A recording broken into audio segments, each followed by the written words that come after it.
Good morning, everyone. Please welcome RTDNA President Liz Travers.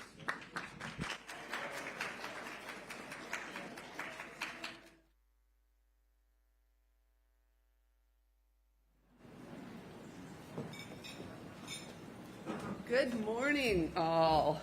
What a great first day we had. I hope you enjoyed the sessions. I thought they were fantastic, and it really, one of the things that came out to me was that it really reinforced that need for connecting. And connecting, whether it's students connecting to people who've been in the business for a long time or people who've been in the business forever, connecting with each other. It was just such a great opportunity to see people from different networks, different backgrounds, connecting. So that was a real highlight for me. And we have a morning of lots of exciting stuff today. Before we get started, I don't have any hats to throw out anymore. I think you've all got hats now, okay. But another big thanks to our sponsors, CBC Global News, CTV, CNN, News Source, the Google News Initiative, Canadian Press, and Live View. We're starting today with Bear Pit, I'm calling it 2.0. Different platforms, different challenges, some thriving, some surviving. It's a different landscape, and I think that they're going to be talking about some of those challenges and wins coming up. And first, I'd like to introduce our moderator, Karen Pugliese. I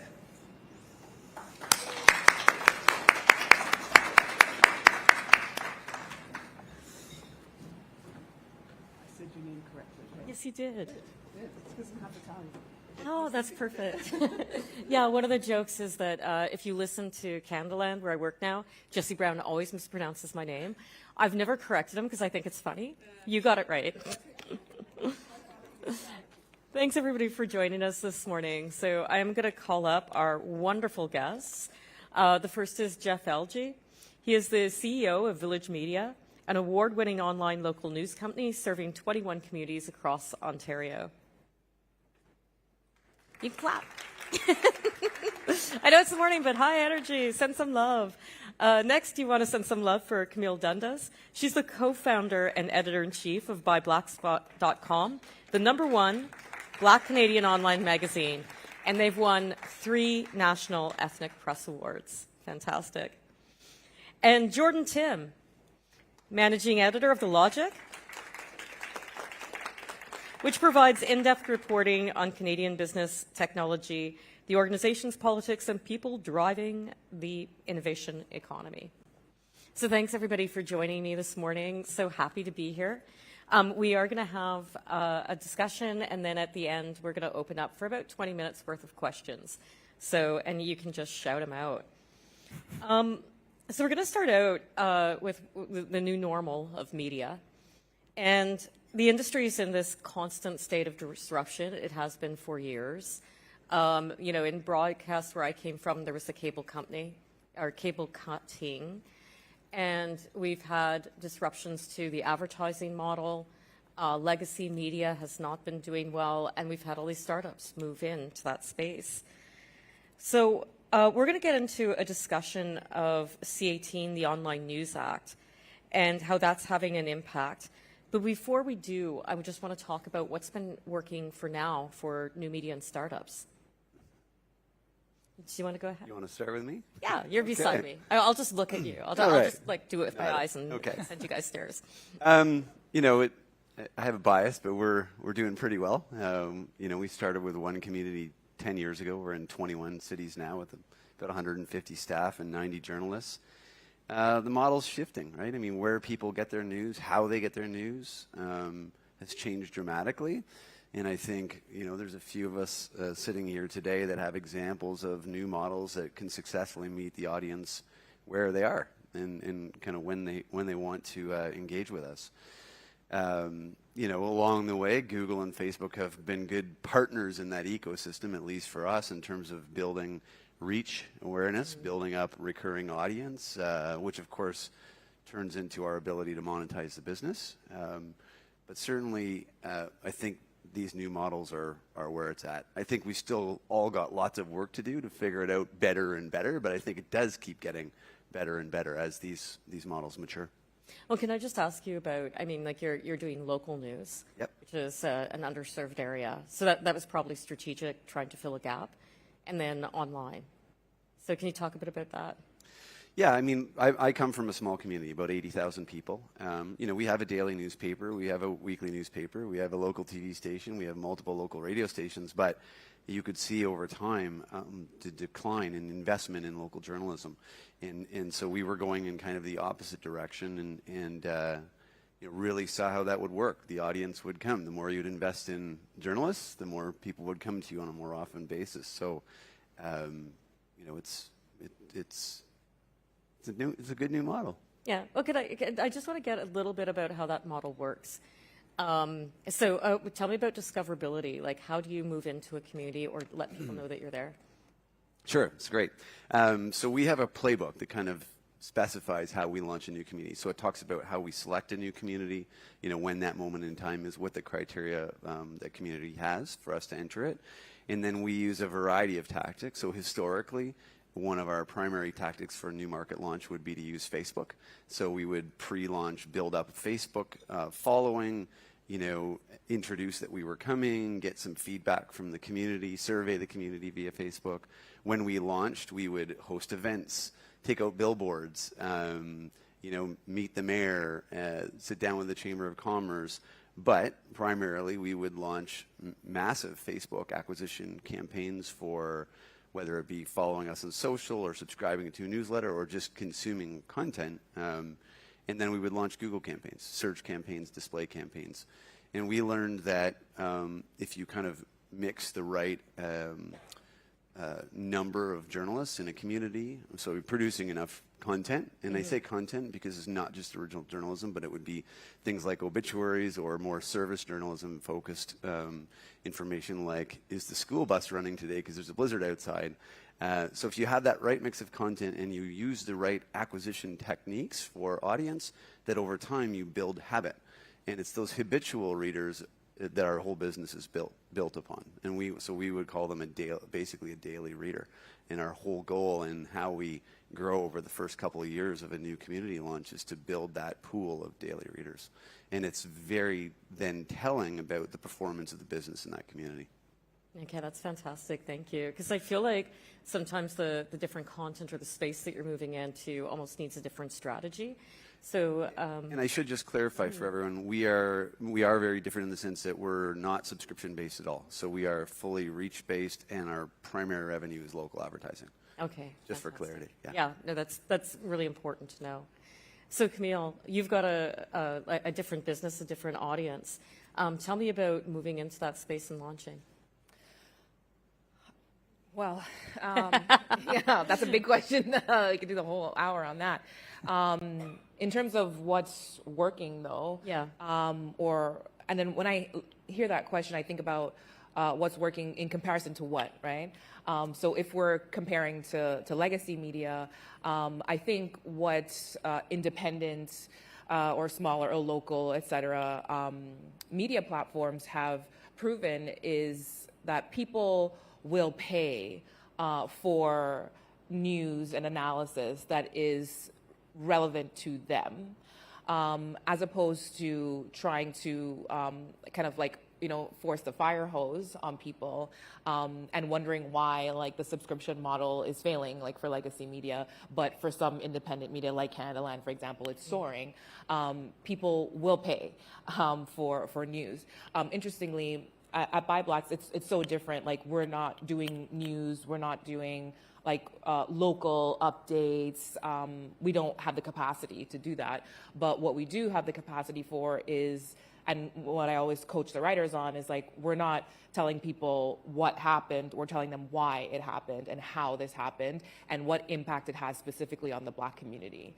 And it's not necessarily always like, okay, what impact just specifically on Black people, but obviously Black people aren't just concerned with their community and what's happening in the community. They're interested in all types of things. But we always want to fill that gap of the analysis, like why is this happening and what did what context are you missing when you're, at the nail salon or in the hotel and looking on the screen and seeing the ticker?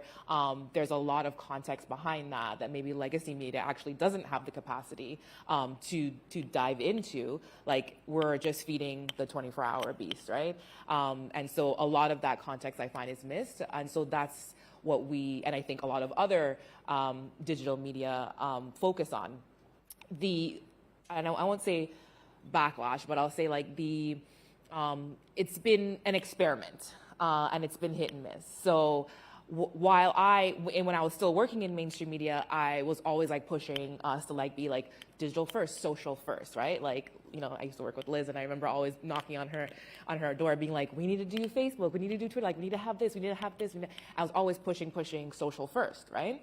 And I think, and that certainly worked for us for our show at the time. It helped to grow the audience. And then I saw the rise of social first news platforms, right?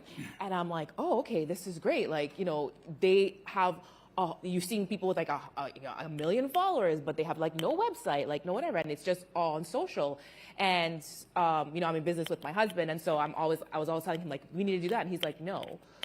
We need to retain ownership over our content at the end of the day. And we need to, he's about the business, I'm about the editorial. So he's always we need, at the end of the day, if you're posting on social without pushing people back to the website, what is the point? And I was like, well, it's awareness, it's brand awareness, and he was like, no, get people back to the website. And I raised that in the shadow of C18, because now it's all of those social first platforms are dead in the water without being able to publish on Facebook and Instagram. Yeah, there's no monetization model. Basically. No, and so now I'm grateful that we still have a website that we can at least still push people to and try to and say, okay, well, focus on the newsletter or focus on, video first on TikTok and everywhere else. But so it's been an interesting experiment basically, in seeing how things have panned out. And it's a good lesson, I think, in never really putting all the eggs in that one basket, right? I'm just going to ask you about that experimentation with newsletters. A lot of people are doing that. Why is there a shift to newsletters right now? It feels so old school to me. It's so strange. I feel weird even promoting it because I ignored it for so long, and I regret that I ignored it against my husband's advice, because I was like, whatever, who's reading a newsletter? No one gives a shit about your newsletter. Stop. Everyone's going to go on Instagram and Twitter, and that's where they're getting it from, right? Honestly, that's what I thought too. And now I'm literally begging people to sign up to our newsletter, because that's the main way that we're going to be able to reach them. That's why I say experiment, because it's we're just going, in a way, we move forward, we do things differently, but then we realize in some areas we have to go back. So it's really interesting. So Jordan, what is working in the new normal for you? What's working? Well, a lot of what Camille said resonates with me. The Logic has always put an emphasis on owning the relationship with its readers. For those of you who don't know The Logic or don't know it well, we were founded 5 years ago, and we cover business and technology. When we launched, we had a much tighter focus on Canadian tech. And as we've grown, our coverage has grown broader. We cover the energy transition, we cover EVs. We've just hired the best economics writer in the country, in my opinion. He starts Monday. Please subscribe. And that's something else that has always worked for us. The Logic is a subscription-driven site. We have a few different revenue streams, but what we're best known for is the fact that we were this uppity little website that launched 5 years ago and insisted that you were going to have to pay $400 a year to get behind a very hard paywall. We believe philosophically that journalism has value and that people need to learn to pay for it.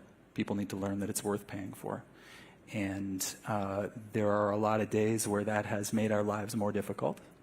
But the emphasis for us has always been on doing journalism that's unique, that people can't get anywhere else, that has value, asking them to pay for it, and owning the relationship with that community of subscribers with as little intermediation from platforms as possible.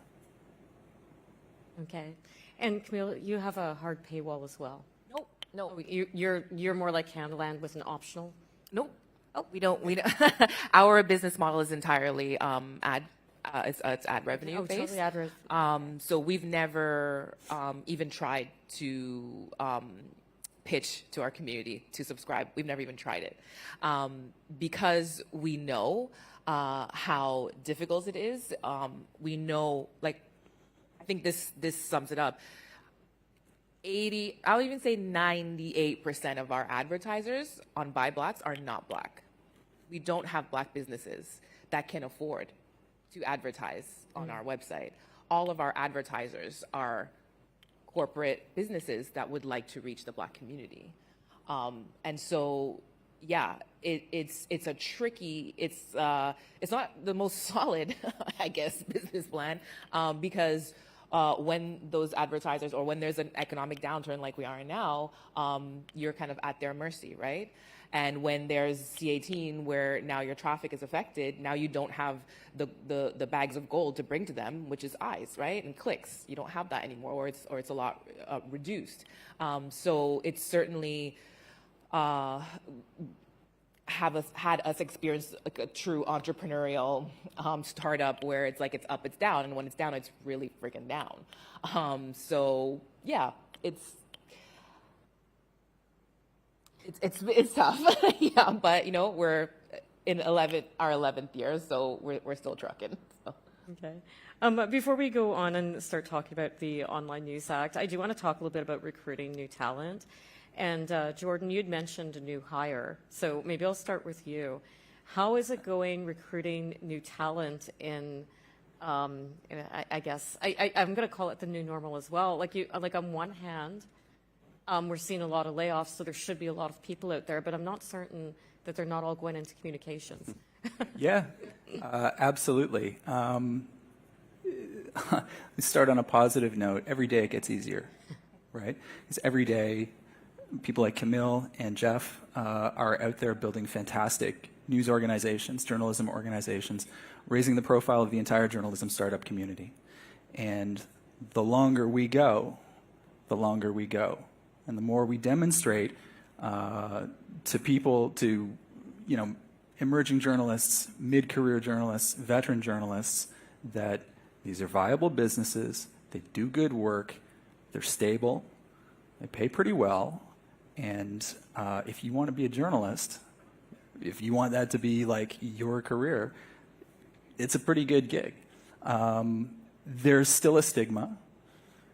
There are a lot of people who, maybe some of you in this room, who work for a news organization that's been around for 50, 80, 100 years and think, well, I got it pretty good.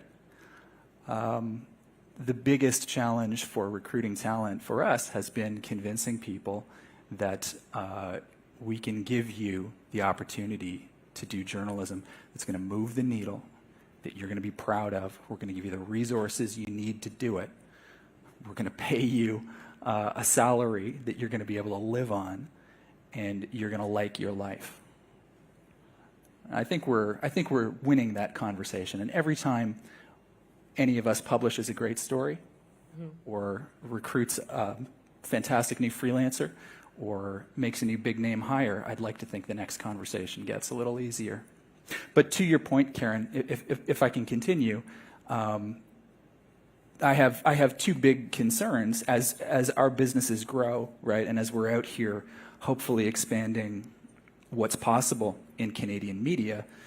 I have a lot of worries about emerging journalists who decide that they'd rather emerge as something else, or the brilliant mid-career and veteran journalists who decide there's nothing left for me in this industry, and I'm going to take that comms job. And I guess if I can get on the soapbox for a minute, I don't know who's out there listening to this, but if you are one of those people who is beaten down by the layoffs, who is frustrated by what's happening in your C-suite or what your investors care about, and you're thinking about making that jump to the comms job, give one of us a call before you do, because we need you. We are rebuilding Canadian media, and we need your help. That is like so nice and so inspirational, because honestly, there's so much talk about, how the industry is dying. And there are new startups out there that are becoming viable. I'll just give a plug for Canadaland, 10th anniversary for Canadaland. Woo-hoo. Yeah, thank you. And in terms of talent, I think Jesse Brown did pretty well in getting but it's journalism schools are even shutting down, because I think the message is getting out there to young people that it's just not a viable business anymore. And yet we've got some examples up here of people that are growing and thriving. And I'll just I hesitate to say this, because we are a journalism conference, but some of my best contributors have not gone to journalism school, and are not, official journalists. And once I identified my own bias when I was hiring, because I was hiring strictly from journalism programs, and I wasn't seeing success, to be honest. And then a friend of mine said, "Well, why don't you just put it on LinkedIn?" I'm like, "How gauche, like." But I did, and I got like over 100 applicants, most of which were, not credible. But then I found 3 great writers that way, and I shifted my criteria, right? And in my mind, I said, okay, I want writers who have something to say, and the rest we can help you with. I have an editor, there's myself, I can coach you, and I love that part of it too. So maybe that's why, because I love kind of cultivating new talent and love seeing their growth, right? But there's something to be said for thinking differently about who gets to be a journalist. Oh, absolutely. I mean, in the years that I spent at APTN, very few of the people we hired ever went to journalism school. And, sometimes because there's competition over the very few Indigenous people out there, I was literally ripping babes out of the arms of their moms and turning them into journalists, and they barely finished high school. So, cruel woman that I am doing that to people. Innocent children. So, Jeff, how about for you? How is recruiting going for you? Well, sometimes good, sometimes bad. I mean, I think most of our recruits come from daily newspapers or weekly newspapers that have scaled back or shut down. So most of our journalists have come from there.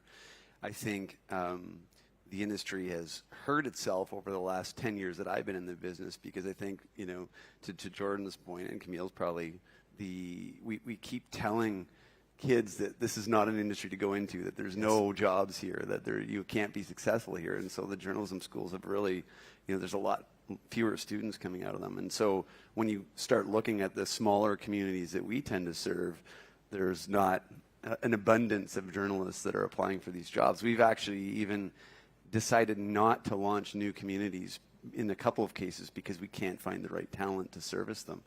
So it's tough, but to Jordan's point, it is getting easier and easier. As the profile of businesses like ours, all of ours, grows, then people take it more seriously. We used to get asked as early as 5-6 years ago by people in the industry if we actually paid our journalists. They thought they were like taking free, blogs from random people in basements, I suppose. So, and we pay competitively, and very competitively. So I think that is shifting. But now we have this issue of there's not enough people going to journalism school, because we have some really great editors who've been around for ages, and then we have some young people that have just come out of journalism school that are doing incredible work. They're working really, really hard, and I think the mix is awesome. Just need more of them. Yeah. I just want to pick up on something that Camille said earlier and throw it out to anybody who wants to answer, but it's on this recruitment of talent, and you'd said, I'm the editorial, damn it. Let my husband, let somebody else handle the business. I don't know, I used to cherish the fact that I could be just editorial. And I don't know that that's really true anymore as you're going into the business. I don't know if schools are really preparing people for both, but To what extent in recruiting does it matter that you're hiring somebody who also understands the business of a startup or the business of journalism? We wouldn't want that.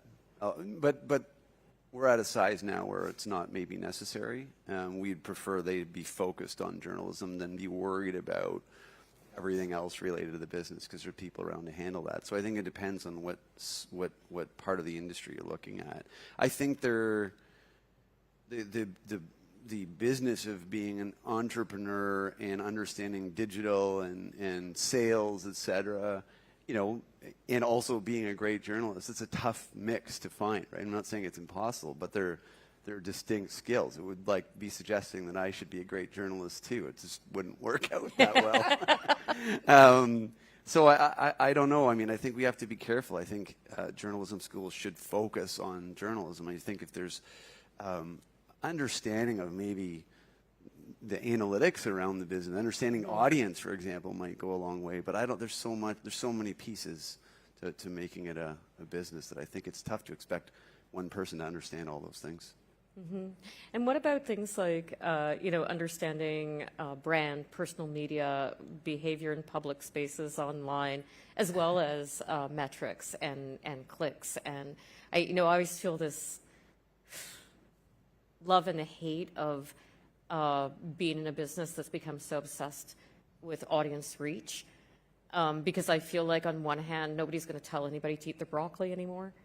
It's all going to be candy.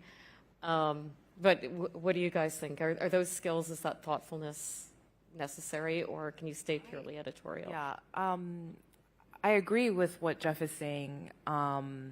It is really hard to even expect. I find it really tricky as a business owner, as well as the editor-in-chief. My instinct is to have this sort of, democratic, open air system where I show them all, like at our editorial meetings, I'll show them like all the clicks, I'll show them the Google Analytics, I'll tell them like what challenges we're facing right now. We made an editorial shift in September simply based on declining revenue. And I was very transparent about that. I did a 3-month pause on all articles. Like I was transparent with them on why. But it's a tricky move as a business owner, because once you do that, then you also have to realize you're going to get a lot of opinions back, right? And then suddenly you're like, oh, wait a minute, I don't think I wanted all of these opinions. And so you can't cherry pick, right? So once you open the door, then you have to be ready for anyone who you've ever hired to have an opinion on how you do business, which, ideally sounds good, right? Like collective, decision making. But, when you have writers who are like, well, no, like I don't agree with this and you should do this and and you're like, yeah, but here's the evidence, like here's what people are clicking on. And so we have to move away from those things, even though we love doing those things, but people aren't clicking on that. And then I get you too, because it's the same thing about like, okay, you got to tell people to read this stuff, but year after year we're seeing it's not performing. So I do find it very tricky. Of course, my husband, again, being the business guy, the other day I said to him, like our assistant editor, we have a process where we have a graphics person, again, who's freelance. So in my mind, every time I see a request go to the graphics person, I'm like, okay, that's this much, that much, like the bill is racking up, right? So in the instructions, I tell the assistant editor, find a stock image first, or go to the writer and have the writer to give you a photo before. Basically, the graphics person is the last resort, because I have to pay her every time you do a request. And she has not been following that protocol, right? And so I was complaining to my husband. He's like, she doesn't care and she doesn't need to. She's just going to do what makes her job easiest. And you can't, as a business owner, you can't expect people to be concerned about your business, about your bottom line, as long as they're getting paid and they're doing their job efficiently. And it's a hard pill to swallow. It is. But you have to realize, like, again, like Jeff is saying, it's unrealistic to have those demands. You either want a quality writer, a quality editor, or do you want a business person? Do you want, like, an auditor? Like, figure that out. So, tricky for me. You want to jump in? Yeah. That's interesting. I admire your commitment to transparency. No, we try to do the same thing. So I think in media over the years, a lot of us have developed a Pavlovian response to the words town hall. Yeah, right? I felt the chill in the room just as I said it. Nothing good happens at a town hall. We have quarterly town halls where, as a leadership team, we take every employee of the business through everything about the business. Everybody who works at The Logic knows how much money we have in the bank. We're still in startup mode, so we're still burning money every month. They know what our burn rate is. They know how much runway we have. They see all the numbers, so there are no surprises. And it's something that started when we were a very small team. It's continued as we've grown. Everybody who works at The Logic has equity options in the business. And what we've tried to do is to empower people to think like owners, and to have that filtered down to the decisions they make about spending on a day-to-day basis. You've got an interview to do downtown. Do you take an Uber or do you take the subway? What else do you have to do that day? Is it good for you? Is it going to be a better decision to take the Uber than to take the subway? Think about it like an owner, right? If it's gonna make a difference, if it's gonna make your day easier, if it's gonna mean that you have a more productive day, whatever, great, take the Uber. We actually are a little less transparent though about analytics, and it's funny because I came up in newsrooms where we had the Chartbeat screens everywhere, and Chartbeat was God, and you would post a story and you'd feel that anticipation, right? And you'd see it start flying up the charts. That can be healthy, it can be unhealthy. But the analytics that we look for to measure journalism success and business success are just very different at this point than page views. We're interested in, we do very little on social media.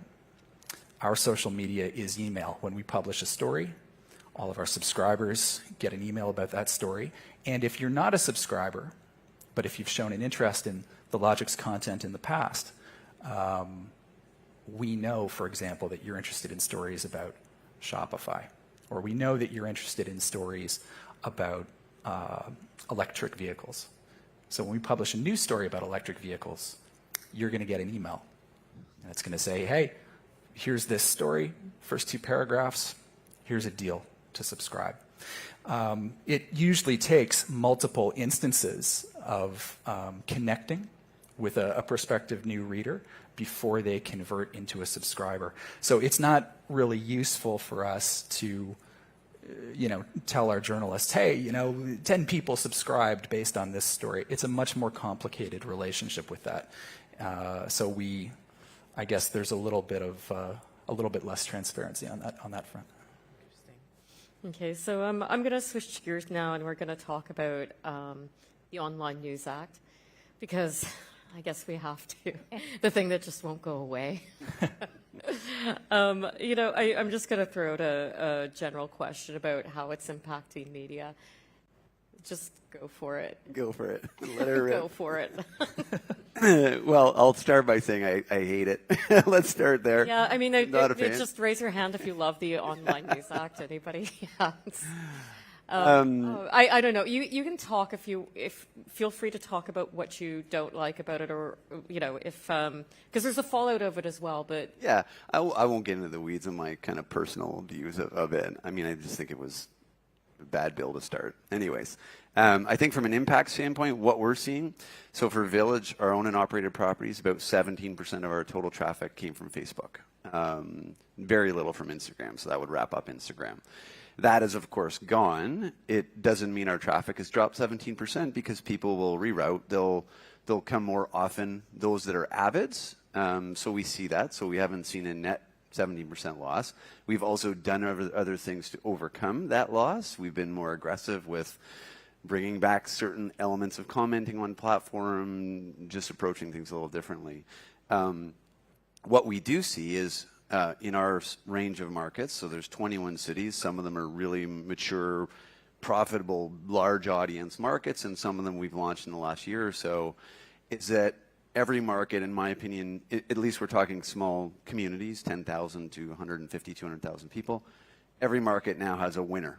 Most of the ones we're in, we're a winner because we've been there long enough. We've amassed large audiences that have built habit, that seek us out. But our competitors, like our independent competitors in those markets, are wiped off the face of the planet. And because social media was such a important... Because for a new publisher, so for our new markets, and this has changed over the last couple of years because we anticipated this would happen, so we moved much more to newsletter strategy and other things, push, PWAs, you name it. But new publishers, in the way we used to behave, upwards of 50% of your traffic could come from Facebook. And so if all of a sudden you eliminate that, to me, you know, because then the secondary benefits are gone as well. You would see channel preferences or behavior shift over time where you would introduce someone to your product, your content, journalism, through Facebook, and then they would eventually subscribe to a newsletter, eventually bookmark you, et cetera. That is gone now as well, right? So if you're a startup publisher, and we've actually paused launching new communities as of about May, and we have not done that for years. We're usually launching 4 or 5 new markets a year. Is that specifically because of what's happening? Because of this act, 100%. Because the whole the mechanics of launching a new publication, to me, are now temporarily broken until that's figured out. The other thing that we see, though, is that, and I think this is where this becomes a bad for society, bad for democracy issue, is that a lot of people that would passively follow us on Facebook, you know, they're not avid news readers. They won't seek out news. They don't choose to make themselves informed about what's going on in their community, what's going on around the world, et cetera. But that passive exposure was important because over time they would click a story here or there and they would learn from it. So we're seeing a drop in user accounts, a lift in sessions per user over the course of a month, because it's the more avids that they're finding us and coming. But man, there's so many people now that just have no exposure to news on that historically got it from Facebook. I think it's terrible. The main impact for us is in with our advertisers. A big part of of many of our sales packages was social media promo. So let's say, you know, Sheraton Hotel takes out an ad package with us that will include banner ads, pop-ups, etc., but also include 3 Instagram posts or something like that. Now we can't offer that, and you know, it's not as attractive to them. What's interesting, jumping off, Jeff, what you were saying about really peeling back the onion there on who's who on social media, in that I was so attached to Instagram because like our highest engagement happened on Instagram. Right. In terms of when you look at the number of engagements on a piece and the comments, right? So we gauge engagement via comments, and that's where all of our activity happened. And so I was really panicking once we lost Instagram because I'm like, well, you know, what do we do now? But now that I look at the numbers, I don't think that the people making all those comments and doing all those engagements were actually reading the articles. When I look at like the clicks of like our link in bio, et cetera, that's not actually where the clicks were coming from. So it's very interesting to me that, you know, I thought my instinct told me that one thing, but then the numbers tell you a different thing. I still am getting a lot of DMs on Instagram of people being like, I can't see your profile anymore, or I haven't heard from you in a while, so I went to your page and I can't, do you know about this? And I'm like, yeah, we know. And then I'll send them the link to the newsletter, right? But even that has been blocked because the sign up for the newsletter is on our website. If you send someone that link, it's categorized as news, and so I can't even DM people the link to our newsletter. You can pay for it still. You can pay Facebook to drive people to that. Right, and then we tried that, and then what we found interestingly is that paid sponsored posts do not always and rarely actually get the same engagement as organic posts. There's some magic that happens, you know, when there's or organic conversation around a piece of content, that sponsored posts just don't don't produce. So I did it a couple times, and then I've just left it, and we're just gonna. Now, the point I wanted to make was in terms of diversifying your traffic, and so. Roger, my husband, has come up with, and he's been doing this for quite a while, but doubling down on it more now. What other ways, besides our articles, what other ways can we get people to the website? And so he has two kind of marquee events, campaigns that he does throughout the year. He does Buy Black's Restaurant Week, which is in spring and fall. And we see a surge of traffic on the website during that time because he'll do a whole publicity campaign around it. We'll be on CP24, on CTV, they're talking about the campaign. And so people will go to the website. And then when we have what's also called the People's Choice Awards, where people come and like vote for their favorite bakery, favorite whatever, we see a surge of traffic to the website then. So he's just sat as the business person, not the editorial person. He thinks of ways like how else. Now we're thinking about during COVID, pre-COVID, we were thinking about doing events like a music festival and this, and then during COVID, we're like, okay, well, that's not going to work. But now we're back and now thinking about, okay, like what else can you have on your website? And it feels a little slimy to me because, you know, I'm like, well, it should be the articles like that, you know, we're in journalism. But if there are, you kind of have to accept, you have to find other ways to bring people to your website. And Jordan, I'm going to ask you to speak, but I just want to say we're going to open up for questions right after this. So get your thinking caps on for your questions. Yeah, thank you. I've warned Karen and Jeff and Camille that I need to be careful what I say here because perhaps a little more than them. The Logic is pretty actively engaged in covering C18 specifically, as well as this federal government and the companies Alphabet and Meta. I want to stress here as well that on C18 and files like that, we have pretty rigorous rules that separate our newsroom and our editorial activities from our business operations. Some of you in this room may have seen the Logic CEO, David Skok, expressing his opinions about C18. If you have, I just want to stress that those are David's opinions as CEO and publisher, and they don't reflect any particular bias on the part of the newsroom, and they don't reflect my personal thoughts about C18, which we're not going to talk about today. For us, C18, the impact has been negligible day to day. Because from the outset, we have, as I said earlier, we've emphasized an effort to own the relationship with our readers, our subscribers, and our potential subscribers with as little mediation as possible.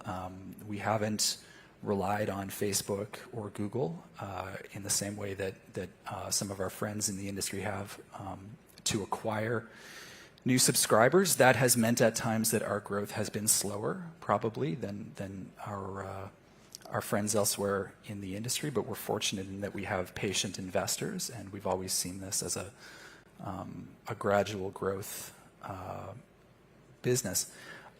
One impact that the fight around C18 has had that may make an impact on us is a number of our competitors had signed deals with Google and Facebook that saw undisclosed, but we can assume substantial amounts of money flowing into those newsrooms. The Logic has never signed one of those deals. And what that meant is that the Globe and Mail, for example, who we consider our number one competitor, they probably don't think of us that way. That's fine. Don't tell them. I'm glad they'll never hear this. Let's just, they can continue to sleep on that.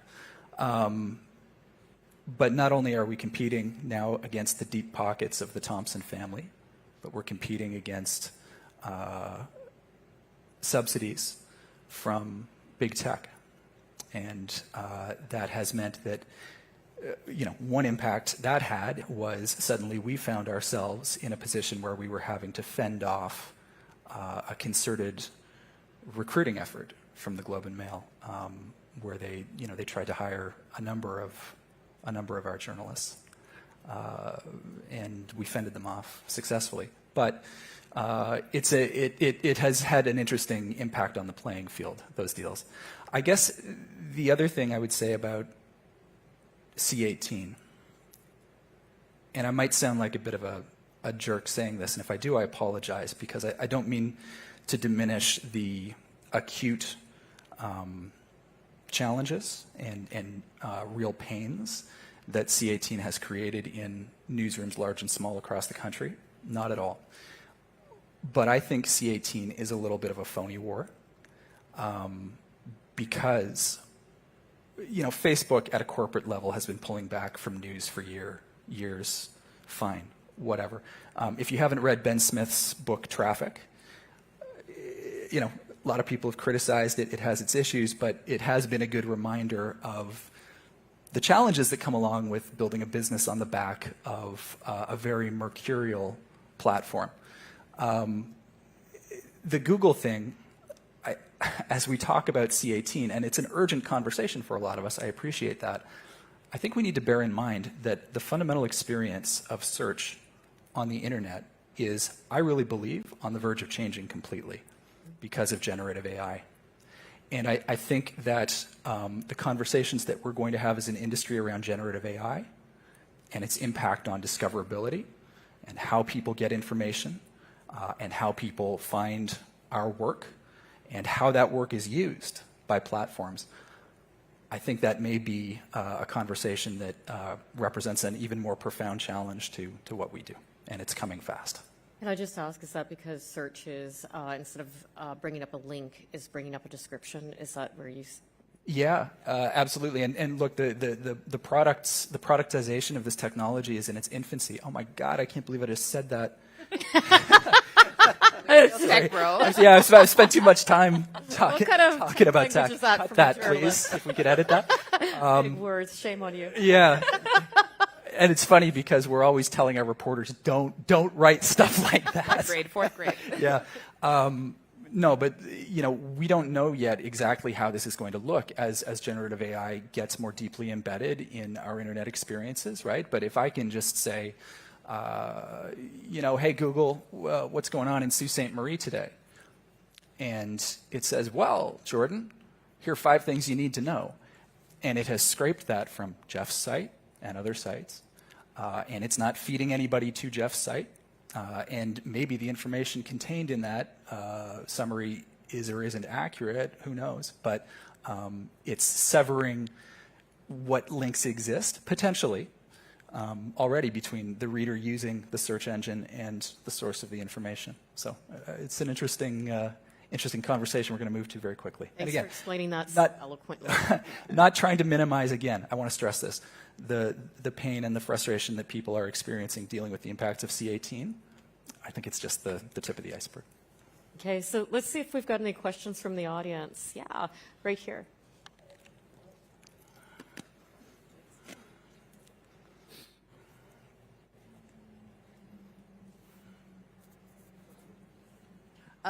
My question is to all of you, but Camille, you said something really interesting before about how when you started looking in terms of recruiting, that you're not necessarily looking for a J-School grad. And there are a lot of students in here who would be really interested in what are the skills you're looking for. And before there's a recruiting and retention session coming up at noon that you might be interested in attending.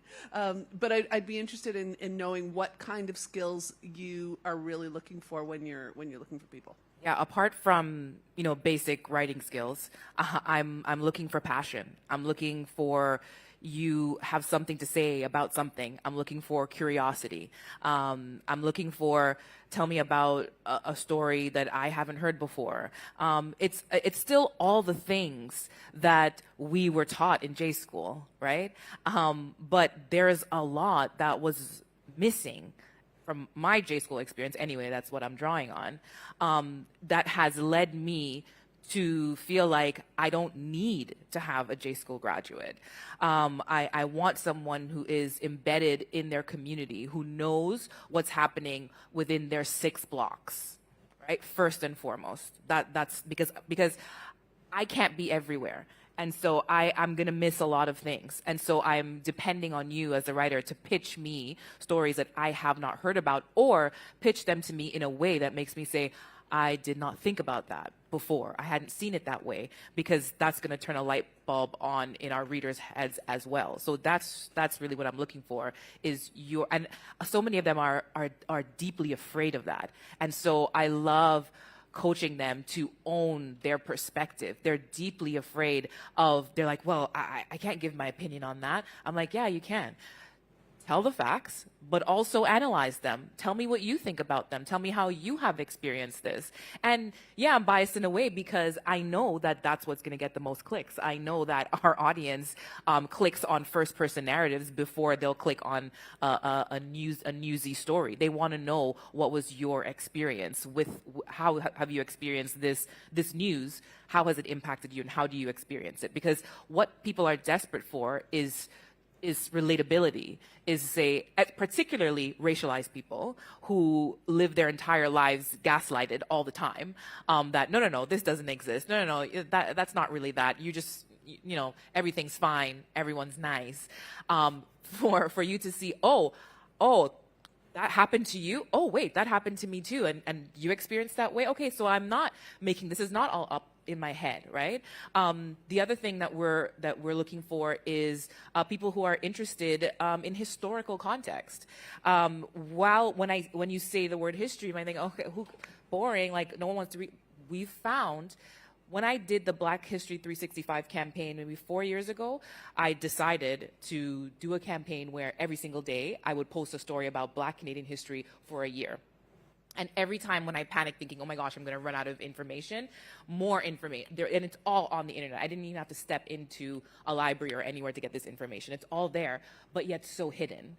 And so that was still to this day, the most successful campaign, like social media campaign, editorial campaign we've ever done. And it made me realize how desperate people are, Black Canadians specifically, are to see their own history reflected, because it has been glossed over or hidden for so many years. It's also, though, what got us a bunch of awards too, because it went beyond our community. A lot of other people outside of the Black community are also interested in this.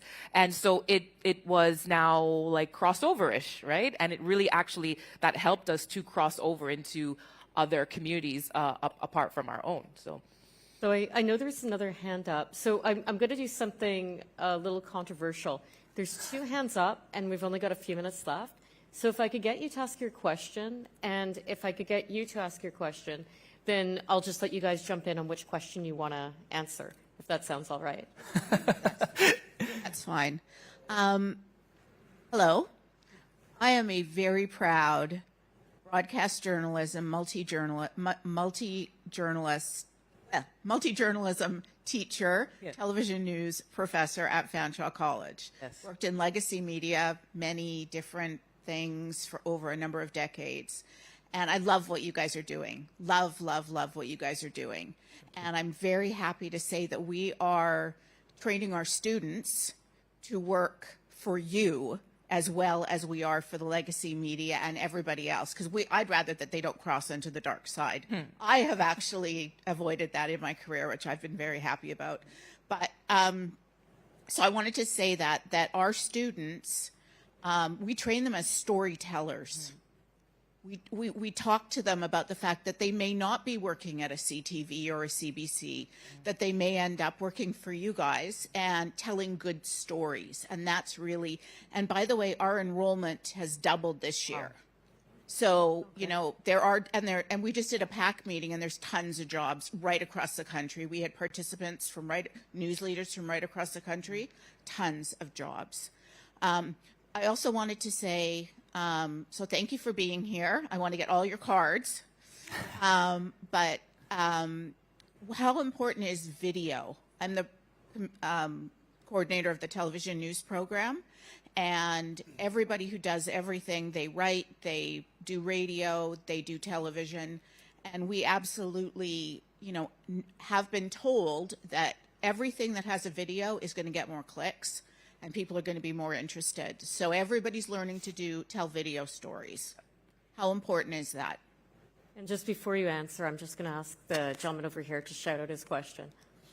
Shout it? Yeah. Unless you can run over like real quick. Run, run, run. Run like the wind. Yay! Look at that. Somebody's been working out. Good timing. So I have a sort of follow-up question because we were talking about how journalists are now looking for passion, for writing, for looking for creativity and new stories and all that.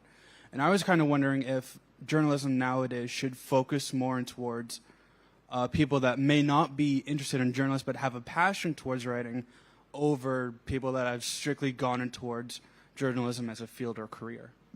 Okay, so the questions are, how important is video and passion versus a journalism degree? Although hopefully you can have both. Yeah. But what if you only have the passion? Video is extremely important for us. When I made that editorial shift, I also shifted the budget to support more videos. So whereas we were promoting our stories just like with a caption and a link, just how we normally do, I killed that and hired a video journalist to promote the stories like first-person narrative. So she's on camera.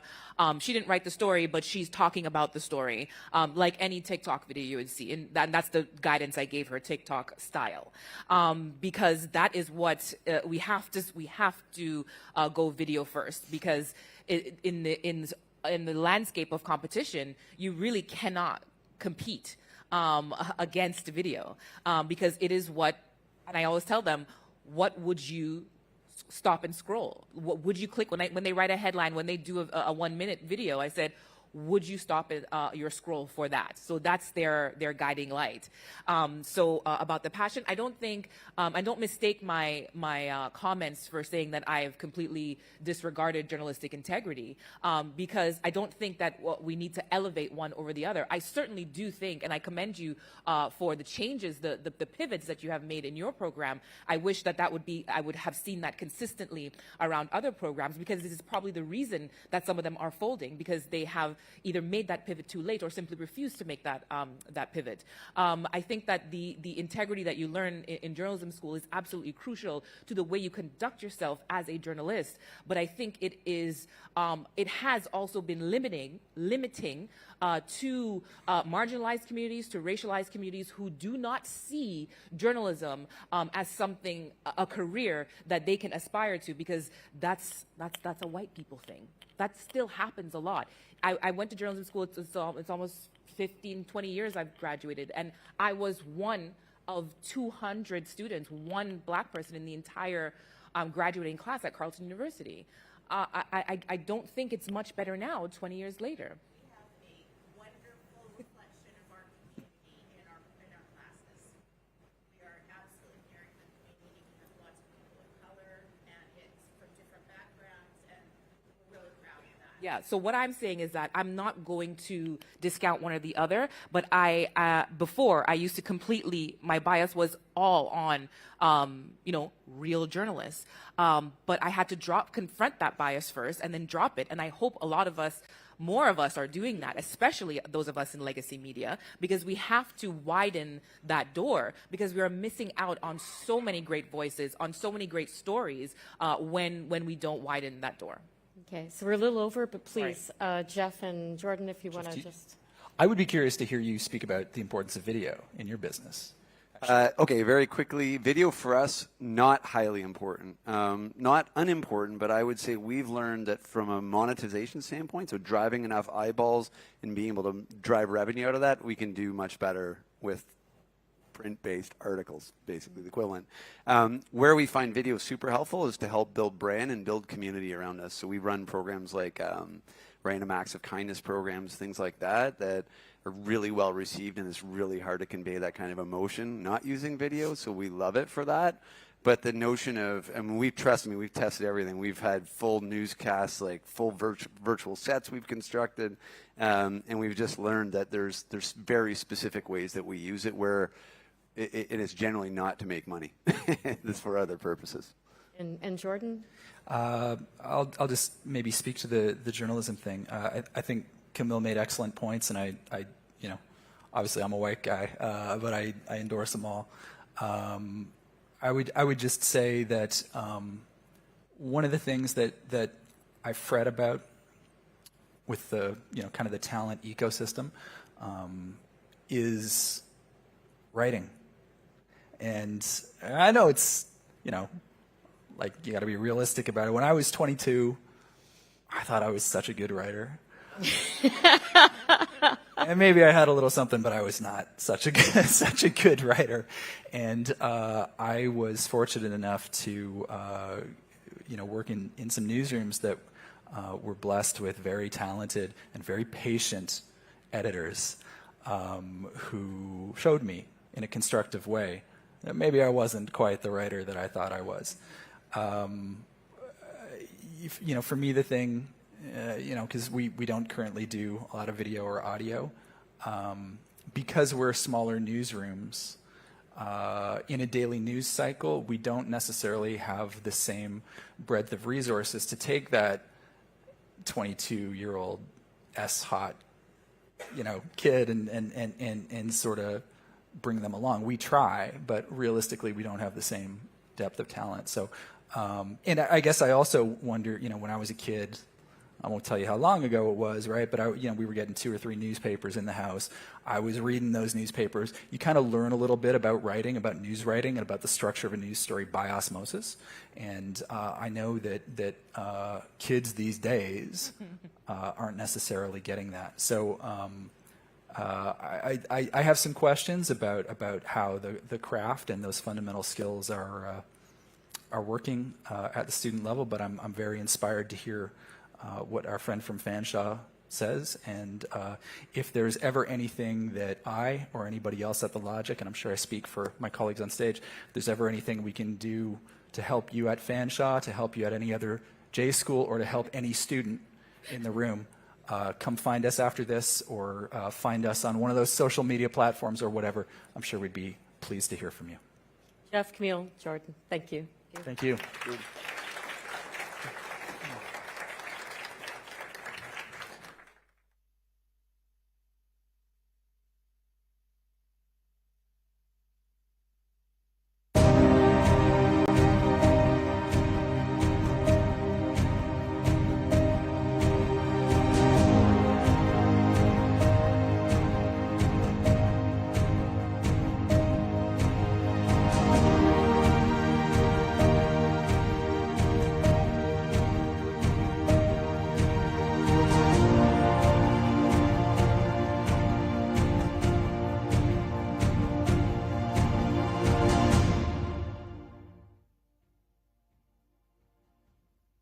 You are constantly on the move, and so are we, making sense of the moments that matter together. Looks like things are maybe winding down. Asking what, why, when. To the center of the biggest stories, meeting the people living them. Thank you for letting us be here. What's your situation? Making sense of our world. How are we going to be part of this solution? With you and for you. Connectedness, groundedness. I'm Adrienne Arsenault. This is The National. To find out what's happening in Canada and around the world. Israel says its aim is to dismember Hamas. Compelling, credible reporting. Just a ton of explosions happening all around us. Covering and uncovering stories that matter. Global news.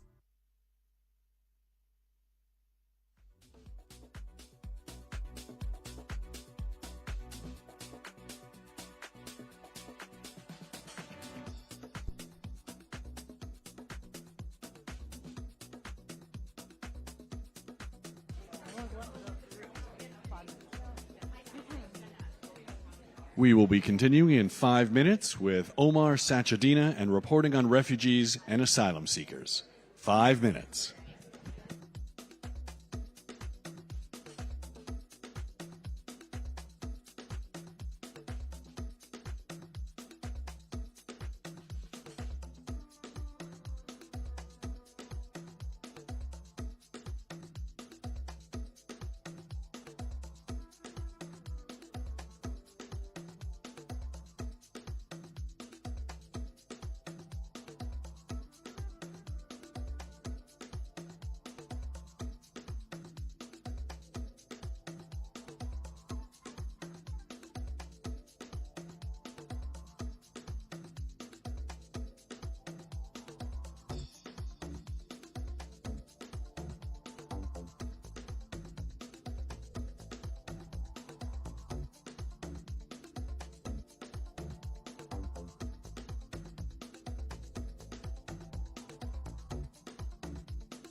If everyone could return to your seats, we'll be underway in 1 minute. 1 minute.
Please welcome Omar Sachedina.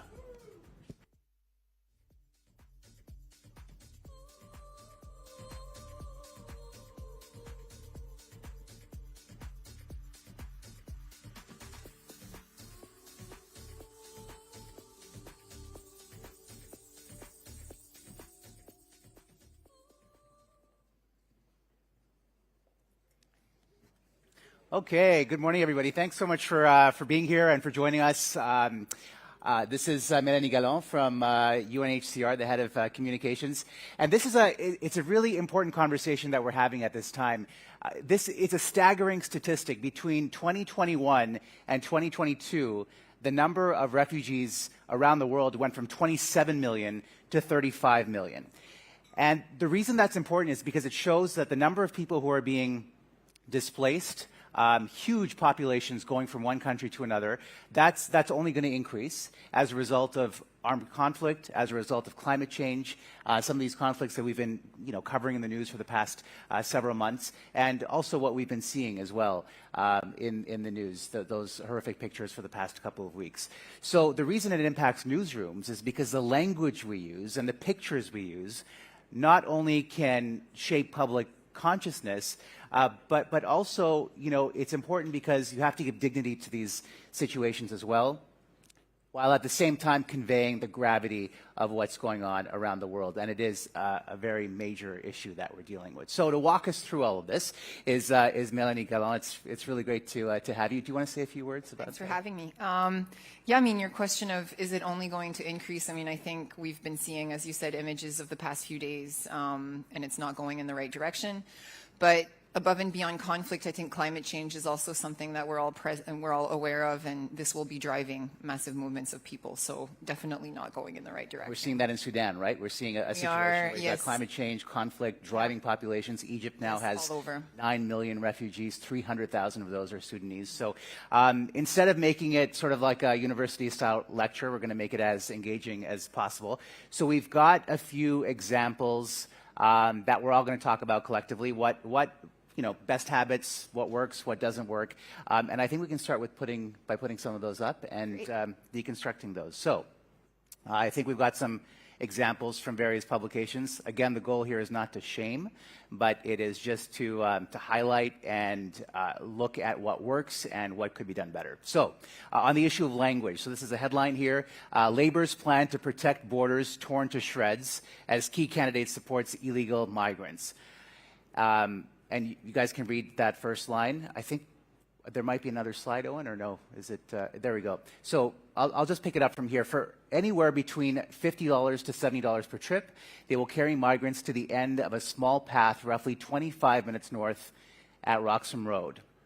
There, the migrants will take everything they can carry and illegally walk across the Canadian border to make an asylum claim. As soon as the migrants cross the U.S.-Canada border illegally at Roxham, a small road just a few minutes east of the official Saint-Bernard-de-la-Colle, Quebec border crossing, most will be transported to hotels where they will be fed and sheltered, all at government expense. So I know a couple of you guys are a couple of coffees in, so we'll take this straight to the audience. What's working in this, or what's not working in this this headline or the language in what I've just read?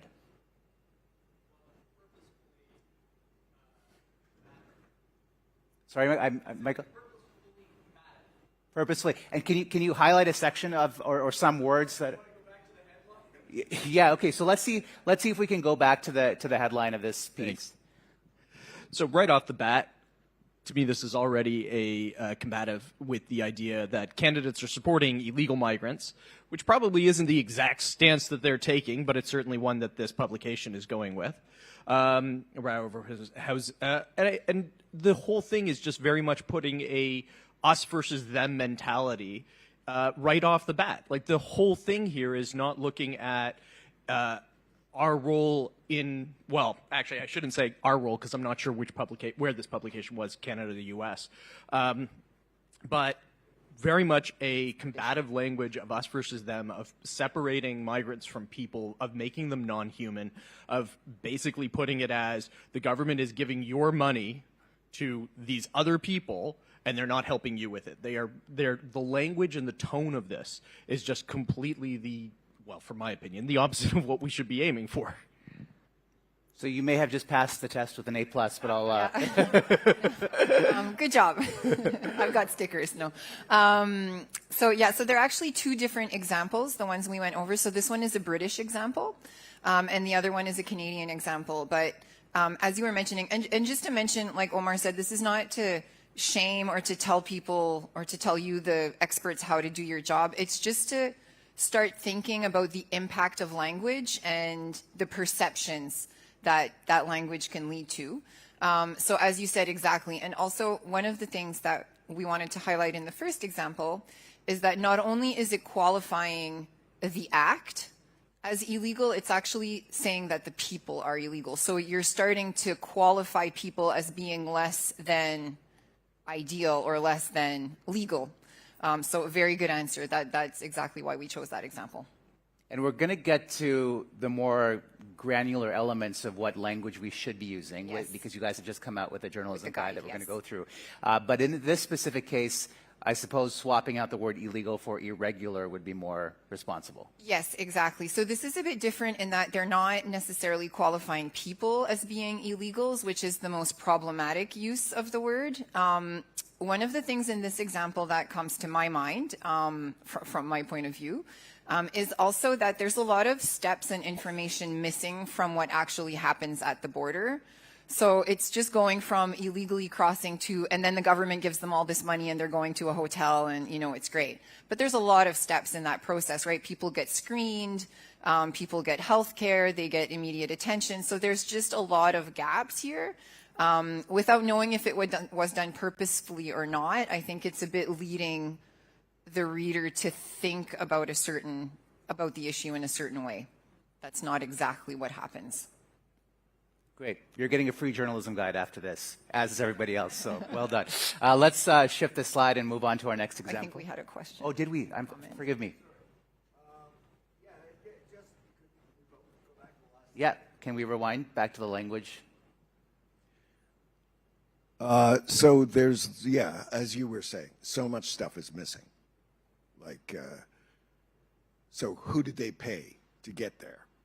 I mean, who the hell knows, right? Probably, some agent, very questionable or whatever. And then it makes this assumption in the second paragraph that they crossed the border illegally at Roxham, a small road. Well, how? Did they go through the woods, side the road? Did they just walk on the road? I don't exactly. You know what? I'm sorry, I don't mean to criticize any network, but I will criticize all networks for the coverage of this story, because the Roxham thing, every time I see it covered, there's so much assumed. You assume, the networks assume we already know a lot about it. We don't, actually. And, I don't know what goes on there. I used to live in Quebec, and I know that area, but It's like, how the hell does this happen? They're walking on the road? Like what? And then they're transported. So where they met, who's meeting them, who's transporting them. The implication is that if I was a conservative person, the implication would be, well, you know, damn it, the government is taking buses down there and picking them up off the road like outrage. You know what I mean? There's so much missing that it triggers your mind to make a lot of negative assumptions. And that's, to me, this is a very biased story. It's a very bad story. That's a great point. Yeah, great point. And yeah, without taking the time to go through, because I will go through the terminology and how crossing happens and why it's not illegal a little bit later when I'm going over the guide. But yes, it does give more of a negative impression in terms of the process and the people going through the process. Because that's the gap we're trying to bridge today, is sort of highlight what can be done better and then offer tools of how exactly that can be done. Are there any more questions about this language section? Go ahead. Yeah, I would just say it's not storytelling. I mean, they're not talking. Sorry. They're not talking to anyone. Oh, there you go. Names, ages, what they were wearing, what they looked like, what they were feeling, as opposed to just here are these factoids that, you know, and of course we have to do that. Sometimes we have to, you know, report that, but the deeper story is where did they come from, what drove them to get here, what happens now, and none of that deals with what happens now, what's the solution, and who's dealing with them on the ground, and so that was just a bunch of facts, whereas this quick reading appears to be the story, and it's the storytelling that we're supposed to be doing. And so I think Scott makes an excellent point. I mean, to one extent, you want to humanize the story, but there are circumstances where it can be too much information, and too much information because it could threaten asylum claims, for example. So let's shift to this next part of the chat on privacy.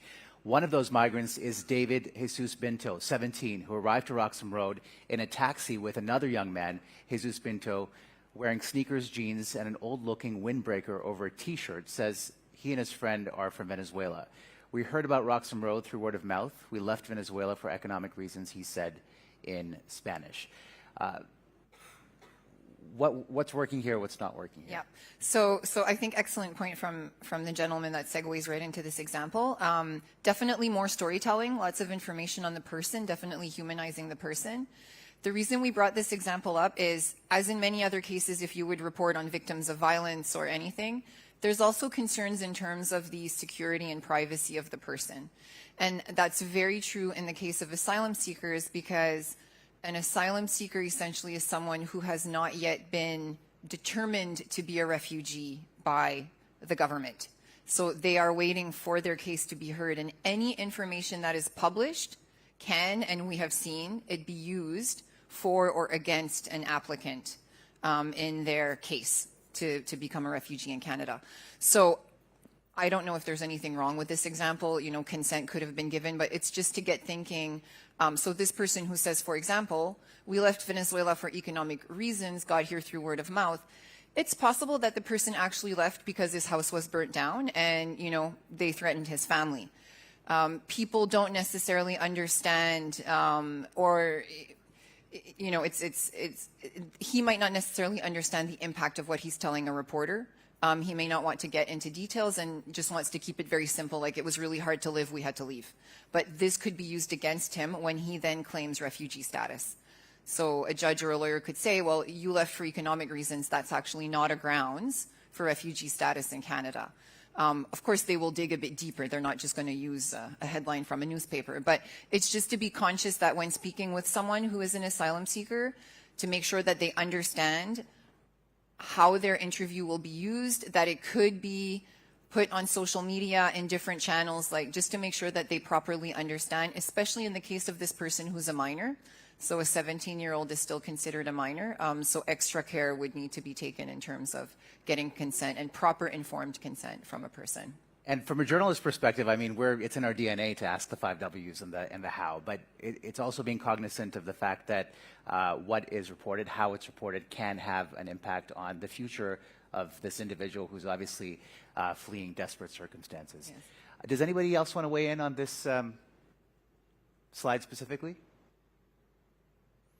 Okay. Don't get me wrong, we want journalists to tell stories of asylum seekers, refugees, and displaced persons. It's very important to give them a human face, to not just treat people like a bunch of numbers. But it's just to start thinking through some of the reasons why these people are perhaps particularly vulnerable in a situation. You mentioned the issue of consent. So if this individual had given consent, would all this information be okay, or are there certain elements that could be problematic? I mean, I don't have a black or white answer, right? It's, of course, if the person gave consent, that would be the number one. And I mean, I'm not telling you anything that you don't already know in all of your reporting, right? Not just with refugees or asylum seekers. In this particular example, if the person is applying for refugee status, which I assume they are because they crossed at Roxham Road in this example, economic reasons are not grounds for refugee status. So this could, in fact, it's a very pertinent example where this could be used against the person. Now, there would be other conversations, you know, this person would have a lawyer, or there would be other facts. So it could be that this is just one element of many that would be used in a hearing at the Immigration and Refugee Board. And it's not to say that this would be picked up anyway, but it could. And we have seen examples of things that were said in the press that have been used against an applicant. And in some cases, the person said, well, I didn't know that, you know, this would be used here. I just said this because it was a more simpler way, or I didn't quite understand the question that was asked, or there's often language barriers. The people have come off of really, really long journeys. There could be reasons why someone thinks it's better to say that they left for economic reasons, even though they left because they were targeted by a gang, for example. So this is a very pertinent example where economic reasons is not a grounds for refugee status. So this person would have been turned down for refugee status based on just this information. All right, important to be mindful of that. Let's move forward. So now we're going to move on to a section of images and imagery, and let's just throw it out there. Is this a best practices image, or is it not a best practices image? Yalda?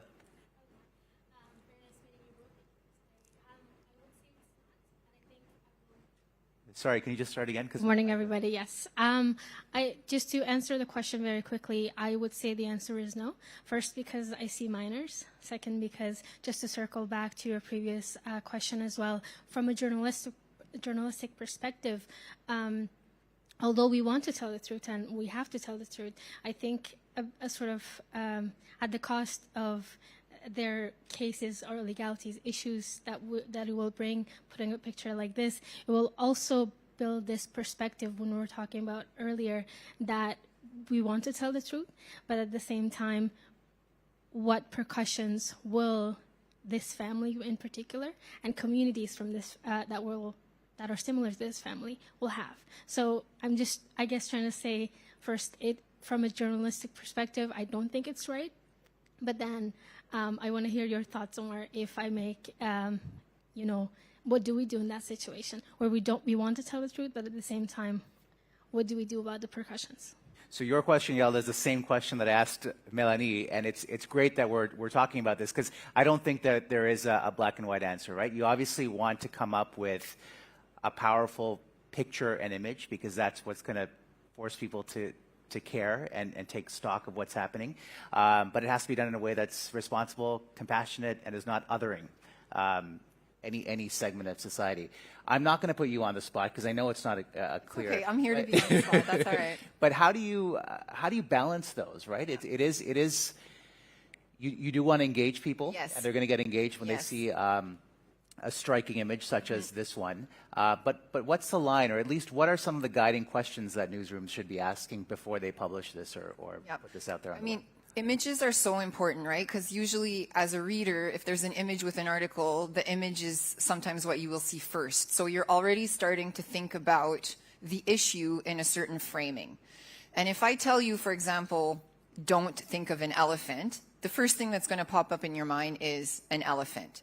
So even if an article is really objective, very positive, positively contributes to the narratives around asylum seekers, if images are consistently of asylum seekers being arrested or intercepted by police, what is the framing that you're creating around this image, right? So around this topic. So it's not to say that there's anything wrong with this particular image. It's possible that the parents gave consent, that their kids were in the image. This happened. It's not unfactual. But if this is the only image that is used consistently across the board when talking about asylum seekers, think about the perception that that creates in people's minds, right? It's creating the association of asylum seekers, police, illegal, security. I don't like this. I mean, who likes thinking about something that is a threat? No one does. So it's not anything wrong with this particular image, but it's that this is the image, I think, overwhelmingly that is used when talking about asylum seekers. All right, go ahead. We're just going to get the mic, sorry. Thank you. I was just going to make a quick comment that this image becomes way more problematic if you coupled it with, say, your first article. That was sort of, yeah. Because the words are enforcing the image and the image is enforcing the words. Right. Also, just to mention, this is about Canada, but I've done quite a bit of work for different organizations, not just UNHCR, in terms of imagery and depiction of asylum seekers and migrants and refugees. And what we also tend to see, I can't say in Canada, I haven't studied it in Canada, but you will see a lot more images like this in terms of police security with racialized asylum seekers than you will with Ukrainian asylum seekers, for example, where the images were quite different in terms of kids with teddy bears, people. So you also start seeing how imagery is purposefully or not, I'm not saying it's necessarily purposeful, but how this starts shaping people's feelings towards certain groups of people. And that's part of what today is about, is challenging even unconscious biases that journalists might not be aware of. Let's move on to the next picture, if we can. So show of hands, who thinks this is a best practices picture? It's an okay picture to use. Okay, and who doesn't think this is a good picture to use? We're just going to get you a mic. Sorry, yeah, go ahead.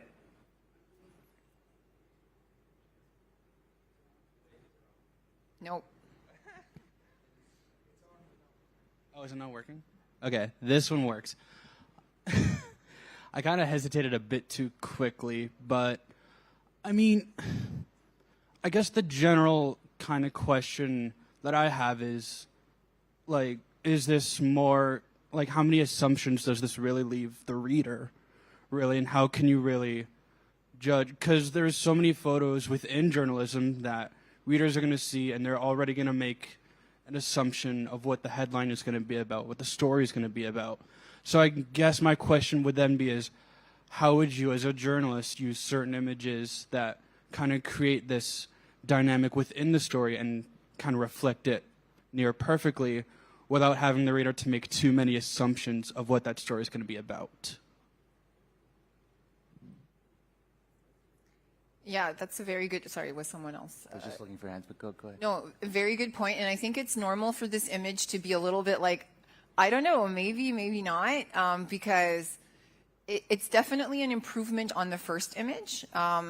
If these people, for security reasons, don't want to be identified, there's no faces. So already there, if that's a concern, this is a good way to tell the story without putting people at risk. What I like is it also shows the kids have agency. I mean, there's love there. They're holding their hands. It shows humanity.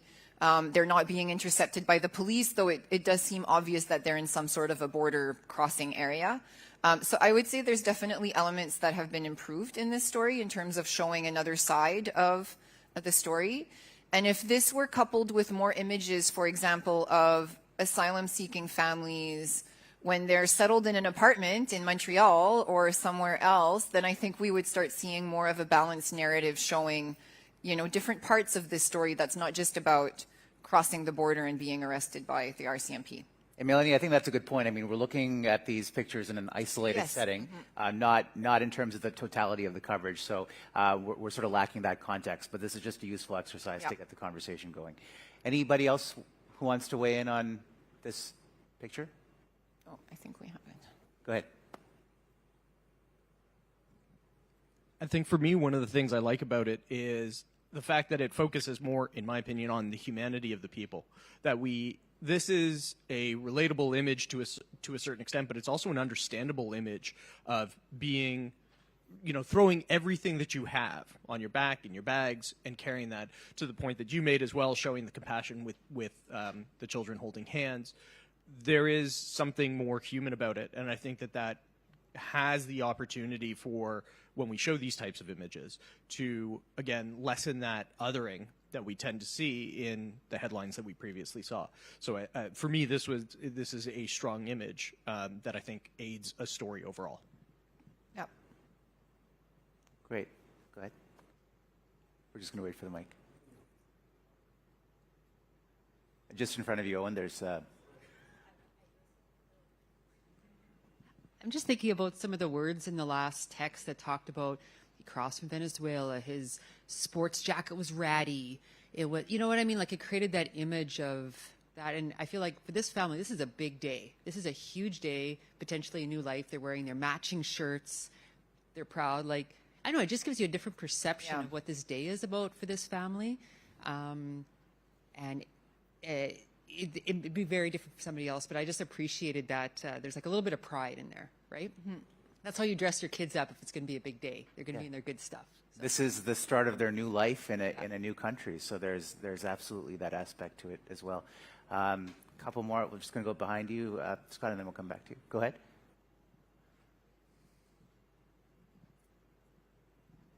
Yeah, what struck me here is there's hope in this picture, and the hope is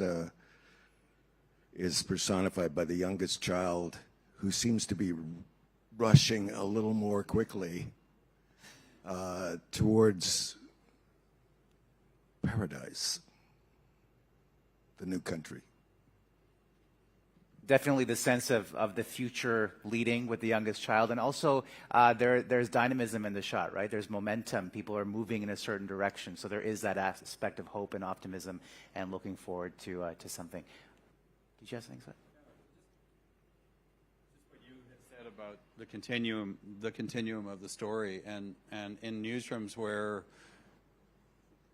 people are writing and they're shooting and they're editing and they're going live and I don't see a lot of continuum. I don't see a lot of who is that family, where are they going, let's catch up with them in a month, let's catch up with them in 6 months. What surprised them, what have they learned, are the kids in school, or have they become productive members of, have they gotten jobs, all of those things. We're helping a Ukrainian family, and it's a huge story for them as it unfolds, that she's learning, the girl's learning English, and the mother's got 9 cleaning contracts, and they've moved into a new apartment, and it's such a story of it's such a Canadian story about, and yet we miss that because we're so busy chasing stories that sounded more like your first headline. This is what happened, boom, boom, boom, boom, boom. And I think that's just, as we cut back and as we shrink, that's one of the things that suffers, is that continuum and those stories of hope and those Canadian stories. And I think those follow-ups are critical. I mean, I remember being in Ottawa. We were covering the Syrian refugees, and then we did a follow-up a few months later.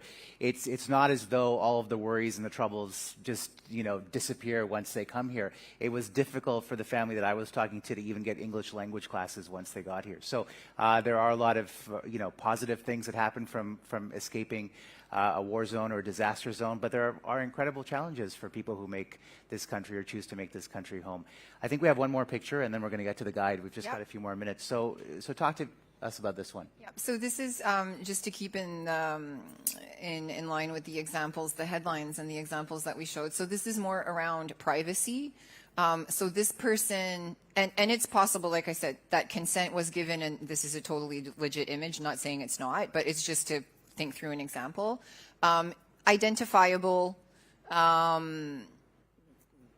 the person's identifiable. That was the main thing. So images showing people's face. If this person, for example, is fleeing Haiti or Central America because of gang violence and is being targeted, you know, showing his face in a photo could be problematic. And we've had instances of that in Canada as well. Or it could be more dangerous for his family who's left behind, which is often what people will tell us. So it's just a reminder to be sure, especially if people are identifiable in photos, to make sure that consent is given, and also to make sure that they understand that with social media and with platforms, it doesn't mean that their image is only going to be used this one time in this local paper.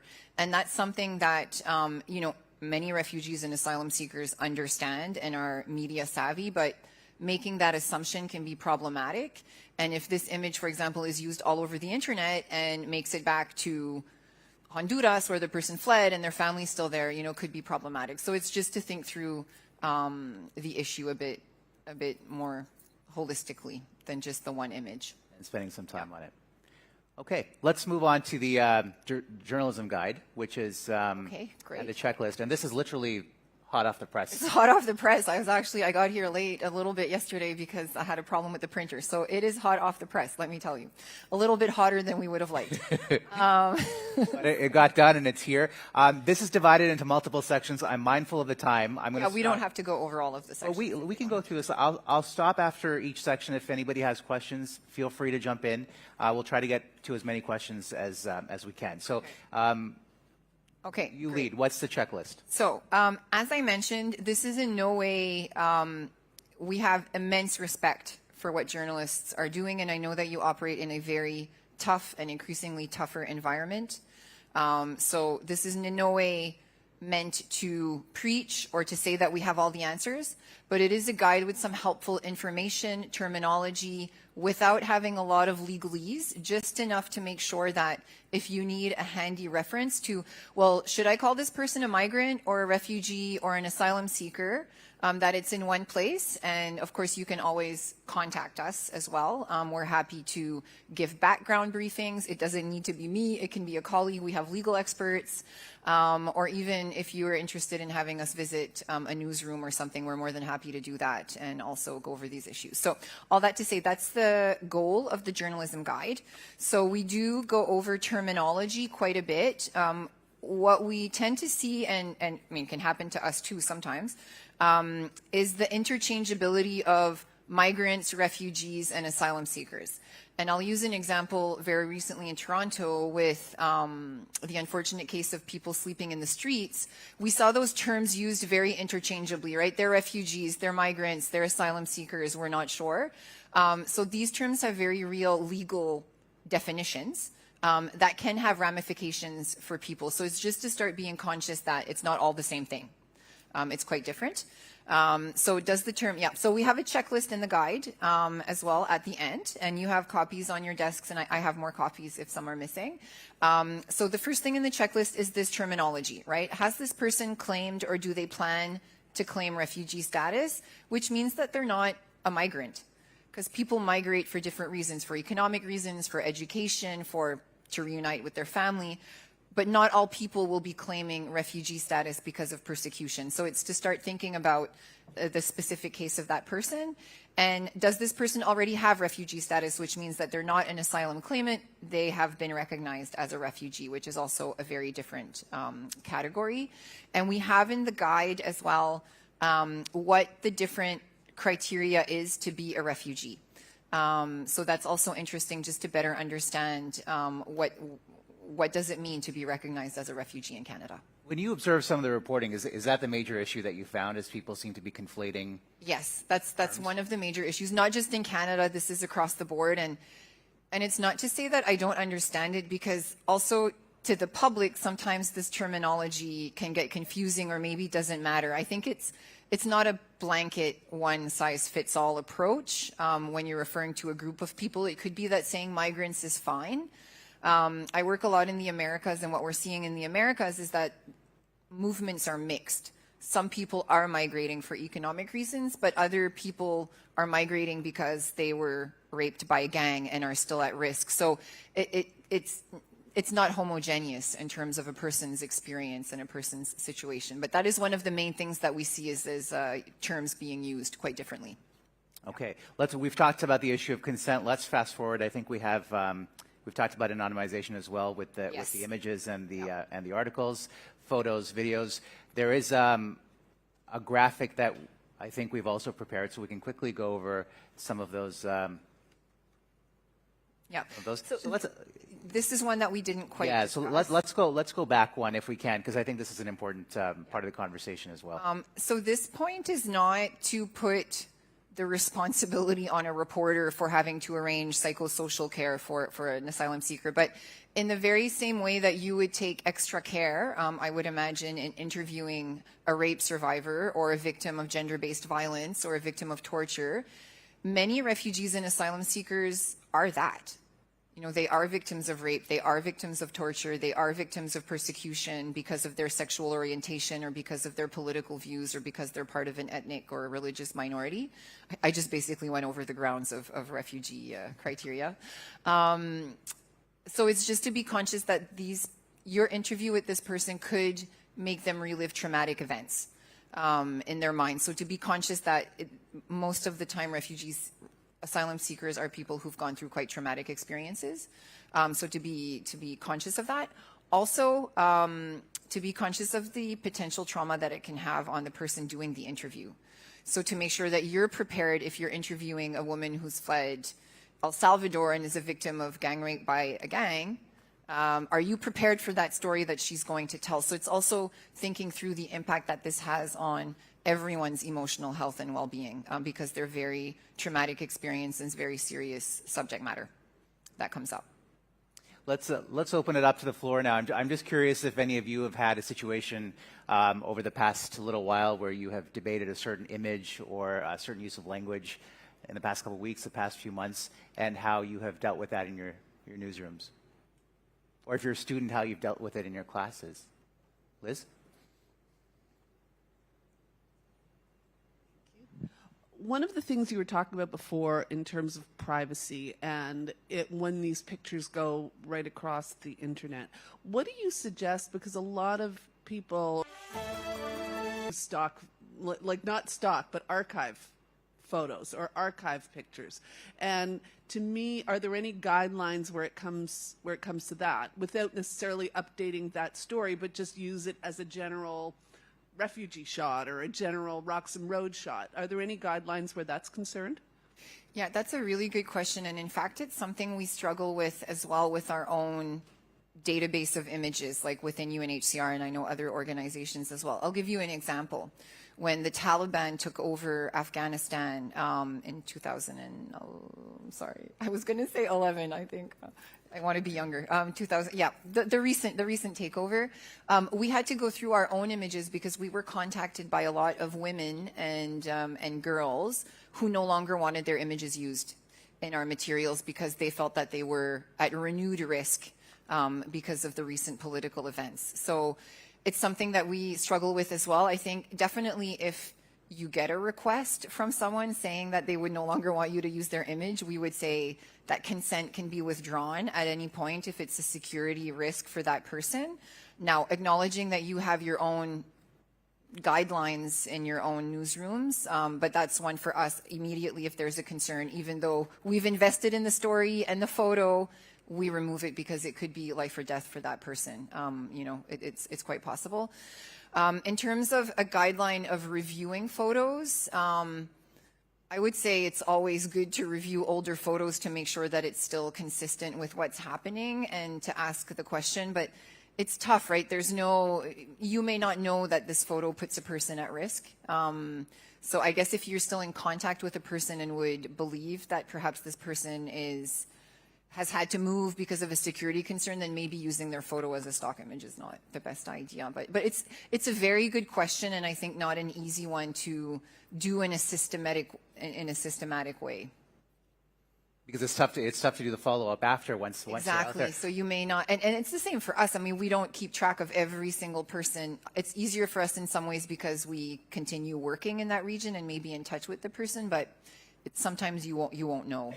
And then for that real-time risk or threat, one of the things that we've done in the past is geo-block a certain story for that country, right? So accessing that story for that country is not possible precisely because of the risk that people may face who are part of that story. I think we have time for a couple more, and I've got one right here. We'll come back to you next. Sorry. Thanks. So I just want to follow up on Liz's question on the stock photos, because we just hosted our media council in September. We had Al Jones talk about stock photos and systemic racism in stock photos, and just found it so illuminating that, you know, an innocuous photo like the police shield, the Toronto police shield on the brick wall, will be used as an image of power to sort of show how the police have power. They're an organization that is respected, and everything is, you know, and then we'll use that as a photo to say how, you know, to show that police power, and then we'll show Jane and Finch will be police tape, and that maybe that photo that you showed, the first one with the black family in front of the police, you know, which might be an acceptable photo if it's in context, but if it's as a stock photo, then it might not, you know, it could be extremely problematic and systemically racist. So I thought it was a very interesting point that she had. And sometimes we find with these pictures, when they're reused, the caption really has no follow-up information editorially either. So the shot may be 5 years old, but there's nothing to move the story forward for that person, that family, and that can be problematic too. Hi. Well, first of all, thanks for the guide. I think this is very useful.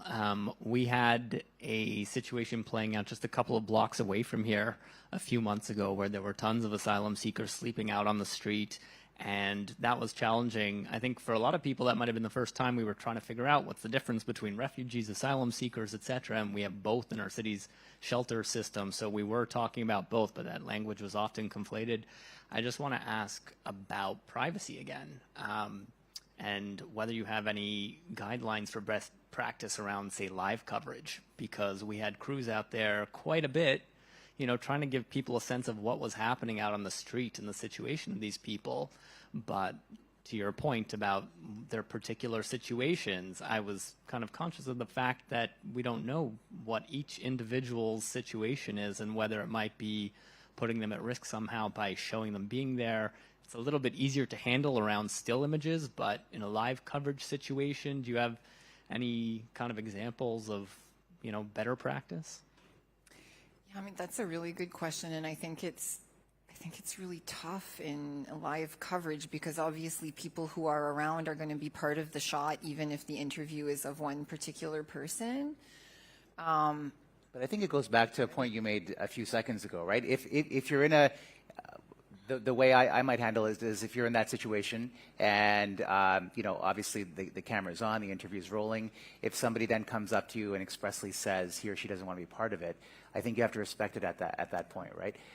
So they're challenging situations because that frame is capturing everything in it and behind it and in every corner. So I think after every live shot, it might even be worth proactively going there and asking people, do you want to be part of this shot or not, or letting them know that the footage is live or that you are recording, even though it may seem obvious. And if anybody has any reservations, probably move the camera or keep them off. I mean, the way we would handle photography at events that we would host is we make sure people understand that we're taking photos and video, and if they don't want to be part of it, to not be in it. I mean, I think it's just common sense guidelines that many organizations have, recognizing that, as I said, asylum seekers can be particularly vulnerable, so it's also a bit of a unique case in terms of showing, but I think what Omar says is pretty much as close to a best practice as you're going to get. Because it's not to say don't go out and cover these issues, right? And we also don't want it to get so complex that you can't talk about these issues, because it's important to show what's happening. And I think in the case of people in Toronto, I feel like the media coverage is what really pushed the issue onto the agenda and pushed for something to be done. So I think it's important to also show the story. So don't want to make it sound so complex that you don't want to go out and report on this.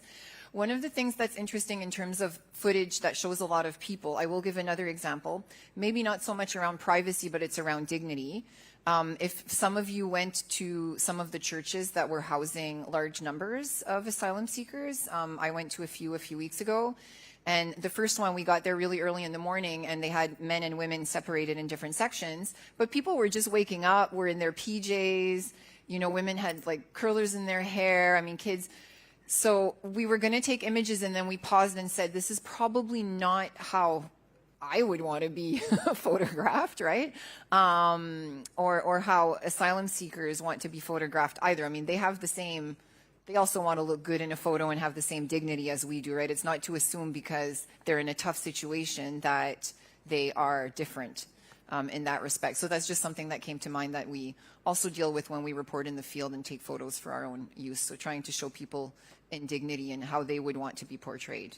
And I ran into that situation in Ukraine. We'd gone to a shelter, and there was a section of the shelter that absolutely did not want to be photographed. They didn't want to have any video. So we made sure that we shot in sections where people were open to it, because obviously they've gone through the worst of the worst. You don't want to exacerbate the situation or their trauma. But at the same time, our jobs are to sort of shed light on these issues and make sure that these stories are told. Yep. Any other questions? One last one right here. Just wanted to wait for the mic this time so that I don't shout a note in the air. Melanie, first I want to say thank you, because this was much needed and about time. As a former immigrant, someone that has worked with immigrants and refugees for the past 16 years, it was about time, and I'm so grateful this finally happened.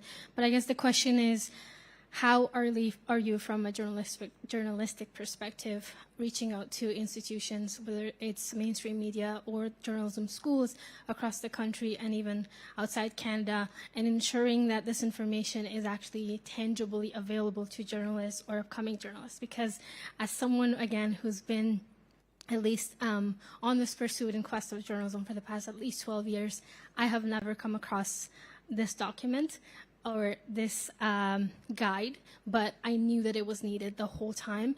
And when I would speak with non-immigrant or non-refugee journalists, or those who haven't worked with immigrants and refugees from a closer proximity, they would never understand me.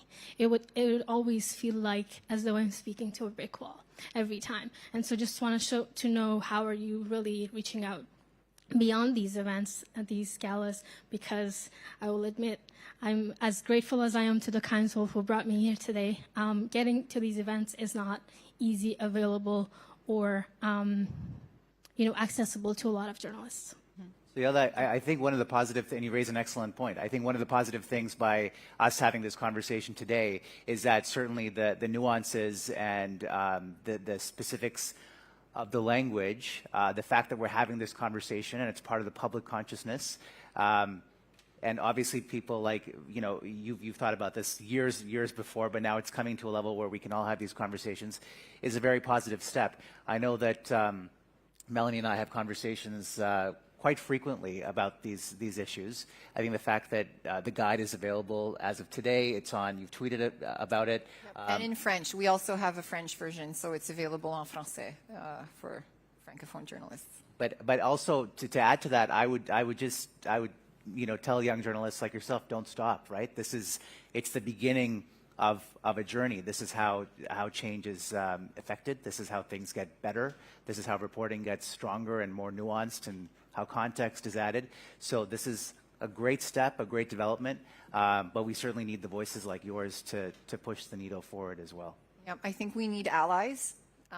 So talk about it, share, write an article about it. It doesn't have to mention UNHCR. It's not about getting coverage for my organization, but we are available to go to newsrooms, universities. If there's, I think we have plans to go to UBC next year. I think we're hoping to do something at Metropolitan University here and a few universities in Montreal, but we're very open to send someone, myself or someone from my team, and partner with a host to talk about the guide. Available online. We're hoping to disseminate it widely, so if you can help with that, that would be great.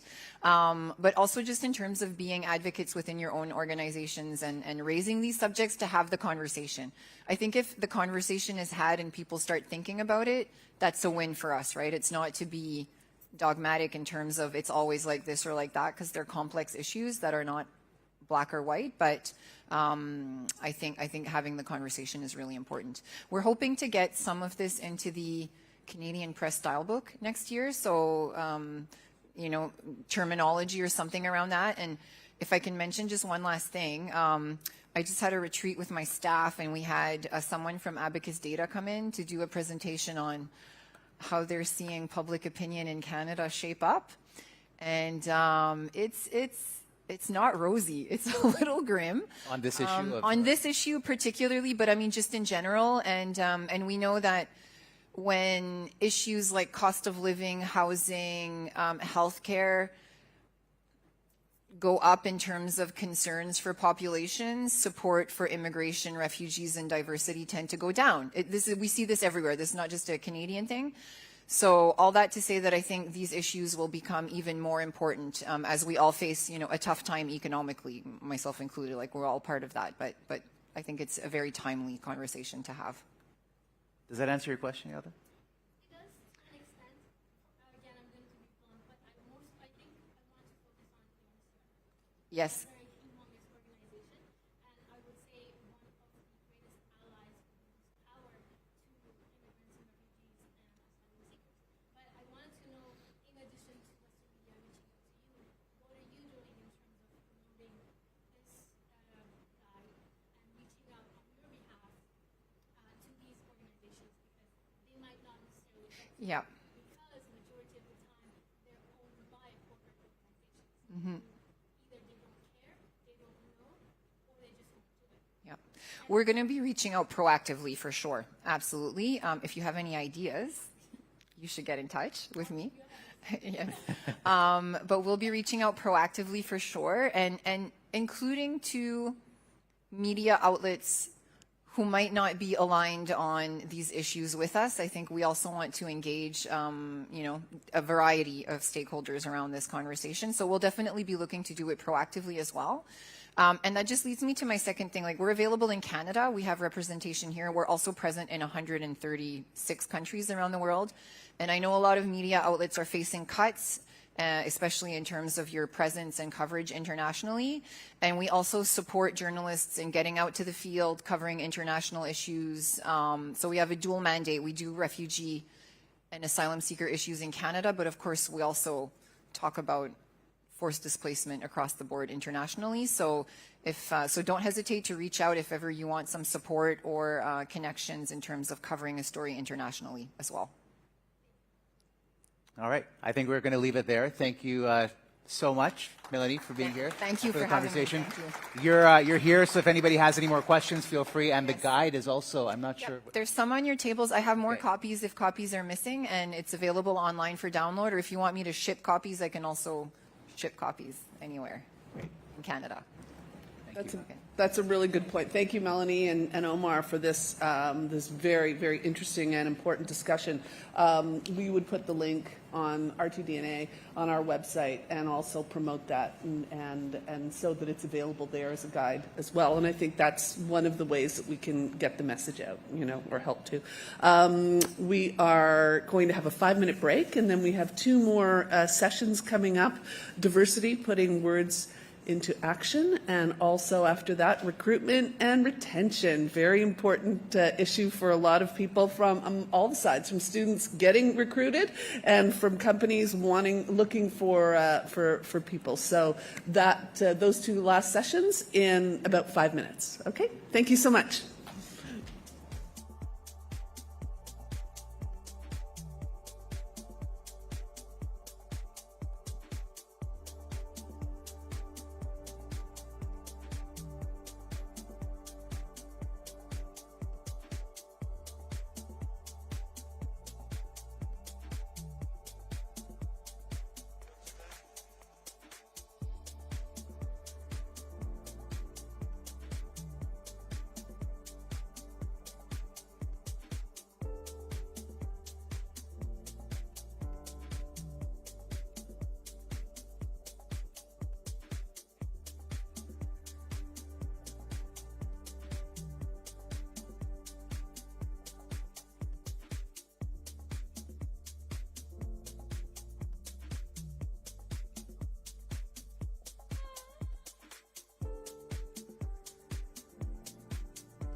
If everyone could take your seats, we will be getting underway shortly with Brian Daly and Diversity in News.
Please welcome Brian Daly. Hey, everybody. Are we up? Hello. There we go. Anybody else going to trickle in? Let's just get going. Let's get started here. Well, welcome, everybody. Welcome to the Saturday session of the RTDNA conference. And yes, my name is Brian Daly. I'm a professor at the University of King's College School of Journalism in Halifax.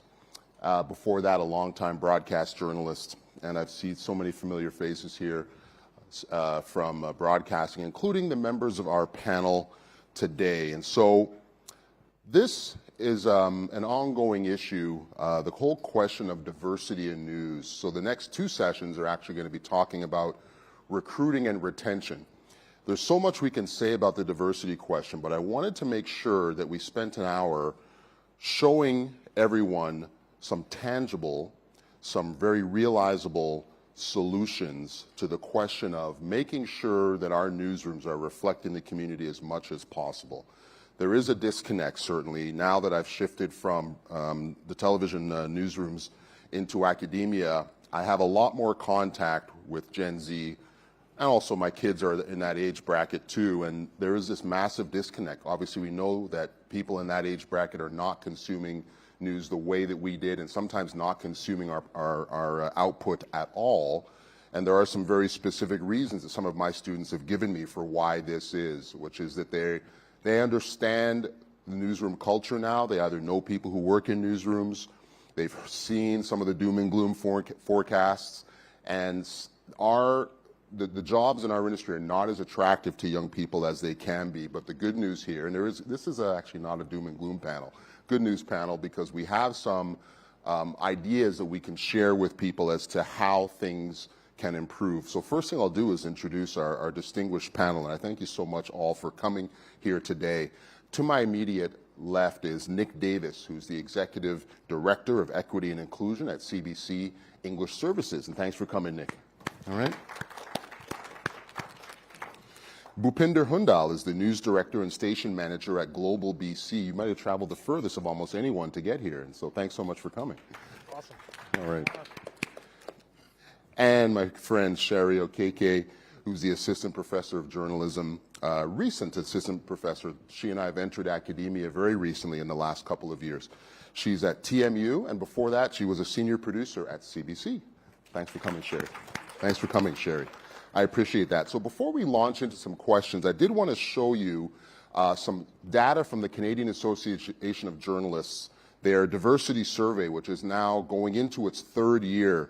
Just the fact that this survey was able to gather useful data is itself a tremendous thing, because 10 years ago, the former chair of the TMU School of Journalism, John Miller, had a research project where he surveyed newsrooms across the country, sent out all sorts of, I can't remember the number right now, hundreds of surveys to try to paint a portrait of Canada's newsrooms. This would have been in 2011, 2012. The turnout and the results were poor. John even says he got spoiled surveys back. So some people not only didn't want to fill them out, but were upset and offended that he would even ask, what is the demographic makeup of your newsroom? Thankfully, in the last 10 years, we've come quite a bit farther, and so the CAJ has come up with some numbers on underrepresentation. This sets the stage for our panel. It's the Canadian Newsroom Diversity Survey. It's found that 1/2 of all newsrooms employ exclusively white journalists, and that more than 8 in 10 supervisor roles, those key, usually top 3 positions in newsrooms, are staffed exclusively by white journalists, at least in 2021 when the ballots were sent out. 8 in 10 Canadian news outlets, this is across all platforms, not a single visible minority or Indigenous journalist in a leadership position. Can you guys bring it back one for me, please? That sets the stage for this panel. How do we increase representation in our newsrooms? Answers are sometimes hard to come by. Some feel overwhelmed, but there are some answers here on the panel. I want to throw open now, right, to all of you, first of all, and a reaction to the numbers. Well, I'm not surprised by those statistics. I mean, I've been a journalist this is my 36th year as a journalist, started back in 1987, and often was the only representation in many of the rooms I'd worked in for many, many years. Now, I can say it's changed. It's changed a lot over the past few years, but is there enough representation still in newsrooms? Well, to me, it depends on where you are, which part of the country you work in, what type of work you do, but I still think we have a long way to go in actually being a little bit more reflective of the audiences that we serve, especially in newsrooms. And so any other thoughts then about what this is showing us about our newsrooms in this country? Bhupinder. Lots of work to do and lots of work ahead. And I think this journey that we're on is not going to be one that's going to stop. It's ever evolving. There's always going to be changes and things that we can do better. But ultimately, I think what this really tells us is leaders really need to look at the makeup of their team. And I'm going to use the most diverse example I could utilize, which is hockey. You're going to laugh at that one. Hockey, what do you mean? If you look at, there's 6 defensemen on a team, right? There's 12 forwards. They all don't do the same thing. And you can't have a makeup of your team where all the players are doing the exact same thing. A defenseman will be a stay-at-home defenseman, or there might be a defensive player who's more offensive in their game. You have to have the right kind of mixture and those tools and traits that you need in order to have a successful team. Because if you have too many players doing the same thing, Toronto Maple Leafs, you're not going to be very successful. So I had to work that in. But I think what this ultimately tells us is that if you look around the room and you see a lot of the same things and a lot of the same people doing the same kind of stuff, you're not really going to have a successful team. You need to develop a team where somebody has a linguistic skill that you don't have on your team, or somebody has a community perspective that you don't have. And usually we think about diversity with regards to technical skills or a beat, like the crime beat or the politics beat, but it needs to be brought into community, geographically, and based on where you are geographically, the demographics in that community are going to be very different. So do you have a room that, takes up or takes stock of what that is? And if it doesn't, as a leader, you need to really examine and look at that. And Sherry, you deal every day with young people. What are they telling you? Do they see the situation in newsrooms? Are they interested in getting into the business, even? Okay, that's a big question. There's a lot of questions in there. 2 questions, I know. I'd be careful how I ask questions around journalists. Can I just respond to something that's already been said? Yes, first? absolutely. Okay, so in terms of, I really like what you're saying about the team and look around and see who's missing. I'm a strong believer in that. But that starts with who's running the team. Yep. Who's running the team? And it's about more than representation in that you can't solve this problem by getting someone who looks a certain way to run the team. It's more than that. You have to have someone who thinks a certain way and has lived experience and has professional experience. So I think it comes from leadership, and there has to be a shift away from checking boxes. Oh, we said this, we did this. oh, we put someone who looks like you in a position over here. Are you supporting that person? Does that person have experience? Because when they don't, that hurts us actually. And so talking about supporting that person that raises the question, is hiring in and of itself enough to address this issue? If not, what more needs to be done? I would say it's absolutely not enough. And just to get back to, sorry, I skipped over one of your questions about students, but I've been really impressed in the short time that I've been working as a professor. It's only been a little more than a year, and I wasn't really sure what to expect. And I've been really impressed by the enthusiasm of the students and their critical thinking and their passion about very important topics and what they want to see coverage on. And yet, at the same time, their first hesitation is always about toxicity in a newsroom. That is the first question I get, whether it's a student in my class or a student in a class that I'm a guest speaker in. It's always, how do you manage that? How do you take care of your mental health? How do you cope with that?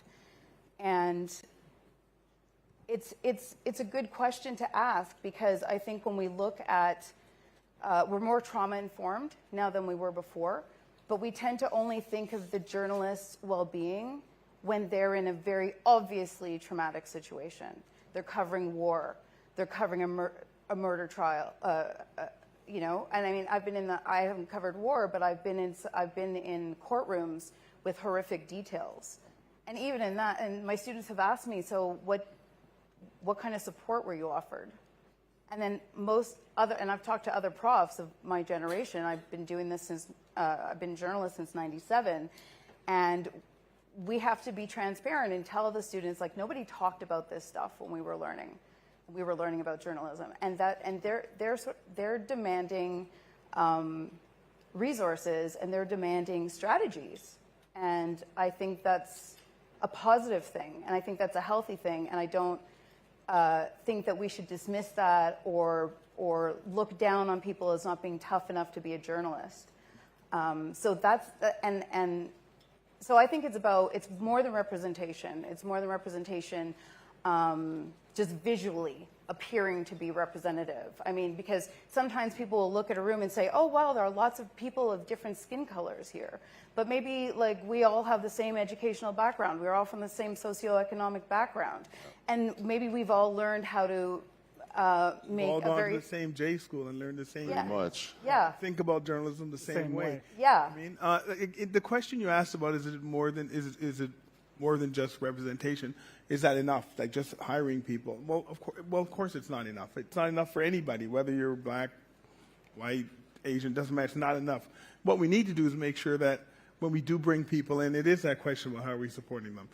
A good example I can give you is, sometimes I read press releases when someone got a job, right? So we've hired the first black woman or the first indigenous person.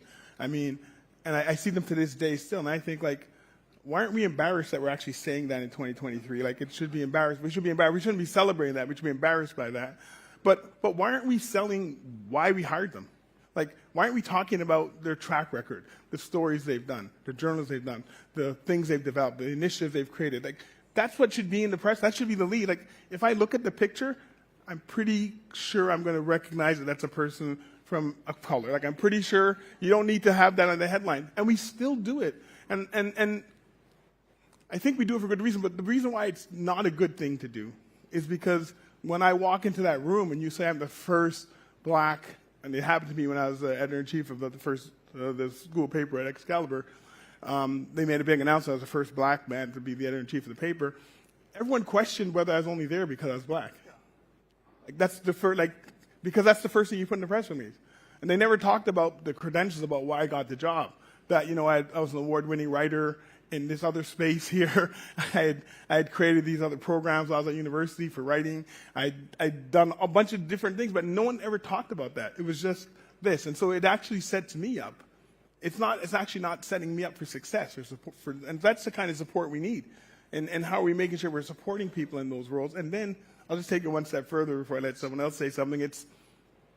are you as a, like, is my boss even qualified to manage someone like me if they don't understand me and where I come from and how I think and my living? And I don't expect everybody to understand everybody, but I expect you, at the bare minimum, is to get to know me first before you make judgments about me and before you start thinking, well, this isn't the right person for the job when you don't know me. Because I've been in situations where I was told, like, why are you the senior producer of this radio show? Have you ever done a radio show before? Like, and I said, why don't you ask me what my history is first? Because I actually been in radio for 10 years before I came to this place producing radio shows. And so to me, it's around even getting to know our teams intimately. And I don't know if a lot of managers have ever had to do that before, like, because the people in the room always look like them. There's no need to learn about some other person's culture, upbringing, or how they think about the world. I just want to springboard on what both of you are talking about.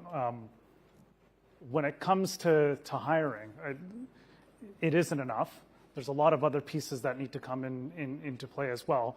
But when it comes to the toxicity in newsrooms and how we need to change the conversation, I think we need to, in the hiring process, change the questions that we're asking. And what kind of competencies do we want candidates to display? And then we also need to score candidates a little bit differently. Like, we score on technical skills and what kind of experience they have. But we also need to evaluate and score on other aspects that we haven't traditionally scored on. And some of those things would be as simple as, and I would ask all candidates this, is, okay, let's just say there's a story happening in a certain part of a community. How do you source contacts in that community? How do you source contacts in communities that you are not familiar with? How do you build a relationship with someone who is not within your circle? How do you nurture and develop those relationships over time? How has those relationships netted you stories that you've never been able to tell before, but you have told? That will lend you a lot, and you learn a lot too. And speaking of diversity, there are many journalists who are diverse but are also white passing. There are many journalists who are of diverse backgrounds but don't have a cultured experience in their upbringing. There's a lot of things you have to examine and a lot of questions you need to ask. And by asking good questions in the interview process, you can learn a lot. And the one thing that I think we, in terms of addressing toxicity in newsrooms, that we have to get away from is, we all journalists have an ego, and we all think we know everything. Like, if I speak, I'm the smartest in the room, or my opinion is the best one, and I'm going to use my opinion to override your opinion because my opinion is more important than yours. But one of the things we have to realize is that, A, we don't know everything. And because we don't know everything, the conversation we should be having is, what can I learn? Right? Like, I don't know everything about this story or about this subject or about this thing. How do I enter the conversation and be like, this is my perspective. What is your perspective? Why do you see it differently? How does a certain section of the population see this issue differently? Like, you got to open yourself up to get more in.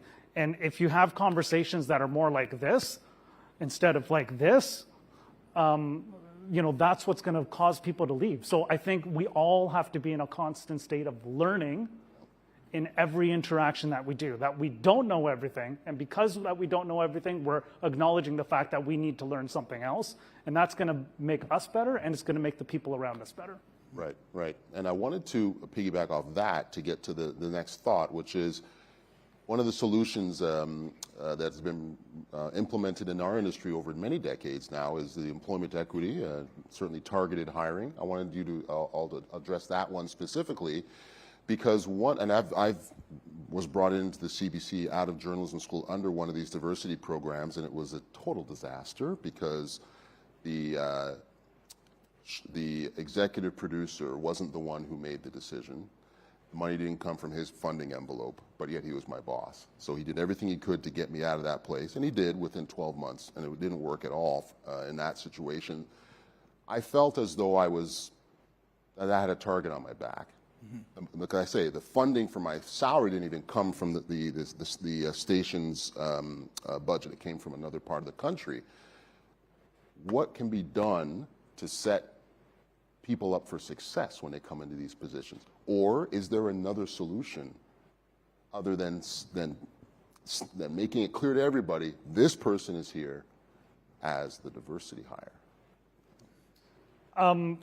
So I'm just going to jump this one. So It's a very loaded thing. yeah. Well, and before you even say anything, Yeah, go I ahead. just want to say that I'm not embarrassed by those programs at all. I think we have to have real expectations around those programs, because if you think about it as a race, okay, and it's a 100-meter race, and we're starting at the 150-yard line for a 100-meter race, we're so far back. If we want to ever get to a place where we're actually having proper representation, we have to do something to kind of springboard that. So that's the intention of those programs. But the problem is that there's too many people who think that because we have a program that the person we're hiring actually is not qualified. Well, then that's when the program's a failure, or when the person who's hiring it doesn't believe this program's going to help their program in terms of helping it become better. And I think the more programs we have like this, I do think we actually improve our journalism, because we get different perspectives at the table, different voices at the table. It just is better. But if we don't change the mindset of the people who are hiring and bringing in people to understand the value of those voices that we're bringing in, and the value and how they're going to help us with our storytelling and help us be better journalists and improve our journalism, well, then you're right. They're ripe to fail, because this person wasn't even thinking about you as a journalist. You're just thinking of you as this diversity hire. But if we don't have targets and we don't have things like that to actually catch up, then we're lagging behind. If that's our intention, and I'm not saying it has to be everybody's intention, but I work for the public broadcaster, and we take money from all y'all. Like, you guys pay us, and so we better look like you. You know what I mean? Like, and we better make every effort to look like you. And to catch up, we have to have something. Like, we have Indigenous programs for journalists. We have, programs to try and springboard people into leadership. Like, we have them. And I know there's people in my workplace who think that these people aren't qualified. But I would suggest that whoever's running those programs should be bringing in qualified people. That's the problem. There's this perception that those people aren't qualified because they came in this way. And I would say that that's actually not true in the most case. I've answered this question a few times over the course of my career about, is that person qualified or whatnot. And I would say, and some of my responses have varied from being polite to being very blunt, which is, okay, what's your definition of what is qualified? Because I can tell you, it's not mine, right? So, we have a very narrow view of what we think is qualified. And in this world, we need to have a more expanded view. And I would look at what is the unique trait that this individual is going to bring to the table that we don't have right now. And I see that as an opportunity. I see that as an opportunity because if they're bringing something that we don't have, guess what? Now we're doing something new. Now we can actually start looking at newer opportunities. We can actually start innovating because this person's going to bring something that we don't have. And until we get out of this, and we have some old thinking, right, that is toxic, which is, well, it's got to fit with what I define as being as being the thing. But I think we need to broaden our horizons a little bit. Because there's opportunity. And we're all struggling with declining revenues and declining audiences and so on and so forth. How do you expect to grow your audiences by doing the exact same thing that you were doing over and over and not looking at new opportunities or new ways of engagement? It's just counterproductive. If you want to be a successful business, you got to grow. So it's about time you figure out how to grow. Can I just throw something at Sherry? Because me and her have worked together many times in our history. And we can tell you, you know how many shitty journalists who are white, who I've worked with, they're shitty. And no one questions them. No one asks them about their qualifications. No one says, but you bring in a person of color. And I'm telling you, the bar is so high. Why, when you just hire me as a 21-year-old, should I be as good as the fucking host who's been there for 40 years? Yet that's what I'm being judged against, yet we don't judge other people against the same things. And I've worked with so many mediocre journalists, I'm sorry, not trying to be mean, of all shades and all colors, but I just think there's this real unbelievable high expectation and burden on people who come from those programs, and people who look like me, and people who look like Bhupinder, and people who look like like my Sherry over here. And even though we work together, I still forget her name. And that's part of the problem. And Sherry, I know I've worked with her, so I've been in her spaces, and I'm saying, holy shit, like, okay, whatever. And I just kind of put my eyes around. Sorry for the swearing. Nikki is Nikki, man. He ain't gonna change. Sorry, I apologize. That's why I love him so much. I just want to springboard from a word that you used a few minutes ago about mindset, and also what you've been talking about in terms of selection, the questions you're asking people. There are two things I want to mention. One is that you mentioned white passing diversity. Okay, so I remember having knowing a journalist who was white passing, and because the organization was trying to do better on diversity, when she was in a job interview, they said, how can you contribute to our diversity goals? Or what do you know about diversity? Or some very, formalized question. We define white passing, just for those who don't know in the room what that means. What do you mean? We just define white. Oh, I mean, it's someone who doesn't identify as white, but people might assume that they're white by looking at them. So they were being interviewed by white people. The white interviewer thought they were interviewing a white person and said, but why should we hire you? Like, what do you know about diversity? And so this is a big problem in terms of the mindset of checking boxes. We need better diversity. So we're just going to ask, how do you have better diversity? It's like asking someone, how do you stay married? It's like, what's the secret? Give me the secret. What's the meaning of life? It's bad questions from journalists. Supposedly, you're supposed to ask great questions. Well, are they? I don't know, but they're usually managers, and they might be former journalists or whatever. But in terms of the mindset, and you're saying, look for people who have skills and things that you don't have. That has to happen at the highest level. Yes. And it has to be someone. It's not good enough to just say, oh, we hired a black person, or oh, we hired the person from this community. We're not all the same. Hiring one of us is not the same as hiring another one of us. So it's... You only allowed one. Yeah, I know. Typically, we've had that conversation. But it's just to say the mindset has to change at the top. And when you were talking about learning and being open to learning, I see that on the ground with journalists. I see that on the ground, and that's what we're doing in the field, and we're trying, and everyone's trying so hard, and they're on deadlines, okay? I want to see leadership open their minds, because who's being supported, and how is it coming up, and what is the tone that is set? If the tone is set, it's like, oh, grown, we have to have more diversity.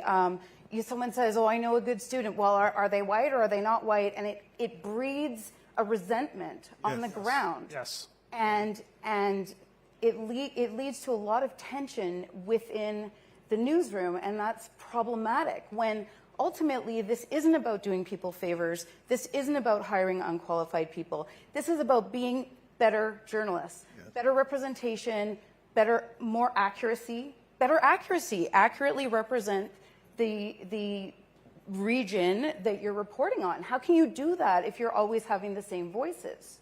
Can I just flip the script on something too? There's an inverse to that as well. It's like, so in my job, I of course have to hire people to do work that's about equity and inclusion. And there's this perception sometimes that just because you're a person of color, you actually know a lot about equity and inclusion work. And I'd say we need to break that myth too. Absolutely. Because it's a myth. Absolutely. I know a lot of my friends who would be the most useless equity and inclusion people on the planet. I just do. And then the other thing is I'm trying to get away from using, we actually took diversity out of our title. Because, it's a bad word now. Well, no, it's not. I don't think it's a bad word. I think it's actually not accurate. To me, when you hear the word diversity, you just think about people of color, and you think of Indigenous people, and you think of code.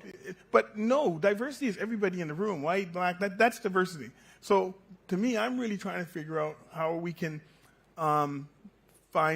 be equitable and be inclusive and make people feel like they belong in a place. And I'm trying to get away from that, because when you use words like that, people think the word means something else that I actually don't mean. When I say the word, and I use the word diversity, I actually mean everybody in the room.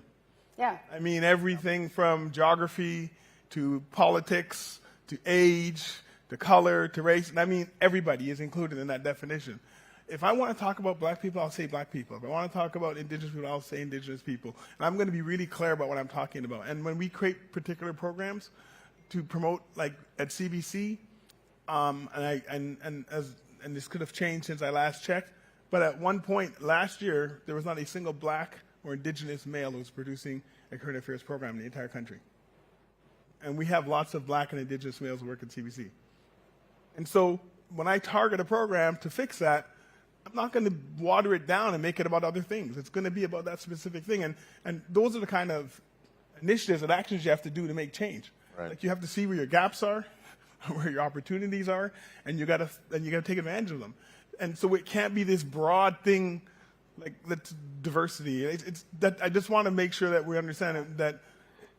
Yeah. When I hear the word, and when people hear the word, they get turned off because they think it's about people of color. And actually, diversity is about everybody. It's not about people of color. And a lesson for everybody here is that this is a core journalistic principle, not just for those of you who are students, but for those of you who are in the business. Specificity is important here. And you are going to get a chance to ask some questions. We've got about 15 minutes left. So I did want to end by talking about young people.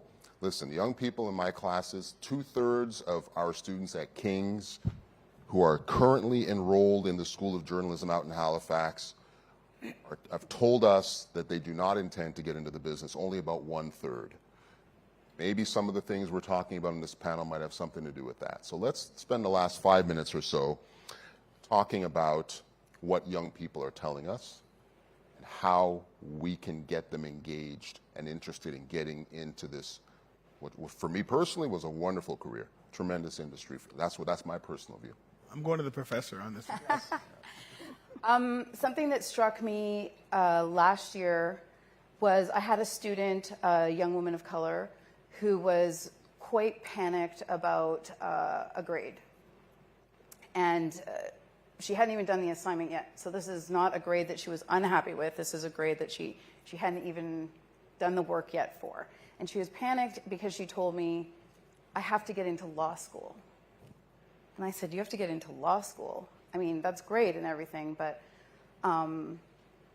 like, why are we panicking? You know, you have a bit of time. You're not even, you know, at the end of your career, at the end of your degree yet. This degree, we got to get this degree done, right? And she said, well, I've been told by a journalist with a lot of experience that there's no hope for me, that I should just forget about being able to make change, and that when I go, I can think about making change, but when I go in, I'm going to have all white men for bosses. And so there's no hope, and I'm going to have to do something else. And I just was so taken aback. I really sat with that because this student was actually really in a panic in that moment. And I just realized this is really heavy, you know, because they said, oh, I'm rethinking my life choices and all this sort of thing. And I really sat with that. And so the first thing that I said to this student was, I don't know about the experience of that other journalist. I can't speak for that person. But I can tell you in my career, much of it at CBC, all of the leadership that I can remember, that I can name off the top of my head, are women. They're women. So that's just factually incorrect based on my experience. Yep. Now, they're not women who look like you or me, the majority, right? But they are women, so there's a factual error in what the person told you. And then it's just like, let's slow it down. And she just kept thinking, maybe there's no space for me, maybe there's no space for me. But it's not because she thinks she's not good enough. She thinks she won't be heard, or her achievements won't even be recognized because of what Nikki was talking about earlier, about the way that people look at us, like, how are you qualified? How did you get here? What's going on? And so there is a real concern about how people are going to be treated. And as I said before, there's a lot of questions about toxicity. And this generation, what I would say is, they're not willing to put up with what a lot of people think that they should just suck it up and put up with. Stuff we put up with. And you know what? I think we have to go deeper than representation, but there has to be respect. I mean, this sounds basic, but you've got to respect the students. You've got to respect their generation. You've got to respect what they're saying about, like, you can't just pass it off as youth. They're experiencing a world that we did not experience when we were that age. Okay, I was like 30 when I got a cell phone. So, and this isn't just like, oh, your parents are bad, they gave you a cell phone. It's not the point. It's bigger than that, right? So I had a student this week breaking down because of what's going on in the Middle East and saying to me, I thought I was okay. I thought I was okay, and I'm realizing today I'm not okay. And they don't feel that newsrooms can cope with their humanity. It's not about qualified or not qualified. Right. And in a time when, you know, people can't afford houses, people can't afford rent, you need to have a job, you need to make money. And if you're going to take crap, excuse my language, you're going to take it from the highest paying crap job that you can get. It's right? not bad language. Compared to what Nikki was saying, I'm just saying they're smart. They're smarter. They're smarter than people think. So then, look, Bhupinder, Yep. you're hearing all this. You're a hiring manager. Yep. And Sherry's question in my pre-interview with her was that a lot of them still want to be journalists, but do they want to be journalists for you? As in, do they want to be journalists at your station? That's an open question, perhaps. I want young people to be journalists at our station for sure. And I think there's a multitude of things that we have to do. I know we specifically at Global BC are doing a number of different things to engage youth. We're reaching out to community groups and saying, hey, we want to have your youth groups come into the station, and we'll do a whole tour and we'll get you exposed, and like go at the high school level and try to engage young people and get them interested in the business. But we also got to create our culture. We spent a lot of time on how we need to diversify how it is that we do our jobs and how it is that we have conversations.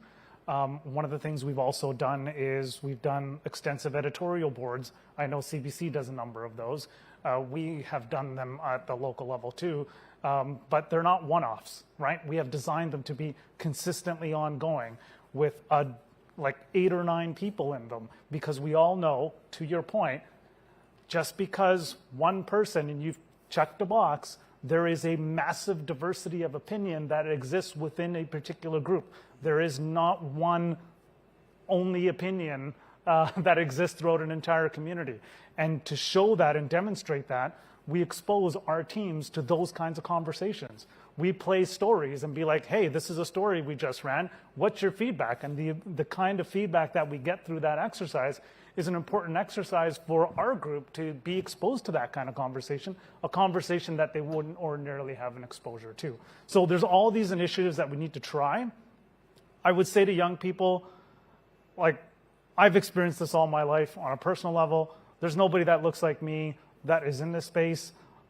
I'm the only, very often I've been the only person who looks like me who's been in the room. The only other broadcaster that I know or working in broadcast media who looks like me is Harnarayan Singh, who we did work together, right? So there is hope. There is a lot of opportunity. I've been so blessed and privileged to do the things that I've done and the amazing things that I've been able to accomplish. Is it frustrating? 100%. Is it hard? It definitely is hard. Do you have to push and persevere and continue to learn and continue to evolve and continue to innovate? 100%. So to all the young people, I think now is a better time than it was during my time. And I hope all of you take full advantage of that opportunity and know that there's people like me and others who are in places who are wanting to support you and help you get there. I think there is, as much as we talk about doom and gloom, because that's what journalists like to do, there is hope and there is opportunity. Last word to Nikki. Well, I think I used to lecture at college journalism programs and university programs. I've been doing it for a long time, and I see over the years that those classes are changing, which is a good thing, and the classes are looking far more representative. But if you really want to win this battle, though, we got to get people when they're young and get them interested in news and get them interested in the media and see it as a viable option for work. And what helps, though, is when you turn on the news, you see yourself in it. Like, that's what really helps. Like, because I don't want to be in a space where I don't think I'm welcome, and I'm not trying to be there. I love hockey. And I've lived in Montreal. I grew up in Montreal here in Canada. Big Canadian fan when I was younger, and I never ever thought I could be a hockey player growing up. I played hockey, and I was pretty good. And when I got to be in grade 6, I stopped playing because I just didn't see a space for me there. And so the more we make people see a space for them in the work we do and as journalists, then the more the younger people will think, oh, okay, I see myself there. As a 12-year-old, I stopped playing hockey because I didn't think I had a future. And I was actually a really good hockey player. I know I was good. I was one of the best skaters in their school. But I just didn't see a space for me, so I switched to another sport. Where I saw myself, I switched to basketball, where I saw myself. Okay. There you go. There you go. And I wanted to leave you all with something to take home, which is if we as journalists can get ourselves out there into young people's places, for example, the schools, it can have a tangible effect. Just before I left the news industry a couple of years ago, I was part of the Canadian Association of Black Journalists Executive, and our executive director, Nadia Stewart, who worked with you, Bhupinder, I think, she wanted us to be present in the schools to show people tangibly what journalism was all about. She came up with this idea to have newsrooms themselves actually open their doors. The pilot project for this was in Halifax, get CTV Global and CBC to open their doors to black students during Black History Month, get them in there, get their hands on cameras, hands-on. Wouldn't you know it, it was a great idea because 2 students decided to become journalists. They decided to get into journalism school just from spending 1 day at an open house. I wanted to play you a video, the guys have it queued up here, of one of the students who's currently at King's. She's graduating next year. And back in 2019, she did a tour of CTV Halifax, and she's going to tell you what impact that had on her life. You can roll it. My name's Kendra Gannon. I'm from Halifax, Nova Scotia, and I'm studying journalism. My goal career is broadcast journalism, doing like something like an anchor or something, which, you know, takes a few years to get there, but it's something that I'm really excited about. Whoa, Kendra, that's not nice. Let's get a picture of that rock. Get a picture of that rock. We got to like fool around with the cameras. The really cool thing was being in the newsroom and getting to do like hands-on stuff. That entire experience really interested me and, you know, put me on the path and set me on the path of going to journalism school. For Black youth they don't really know that that's like a career for them. So it's definitely a good way to like bring people in. Think about it. Think about duplicating that in your region of the country. I wanted to thank the panel. Thank the panel for coming. And are we going to have time for a couple of questions at least? Look at Liz. One.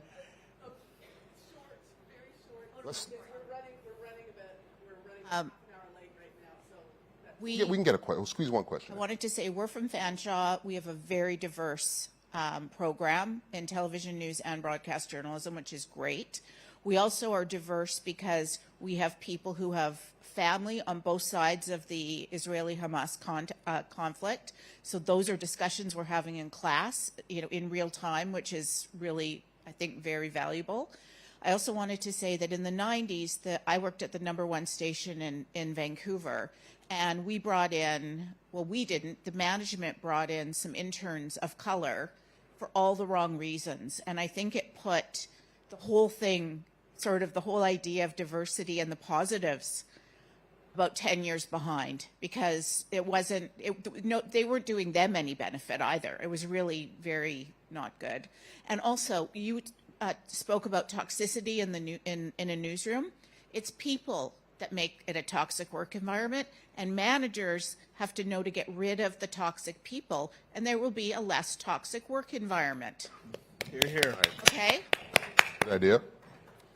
Good idea. Let's try to squeeze one quick one in, then we'll wrap up. Anybody else have a question? We got one question here right next to the first questioner. Thank you. I'm with an organization that's an arts and culture-based organization focusing on advancing Black emerging artists. And I also was fortunate to work in the area of equity and diversity in the past. And I just want to address the precarious situation that an equity expert is in. right? And when we talked about the types of supports, I was wondering if the newsrooms have thought about assessment in terms of the leadership. Is there a way to assess the leadership in terms of how they're advancing equity, diversity, inclusion, and having discussions about anti-oppression? Because not being able to discuss anti-oppression when talking about equity and inclusion creates a really difficult situation in terms of advancing those areas. And then recognition for folks around those areas in terms of equity, diversity, inclusion, and anti-oppression. I was wondering if that's something that you've all heard of in the past when considering that. I wanted to make quick comments. And the quick comments I wanted to just address is when U of T was looking at diversity in education and looking at instructors and how they could be more diverse, one of the Black professors said that she really needs to be challenged in the area of continuing to be courageous in the role of advancing diversity, inclusion, and equity, because her job is at risk as well, right? So when folks are being asked to speak truth to power, that is a really, really precarious position to be in, right? So what are the supportive, tools or things that are in place, processes, so that people can do that? Are we having discussions about white feelings, white fragility, white tears, microaggressions, right? And thinking about that as we're considering equity and diversity and inclusion, and how is that being considered in the interviews and with HR? There's so much that needs to be done when looking at it comprehensively. So when we're thinking about what does support look like, these questions came to mind for me. And how does the representation need to think? Sure, you talked about that. And is representation thinking that way? So those are just some reflection. I know we don't have time to go into it. I think you raised a lot of important issues, and I just want to bring it back to we absolutely have to go get people when they're young, but I want to make sure that they have a healthy environment to be working in when you bring them in. That's my issue. So I say in my class, I'm running this place like a real newsroom in terms of expectations of journalism standards, but we're going to go a notch higher, because I have control and I'm the leader in this particular environment, and I have zero tolerance for toxicity. Can I guarantee that? I can't guarantee that, but I can guarantee that that is my attitude, and that is how I'm going to approach things. And I would like to see more leadership be more focused there, because it starts from the top. The students, they don't want to piss off their prof. And the newsroom doesn't want to piss off their exec. And the exec doesn't want to piss off, and it goes like that. So it has to start at the top, and it has to be, people have to be accountable for their behavior. So yes, let's go grab students, but students are smart. And they've got a lot on their plates that we didn't have on our plates. And they don't have the emotional bandwidth to deal with extreme nonsense that we unfortunately got used to dealing with. And there you go. I mean, we have to make sure we put words into action. That's why we chose that title. And I hope that we left you with some tangible solutions that you can take forward into your newsroom, into your university and college environment. I wanted again to thank Sherry Okeke, Pinder Gundal, and Nick Davis. Thanks so much. And we are trying to keep the time here. Up next, a somewhat related panel on recruiting and retention, moderated by Ramneek Gill from CTV News.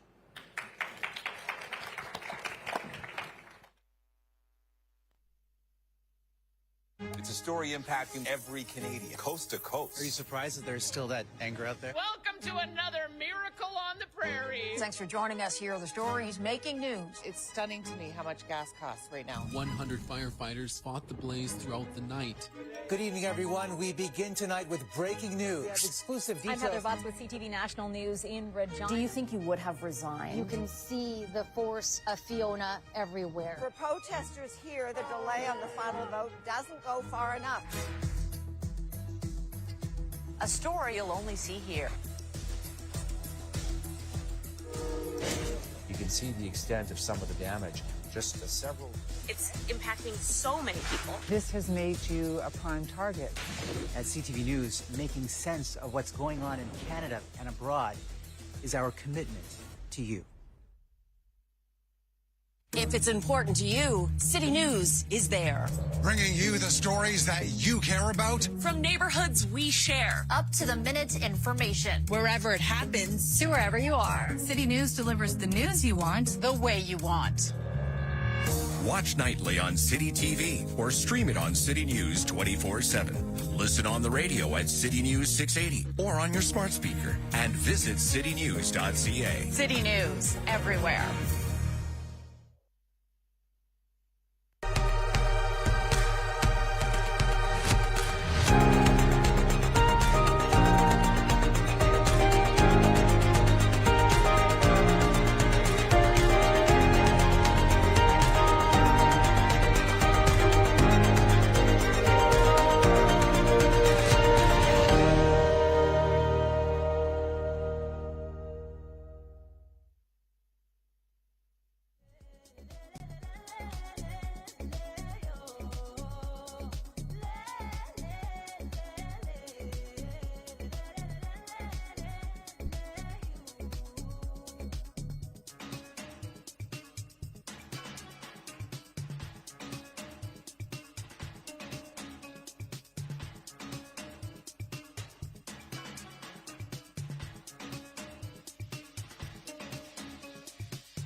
frequently in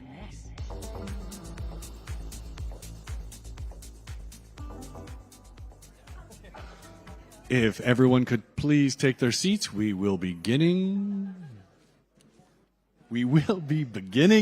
in just a moment.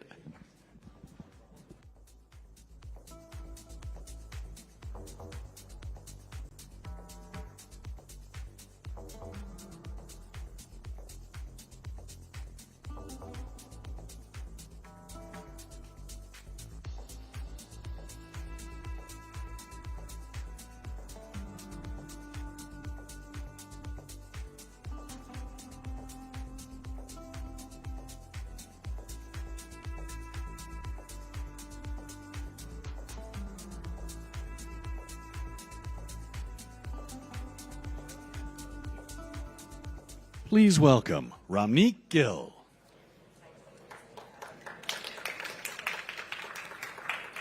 Hi, everyone. Thank you for being here today. We are joined by a very knowledgeable and insightful group of panelists today. You should have heard the discussion we just had leading up to coming here on stage. I've learned so much already. So this is on recruitment and retention. I think something we can all identify with, whether you're a manager looking to attract top talent, or you yourself are looking to break into the industry and find the job of your dreams. So let me introduce our panel. We have right next to me Michael Pham, account director for LinkedIn, Dan Shelley, president and CEO of RTDNA US, and Eileen Chadnick, principal at Big Cheese Coaching. Thank you all for being here today.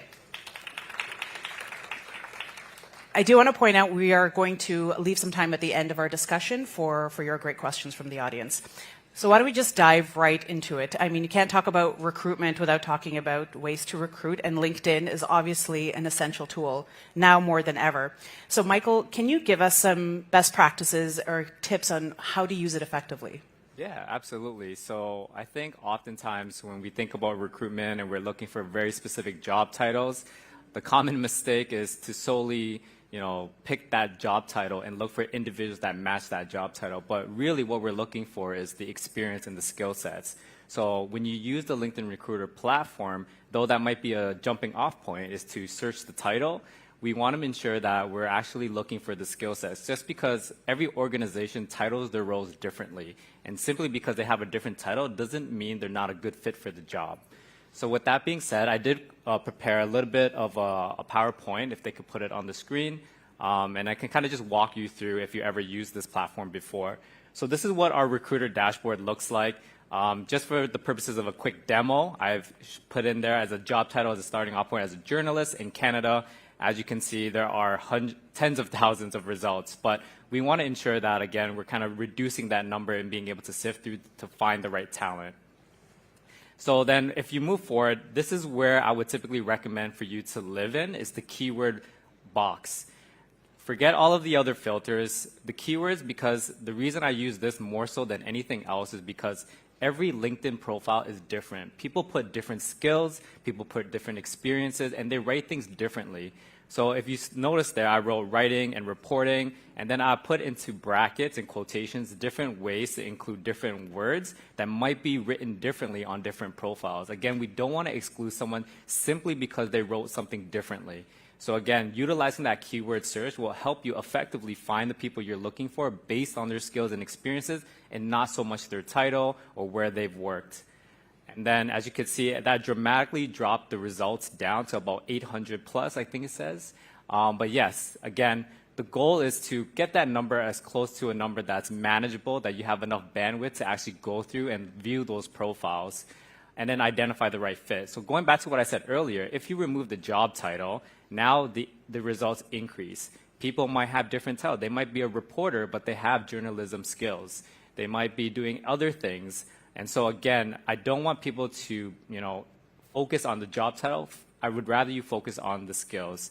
And if you're saying that, obviously there are still thousands of results, if you click advanced search, we could also do years of experience. So by doing that, again, narrowing that down, it will enable you to effectively find the right talent, the years of experience to get you what you're looking for. So now, again, we've now narrowed that down further, and I've also now removed the job title. And by removing the job title, again, you see more results. So again, to dilute this further, we'll pick a location of the GTA to kind of dilute that further, be very specific. And then if there were job titles that you're getting pulled up that don't match what you're looking for. For the purpose of this demo, I chose media relations. You could actually exclude titles in your search. So then anyone with that title now has been excluded. And again, same thing goes for companies. Obviously, there's going to be a bunch of journalists who currently work at CTV News as an example. So we'll exclude people who currently work there to kind of pull those results further to shortlist that even better for you. And that's pretty much it. I just wanted to run through a quick demo. I know there's a lot of discussion points, but if there were any recruiters that want to utilize that platform, that's how I would recommend them to do that. That was great. Thank you, Michael. No problem. So let's keep in the theme of recruiting and finding the best people. Dan, I'd like to pose this question to you next. And although this is a U.S. study, I'm sure a lot of us in the room can relate to this. So a recent RTDNA Syracuse University survey found that 90% of news directors said it was more difficult to recruit and find team members now more than ever. Do you feel this is reflective of the U.S. media landscape? And what are some contributing factors, perhaps? I think it's reflective of U.S. society. Writ large, but specifically the U.S. media landscape. And I blame what I call the terrible trifecta of 2020. And that is COVID, first and foremost, and then the long overdue racial reckoning that occurred post the George Floyd murder, and then our country's 2020 presidential election, which was not normal in any sense of the word. And you're still seeing the effects of it play out in courts and in demonstrations today. But what happened in 2020 is that journalists suddenly had to completely adapt how they did their jobs and how they fulfilled their solemn obligation to keep their communities informed. Their stations or companies would build studios in their homes or remote hookups in their homes, usually on Zoom or Google Meets or Teams or whatever. Skype was a big one that CNN was using. And that was great in a way because you could stay out of the newsroom, not risk or minimize your risk of getting COVID. You could be with your family and you could help protect and nurture your family going through this horrible time. But then you get a call from the news desk saying, I know we set up a studio for you, so can you do a live hit at 11 p.m. and then another at 4 a.m. and then another at 7 a.m. and another at noon? And it just became so burdensome on so many journalists. And nobody did that. No assignment manager or producer or news organization executive did that in order to try to find some new economy in the business or to try to, there was no nefarious purpose to that. It was just everyone was adapting to this new reality at the time. And as a result, burnout increased rather than decreased. And it became so much more difficult than it had been before to retain high-quality journalists. Mm-hmm. Absolutely right.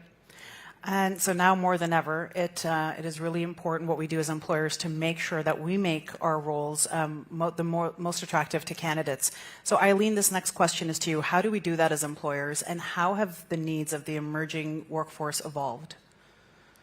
Well, so, there's been a little discussion on how do you get the good ones, and then the next question becomes, how are you going to keep the keepers? Mm-hmm. And it's really multifaceted, and it's important to understand that there's been a huge shift in how people see work, how they situate themselves in work, and their orientation. And so a careerist is looking for roles if differently than somebody who's looking for a job, and it's a bit more of a transactional. They're looking for, how is this next experience going to meet my needs? And my needs are different from previous generations. From a career point of view, my needs are, will my this role help me get to the next level? Will it expand my skills? Will it expand my visibility? Am I echoing or am I okay? No, you're good. Oh, I hear an echo. And how will I, my leader, who will be having my back? Who will I get to learn from? And then let's not forget this other small little teeny piece that's been shrinking over the years called life. Will there be time for me to have a life? And so increasingly, keeping the keepers means you really have to understand what today's talent needs and wants. And then, how do you provide that? And that really speaks to, are the leaders equipped today to be not just a mover of news and get news out the door and do all the good stuff that you do, but you have to see yourself in a different lens with a different role, as it's increasingly it's human leadership. And there's a whole vast array of new skills. There's been a sea shift away from command and control, get everybody in their ducks and assign and tell and prescribe.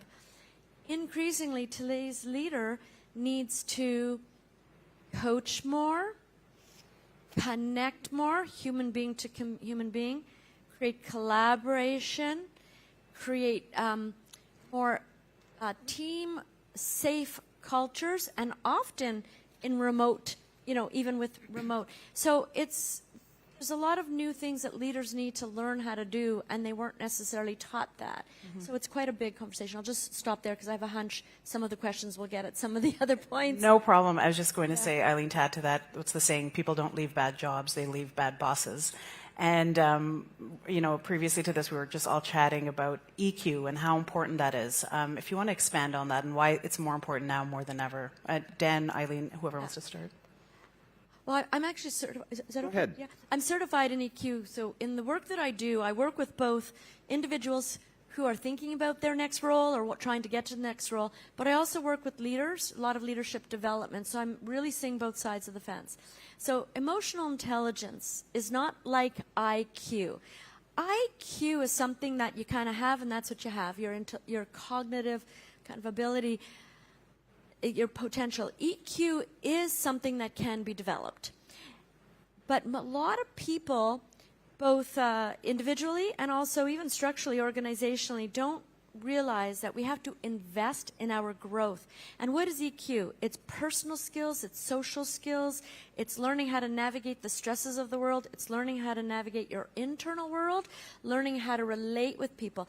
It's not one thing, folks. It's like it's an enormous array of skills that are developable, but they don't get developed unless you set the intentions, unless you have a growth mindset, and unless you're supported. And so increasingly what the world needs in all sectors, but especially in radio, television, news, is human leadership and even human talent that are evolving and growing these skills. And I just want to, before I pass it, because I'm sure Michael has a ton of stuff, Dan has a ton to say about this, but I just want to say you'll never, ever hear me call them soft skills. There is no such thing as soft skills. They're gone because they are now the hard, crucial, must-have skills that will distinguish people who can survive the tough stuff of work and life these days, thrive, make stuff happen, and help other people thrive. And so they're no longer soft. So if you leave this room, don't call them soft skills. Well, there's nothing soft and there's nothing easy about it either. And all of these things we've been discussing so far have caused, and I hate the term paradigm shift, but there's been a massive paradigm shift in the industry as it relates to recruitment and retention. Bosses today, the news directors, the corporate news executives, the producers, the assignment editors have to have a lot more sympathy and empathy for the journalists who report to them. It has to be done. Otherwise, they're going to keep losing people, and that is not sustainable over time. Young journalists, and journalists at all levels of their career for that matter, right now have a unique opportunity, unique in that I have never seen it throughout my career to this extent, where you can say no. And you shouldn't hesitate to say no for legitimate reasons.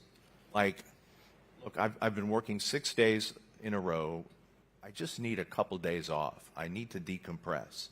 And the answer to that question from the boss should be absolutely, unless there are circumstances that make that completely impossible, legitimately completely impossible. Or a journalist should be empowered to say, I'm a multimedia journalist. I'm a one-person band. I'm not going to cover that story as a live shot on the 11 o'clock news tonight because I feel kind of creeped out in that neighborhood. We all know that safety is a huge issue right now in the local journalism community across the United States and increasingly here in Canada. So both sides of the equation, management and the journalists, the working journalists on the street, in the newsroom journalists, have had to shift how they approach things. We're seeing in the States a lot of companies go beyond the traditional employee assistance program, right? Everybody's got an EAP. You got an EAP? Yeah, I got an EAP. Everybody's got an EAP. But that's not often adequate and not often enough. So some news directors in the States are giving people time off the books. Why don't you just take 2 or 3 days? It won't count against your banked vacation time. Decompress, get away from it, come back when you feel better, especially if they've covered a traumatic situation, a traumatic story. Back in late February, there was a young journalist in Orlando in his first professional job. He had just finished a live shot at the scene of a homicide earlier that day when the gunman returned to the scene and shot and killed him, the journalist, and gravely wounded his photographer. We don't know if he'd just seen the reporter on air and that's what prompted him to come back and target him. Allegedly, he's not been convicted.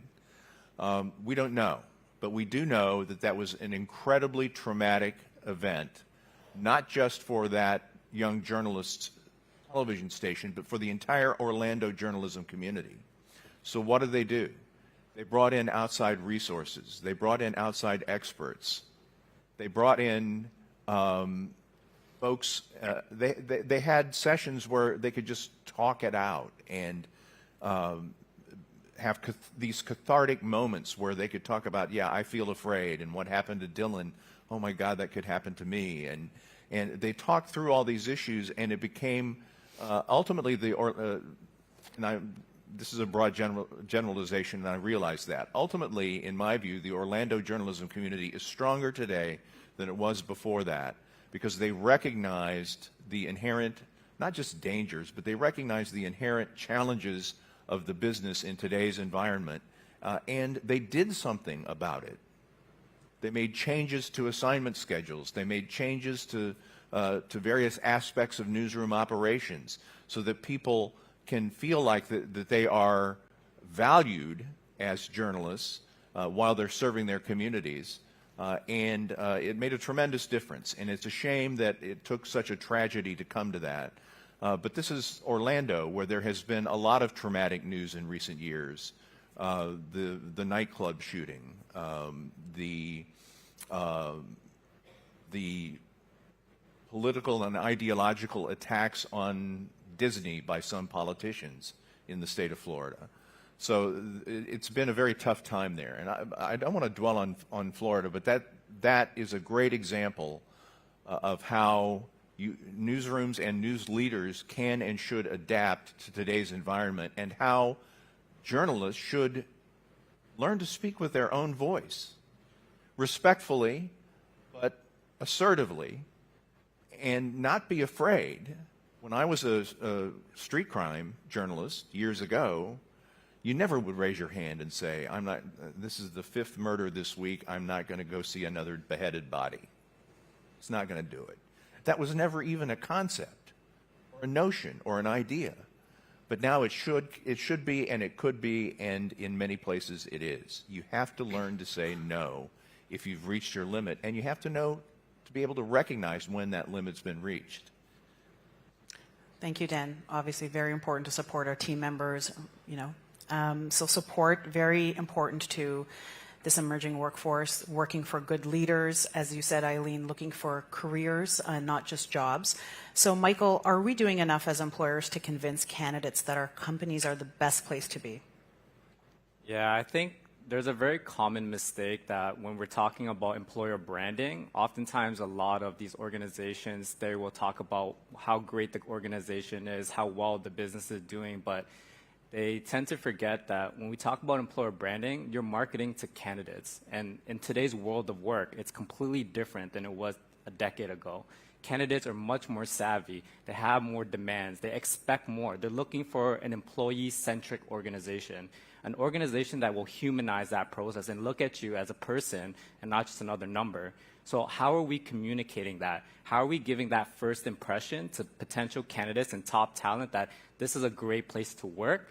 We are invested in your career development. We're going to provide you with the work-life balance that you're seeking, provide you with the mental health that you're looking for.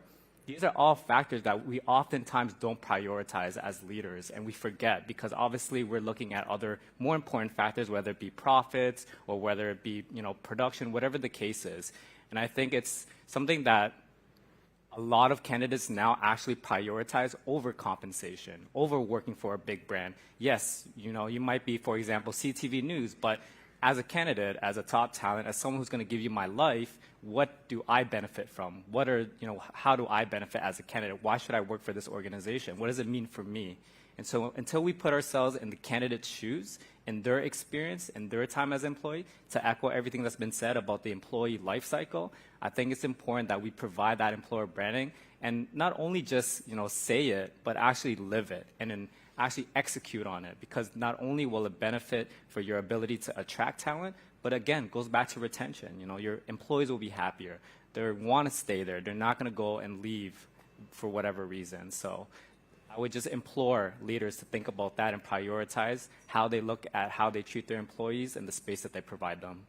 Absolutely right, Michael. It's really switched from hire me because to, why do I want to work for your company? Exactly. Tell me more about that. So Eileen, back just keeping with recruitment, how big of a role do you see a company's emphasis on diversity and inclusion playing in attracting and keeping top talent? Yes. What I'm seeing is, I think it's very important and it's a very interesting, evolving idea as to what is diversity, equity, and inclusion, because I've heard a lot of people say I have organizational clients and I'm working with groups of managers, and recently, literally this week, I had somebody say, we have a situation where because we're being called on with some of the equity, diversity, inclusion imperatives, we have some employees that are afraid that they're not going to fit into the checkbox for promotions, and so I think that it's an area that's evolving, and some people are experiencing. I've met a lot of people who are no longer best before date of age and are experiencing ageism, and that's a piece. And so I think there's also been a lot of conversation about, is there room in this conversation for different opinions and perspectives? So it's not only the traditional models that everybody says, we need more people of this color or background. I think it's an area that is increasingly important but very, very complex. And from a candidate's point of view, if people don't fall into some of those areas, they have concerns, and it becomes tougher to get into organizations. So it's a wonderful thing. It's also a tricky thing. Thank you, Eileen. Let's just switch gears a little bit to where journalists are working and how. So a 2022 survey from Reuters Institute for the Study of Journalism revealed that 39% of news managers felt their organizations were struggling to persuade people to return to the office. You could argue maybe that number is even a bit higher. Dan, what are your thoughts on what works best in newsrooms? The 5-day in office, maybe a hybrid model, work from home? What's sort of being applied in the U.S.? Well, it's a variety, right? I mean, there's even some talk of going to a 4-day work week, though a lot of executives at companies that run local newsrooms in the States aren't yet sold on that concept. But it depends on the company, it depends on the station, it depends on the local management of the station, it depends on the local news management of the station. But what we think, what I think needs to happen in order to make the recruitment and retention issue, to improve it, would be to give the freedom to each local newsroom to do what works best for it.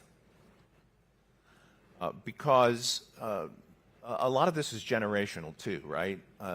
Younger journalists, they in many cases feel like they are empowered more than perhaps young journalists of previous generations did, and so they will say, I don't want to come to work in the office 5 days a week, I'll do 3 days a week.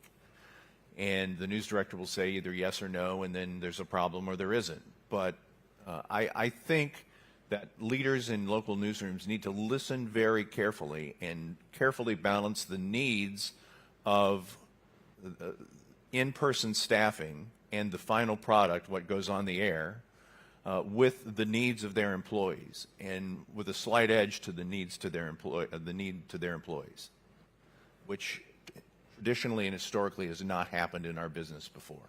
Yeah. And Michael, what are you seeing on LinkedIn? Is this topic, one of importance to a lot of people? Is it top of mind? Yeah, absolutely. I think, like I said, the world of work has changed so rapidly and so significantly that how people perceive work today is a lot different than how they perceive work before. And when it comes to, hybrid work models, remote or, in on-site, I think it's just striking the right balance. Everyone's job is a little bit different, and oftentimes there's pros and cons to both. Obviously, on-site, there are individuals who just do not enjoy the commute to get in. It takes a lot of time, it takes a lot of energy to do that. But at the same time, when you're in the office and you're collaborating with your team members, you're getting effective communication across instantaneously rather than me sending a Teams message or an email and waiting forever for a response. So ultimately, I think it's striking that balance, figuring out and having that conversation openly with your employees to understand what works best for everyone involved. And I think, again, no one's going to have a perfect answer that's going to work across the board for every organization. But it's working with your team and being amenable and being again, just understanding what we're trying to accomplish, giving your employees trust and knowing that, we will get to that finish line, and how we get there. This whole focus and prioritization on getting you on site every day or giving you sort of, that ability to be working from home. Again, I think it shouldn't be a huge focus. It's just everyone should be able to work collaboratively in whichever way is most comfortable that produces the results that you want. So it's always going to be an ongoing topic because not everyone perceives it the same way, but hopefully we will eventually get there. Thanks, Michael. So last question for me before we turn it over to the audience. The pool of strong writers and producers looking for work now for a variety of reasons is now more shallow than it's ever been, arguably. Dan, how are local stations filling those roles, those entry-level roles right now? Well, it's tough. And if you're a journalism student in the United States right now, and you want to become, or maybe you haven't even thought about it, but you should go into the producer ranks and start as a producer, because there is a dire need for producers in the United States in TV newsrooms today. And the producer puts you on the path to management rather than on-air talent, generally speaking, though not always. And there's such a dearth of producers, particularly in smaller and medium markets in the United States today, that companies are doing some pretty extraordinary things. They're trying to recruit people who aren't in the journalism industry. In some communities and some companies, they're actively recruiting displaced newspaper journalists and editors who were let go when their newspaper was bought by a venture capital firm and eliminated most of the jobs and turned editing over to AI and other things like that. So they're going to these veteran displaced newspaper reporters and say, can you please come into our newsroom? We can teach you how to produce a newscast. You already know how to write a newspaper story or a print story. We can teach you how to write broadcast. But you know what you'd be doing for us? For you, it's a whole new chapter of your career. And what you'd be doing for us is you'd be bringing a lot of experience that doesn't currently exist in my newsroom. And you'd be able to mentor all these younger journalists and help them become better journalists. And so we're seeing that to some degree. Unfortunately, another thing we're seeing at the moment, and I spend a lot of time speaking to students in journalism schools around the United States, a lot of journalism programs are now communications programs. And they tend to have more students enrolled in strategic communications majors, what we used to call PR. And there are still journalism students and people who want to write for newspapers and people who want to be photographers and people who want to be on-air reporters, but a lot of them want to be on camera. I want to be on camera. And that's fine. But you really should, I always tell you, you really should consider the producer track because your career will be longer. You're much more longer to stay in the same community for a longer period of time than having to work from 2 or 3 year contract to the next biggest market, 2 or 3 year contract, to the next bigger market, 2 or 3 year contract, until you either get out of the business or retire. So, yeah, that's what we're seeing. Thanks, Dan. Questions from the audience? There's one over there. Chris? Is there a mic? Oh.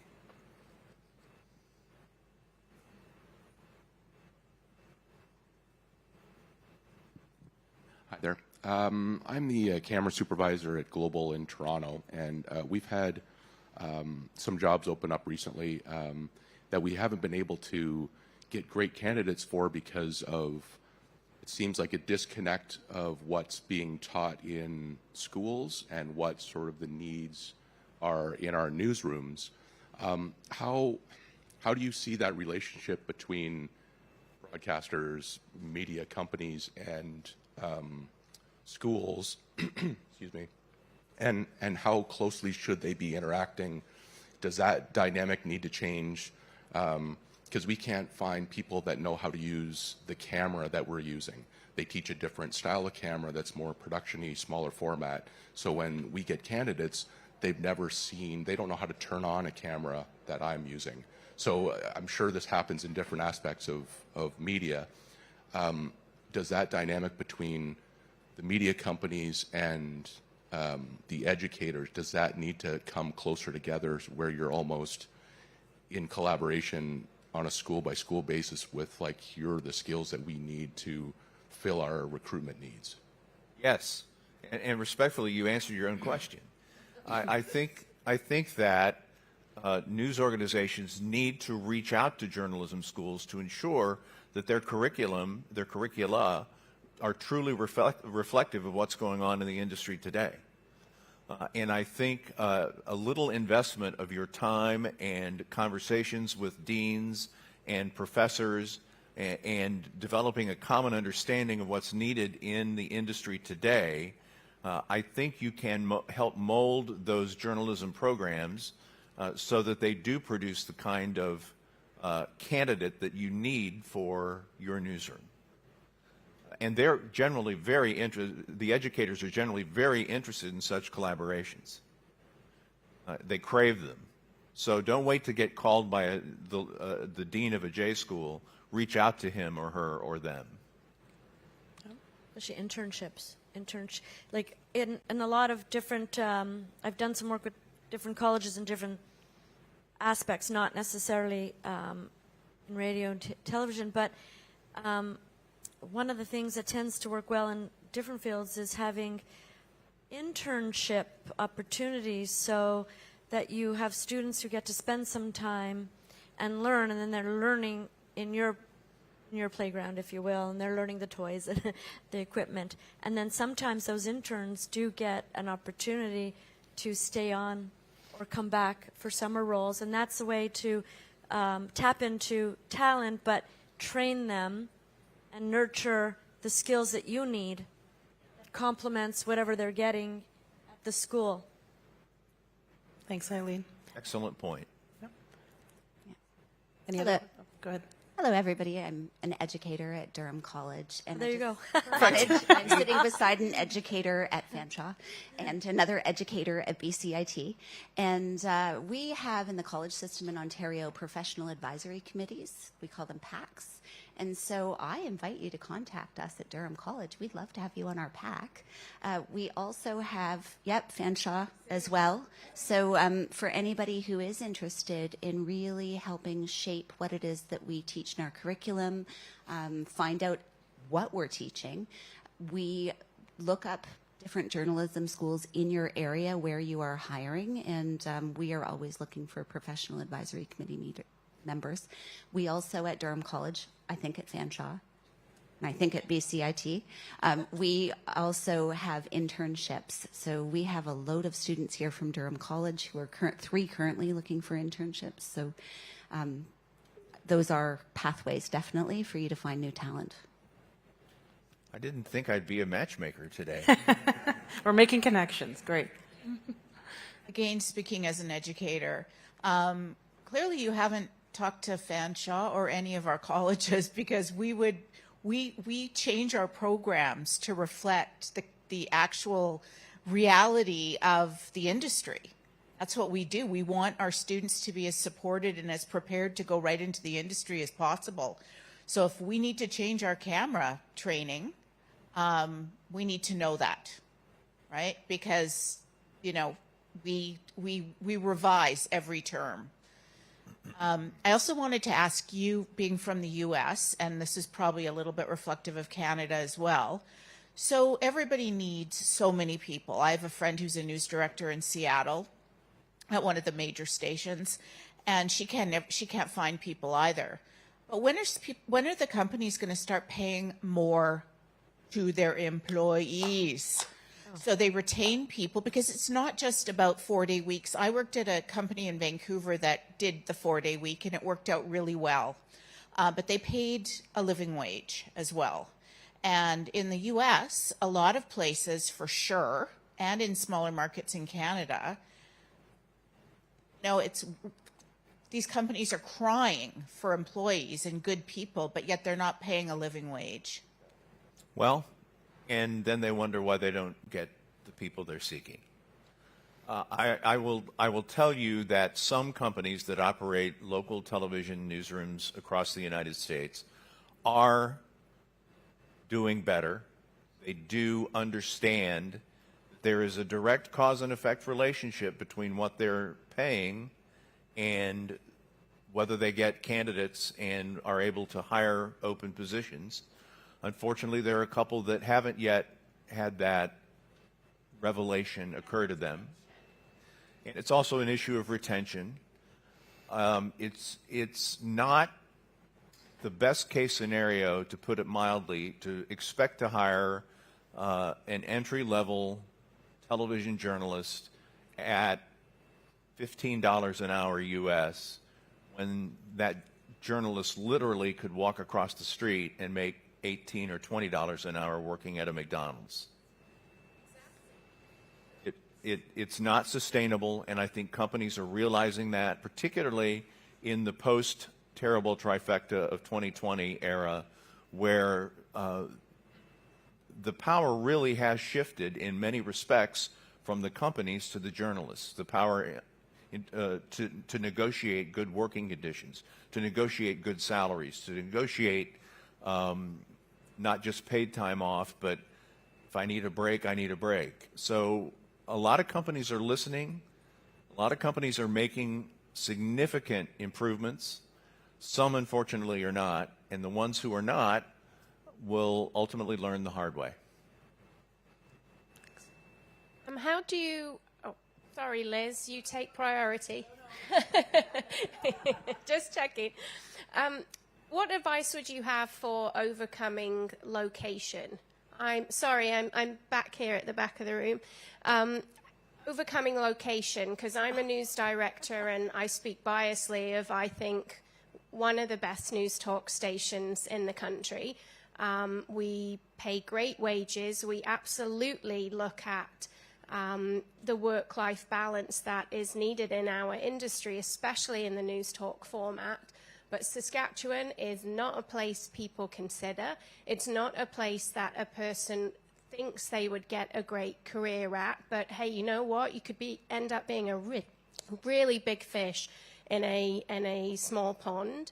And also trying to send the message that we're not trying to squish dreams. We know people want Vancouver, Toronto, Calgary, Edmonton, somewhere like that. But you're not going to get a job there until you build your resume, and you can do it at stations and locations like ours. But that message doesn't seem to resonate. So either what am I doing wrong, or how do I overcome that stigma of location?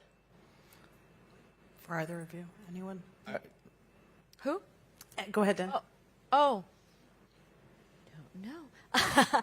I think, yeah, the challenge of recruiting is so multifaceted about how do you connect with potential people. This is going to sound crazy, but my background many, many years prior to becoming a coach and a trainer, I used to work in PR.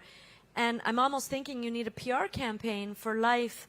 You know, in Saskatchewan, here in the big markets, there's a lot of struggle with finding homes and the cost of living. And what I'm hearing you speak to is such a wonderful value proposition for people who are really keen on getting their career started. And one of the things we were talking about internally back in the room is a lot of people who are trying to get into roles that you're describing that you have on offer. It's like a passion and a calling, and there is a great yearning for people to get a foot in the door. And I'm hearing you say that this would be the place to get your foot in the door and start to build your experience and build your narrative. So I think that through different channels of recruitment, like certainly LinkedIn would be one, but even media relations to the markets you're trying to recruit to, like try to get the Toronto people, how to start to tell those stories, whether it be social media campaigns. But to me, it sounds like almost in addition to some of traditional recruitment strategies, it sounds like there's a lot of marketing opportunities to tell your story, and so that it is heard by people. It is unique, this sector. It's very unique than, let's say, trying to get an accountant to join a role, or trying to get those that enter, this field do have a yearning. And I think you have a pretty compelling story, but maybe it needs a marketing campaign with different. So I'm wearing my marketing hat, my old PR hat. But even as a coach, if ever I have somebody knock on my door, I'm going to tell them to look to look your way and to think about smaller markets, because one of the things about growing a career is to build your experience, build your narrative, and what are you willing to do that? And it also can speak to work-life balance too. Just, those are my ideas. They're half price today. I don't know if they landed. Thanks, Eileen. There are people in our industry who thrive on the hamster wheel. Right. They love spending 2 years here and then moving 2 years there and moving 2 years there. But there are also people, particularly in the current environment, who just want to set down some roots and don't want to move every 2 or 3 years, and might relish the opportunity to work in Saskatchewan and have a long-term career being paid more than a living wage, with working for a boss who understands work-life balance and how important it is. You've got to find a way through marketing or other means to try to appeal to those people, because they have always existed in our business, and they still exist in our business. I started my career as a radio news director in my hometown, and I worked there 15 years until I was recruited away by a bigger market and then worked there 11 years before I was recruited to CBS in New York. And the most fun I ever had during that time, as I look back on it, was being the big fish in the small pond in my hometown. Not because I was a big fish in a small pond, but because I got to do journalism the way I wanted to do it. And I got to serve my community the way I felt it really made an impact and a difference. And if you can appeal to those qualities in people, and they exist, then I think you'll find some success. Thanks, Jen. I know we've run out of time, so I'm going to ask this very briefly to each of you. The one quality that you think attracts a candidate or retains a candidate in a leader. What does a leader need to have? For the one sentence, because I know we're out of time. You want to start, Michael? In one sentence, that's tough. I think ultimately, again, with the newer, especially the younger generations of work, you know, we expect a lot from our leaders. You know, we want someone who leads with empathy, who understands us, who wants to see us grow. So being able to communicate that effectively, because, you know, like a pre-discussion we had previously was, you know, oftentimes people who are promoted into leadership roles, they were incredible individual contributors, they were high performers, but they were never taught or trained to lead. And I think there is a discrepancy there. We need to preemptively train these leaders who are becoming new leaders to understand what it means to lead, to know how to deal with difficult conversations, to help your staff grow, to lead with empathy, and to be more compassionate towards each other. So I'll leave it at that. I'm sure my panelist friends will have more to say on it. That was excellent, and I could not improve on that. My answer in one sentence would be a human being. Yeah. Yeah, we're all on the same page here, yeah. So, again, that's exactly what it is. And it sounds, I think everybody has that intent, but I think a shout out to organizations is to equip your leaders, and a shout out to leaders is to take it on yourself to learn what all that means. What kind of conversations do I need to have with my people? How do I show up and really create conversations that connect? Talk to my people about their careers. Your role is to be a human leader, and there is very specific growth and learning to do that across the board, not just in this sector. And so I would say take that to the next level and get real curious. What does that mean? And where is my learning curve? And organizationally, how can we support our leaders to level up? Thank you. Call me. Thank you all for devoting so much time to this really important conversation today. I think we've all walked away with a lot. So thank you all. Thank you all for being in the audience. Thank you. I will now segue to one of the best leaders I've ever had, Liz Travers. I didn't pay her to say that. I promise. I just want to say thank you to all of you for being here for the last 2 days. So many takeaways. Thank you to this panel. I keep learning, and I think we all want to keep learning, and that's what these conferences are about connecting and trying to be better journalists, leaders. That's what's important, and that's how to keep our industry alive. What we're about to do, get ready, students, for a little bit of speed dating with your mentors. The mentors are all sitting there waiting for you, so be prepared to ask some questions, and we'll tell you how it's going to unfold when you get there. Take your seats. And to the others, I hope we see you at the gala tonight. And thanks again to the panel.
Logo loop.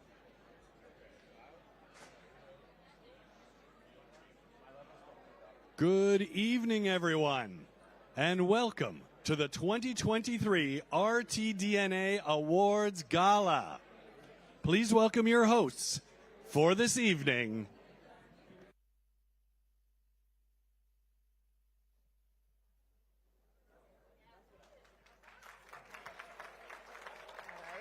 Thank you. That's a good start.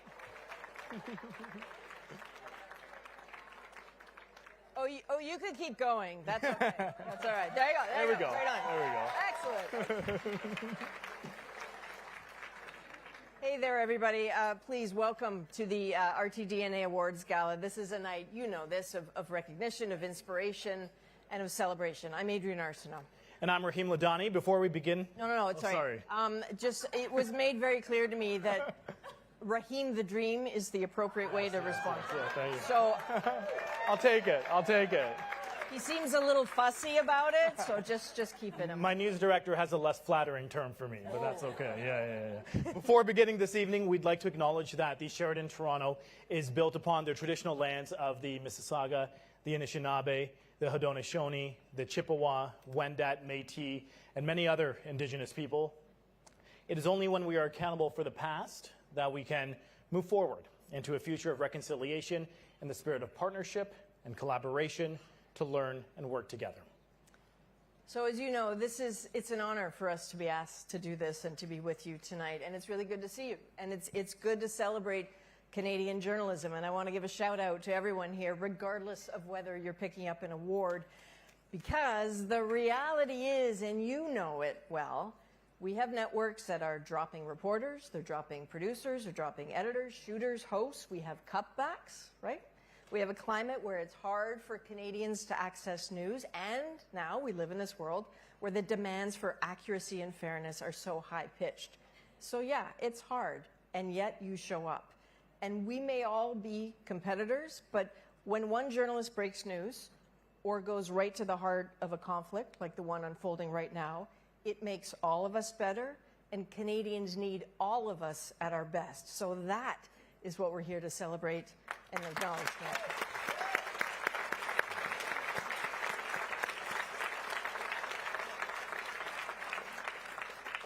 And it's because of what Adrienne just said that we gather to pay tribute to the exceptional storytelling, that insightful reporting, and impactful journalism of our nominees, but also applaud the luminaries in our industry who have made outstanding contributions to journalistic excellence. So, once again, thank you for joining us in person. We also have a lot of people watching online through our live stream on RTDNA Canada. Okay, so among the awards tonight, and there are 4,502 of them, we have a new Emerging Journalist Award. This is fantastic, as well as an RTDNA Hall of Fame. So to understand a little bit more about what's happening, let's welcome RTDNA President Liz Travers to the stage to tell us more. Liz.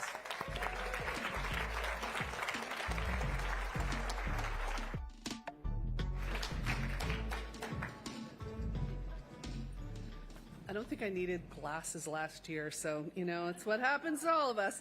Thanks so much, Adrienne and Raheem, for being here tonight, and welcome to all of you. We've had such a great conference. Over the 2 days, we've talked about connecting. We had the most amazing session with the students, with mentors from many of you are in this crowd, and it was great. You know, they left feeling like this is why I went into journalism. So, and that's so much of what we're all about.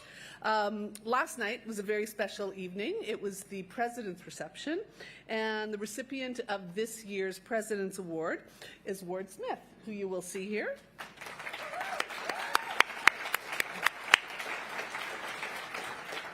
Now, he couldn't be here tonight because apparently some, I don't know, 30th anniversary or reunion at Queens was a little more important. So, you know, we'll have to talk to him about that. But the other award that we handed out last night was a first. It was for the emerging journalists, and it really looked to the future. And that first honor went to Keir Junos of City TV, and Keir's with us tonight.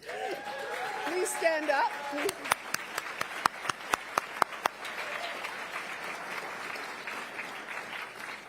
And so tonight we're going to be handing out a few other very special awards, but now we will get to the business. Thank you, Liz. Liz Travers, everybody. So you can't have a party without rules. So here we go.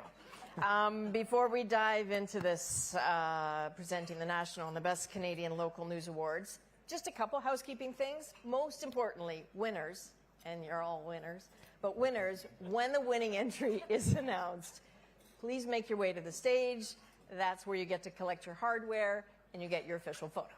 And then obviously we're in the age of digital, so we need to take a picture and share it on all the platforms. So we've got a great wall outside that you can take some photos. And then if you are sharing, the hashtag for tonight is RTDNA Canada 23. And we're not going to have everyone sitting down here throughout all the awards. We want to get you up. You can go to the bar, take some breaks. And so we're going to have a few breaks sprinkled in throughout all of this. We'll let you know when they are, and then we'll come back and reconvene. I'm a bourbon girl. What are you? Are you a... My boss is here, so I like sparkling water. Yeah. Thank you. Thank you. Thank you. Bourbon. Yeah. We would also like to give a big thank you to the organizations that helped make this evening possible, because your generous support each year makes these types of events go and happen. Our conference and award gala partners are CBC News and Google, and our gold sponsors are Global News, CTV News, City News, CNN News Source, and Ipsos. And also, we do want to thank you to LiveU, who is also a sponsor and providing live streaming of tonight's gala event. And also a thank you to the Canadian Press for their sponsorship and for being our official photographer for this year. Yeah, you can give it up for Canadian Press. There you go. All right. Ready for some awards? Yes? Right. All right, let's go to. Okay, so why don't we start with the Best Canadian Local News Award. So in each of these categories, these finalists have already won on a regional level, so they're now competing for the best in Canada. First up, the Best Canadian Local Audio for feature news in a small to medium market. And the finalists are Enter Anytime, opening the door to a lost language, 650 CKOM. Prokofiev in the Charlevoix. Bay St. Paul artist explores his connection to Ukraine. CBC, Quebec. Suitcase Stories. CBC, Yukon. All right. And the winner is CBC Yukon, Suitcase Stories.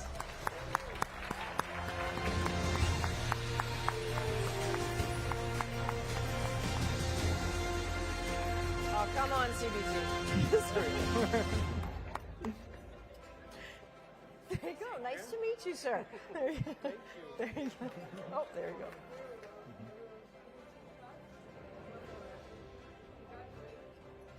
Thank you. All right. All right, congratulations. Now to the finalists for the Best Canadian Local Audio Feature News in a Large Market. And the finalists are how classes in agriculture and baseball may have saved 2 rural Alberta schools. CBC Calgary. A Daring Escape. CBC Toronto. Punjabi singer Diljit Dosanjh selling out Rogers Arena marks a cultural shift in BC. CBC Vancouver.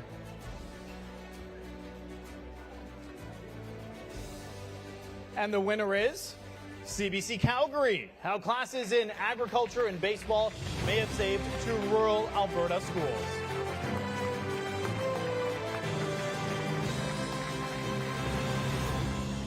There you go. Thanks very much.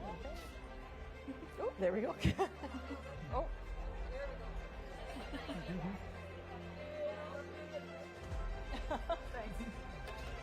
All right.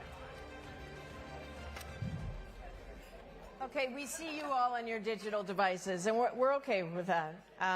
You're probably swiping through the headlines, right? You're tapping on content, but when we're looking for a little longer read, and that's not now, please, the feature is an invitation to linger, to learn, and to lean more on these topics that we're especially interested in. And that, of course, brings us to our next award of the night. And the finalists for Best Canadian Local Digital Feature News in the Large Market are... And the finalists are Disputed Land, CBC Edmonton. 36 Years to Justice, CBC Toronto. Inadmissible, how a U.S. policy is wreaking havoc on the lives of Iranian Canadians. Global, British Columbia.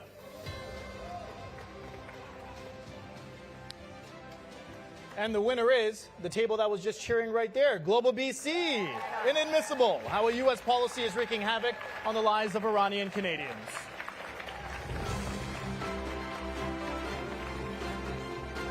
Good job, you.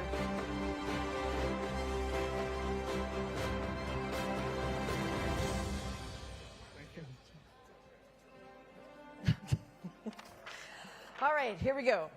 In the small market for Best Canadian Local Digital Feature News, the finalists are.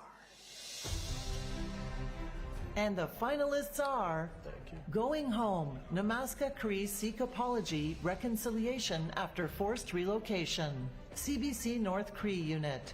Stumped, CBC Saskatchewan. When the Salmon Disappear, CBC Yukon. Nova Scotia workers say wages, shut up, do your job mentality driving labor shortage. Global News. Wow. All right, and the winner is, what a night for this team, CBC Yukon, When the Salmon Disappear.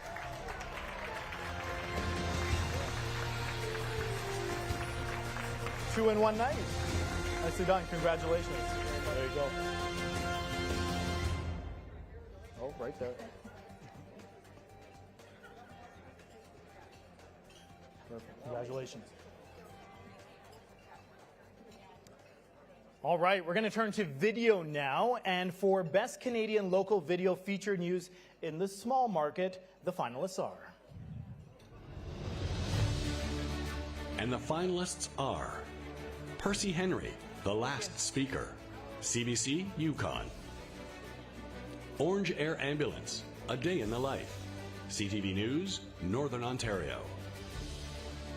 Mariachi Performance on the Prairies, CTV News, Regina. Finding Joy in Tiny Tires, Global News. And the winner is, you might as well just stay up here all night for us. It's CBC Yukon, Percy Henry, The Last Speaker.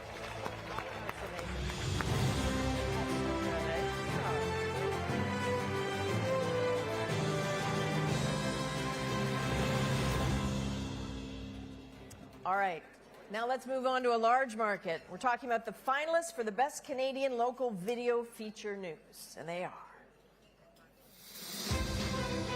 And the finalists are Youth from Norway House Cree Nation Learn to Live Off the Land, CBC Manitoba. Looking at the legacy of Joe Fortes, a pioneering figure in BC's Black community, CBC Vancouver. Community Hub, City News Toronto.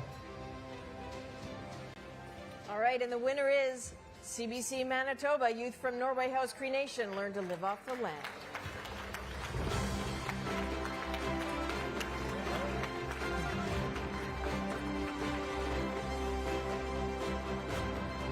Congratulations. There you go.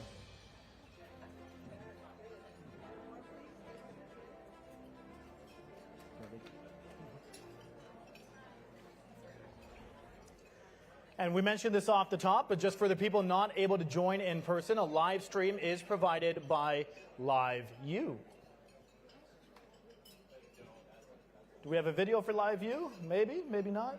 No? All right, we'll keep going. Just imagine it. Yeah, it's good. Tonight we're celebrating the best in local news, and we're also recognizing the winners of the National Awards of Excellence. The finalists for Best Feature News in the National Digital category are. And the finalists are Canada's laws on stalking crimes are inadequate, ctvnews.ca. How Indigenous people are rebuilding child welfare to lift up the whole family, CBC Unreserved.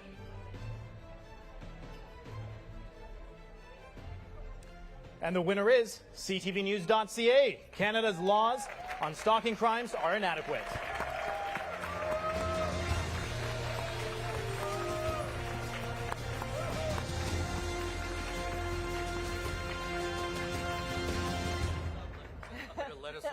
That's okay.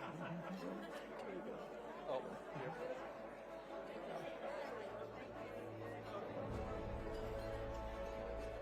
Congrats.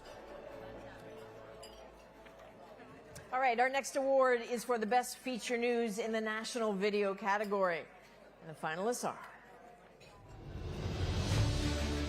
And the finalists are Somalia Drought, CBC News The National.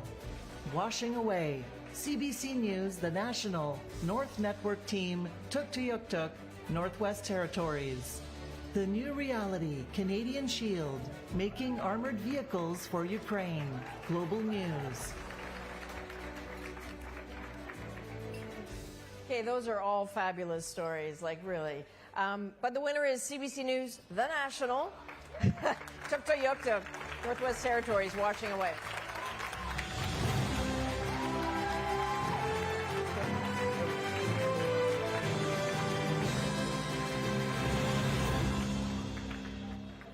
Congratulations. There you go. Come on over here. We'll take a picture.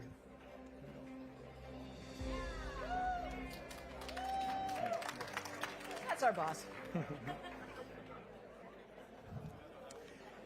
Next, we have the award for Best Feature News in the National Audio category. And the finalists are Creve Audio Diary, CBC Radio, The House. Waiting in Hope, A Papal Apology, The Canadian Press. And the winner is CBC Radio, The House Kiva Audio Diary.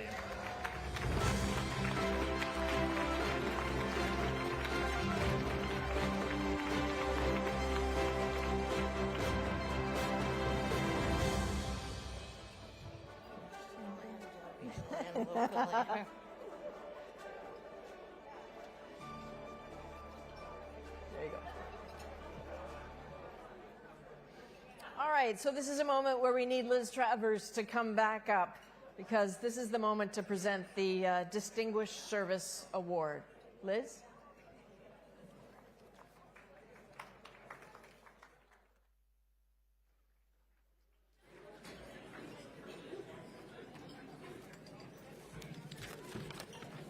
Okay. I'm hoping I don't have arugula in my teeth, so I'll just focus on. Okay. Thank you. Okay, we're about to do the Distinguished Service Award, but before we get to that, like everybody listen, very important, okay? I'd like to use my president's privilege right now, and I'd like to ask all the RTDNA Canada board members who are here tonight to stand up.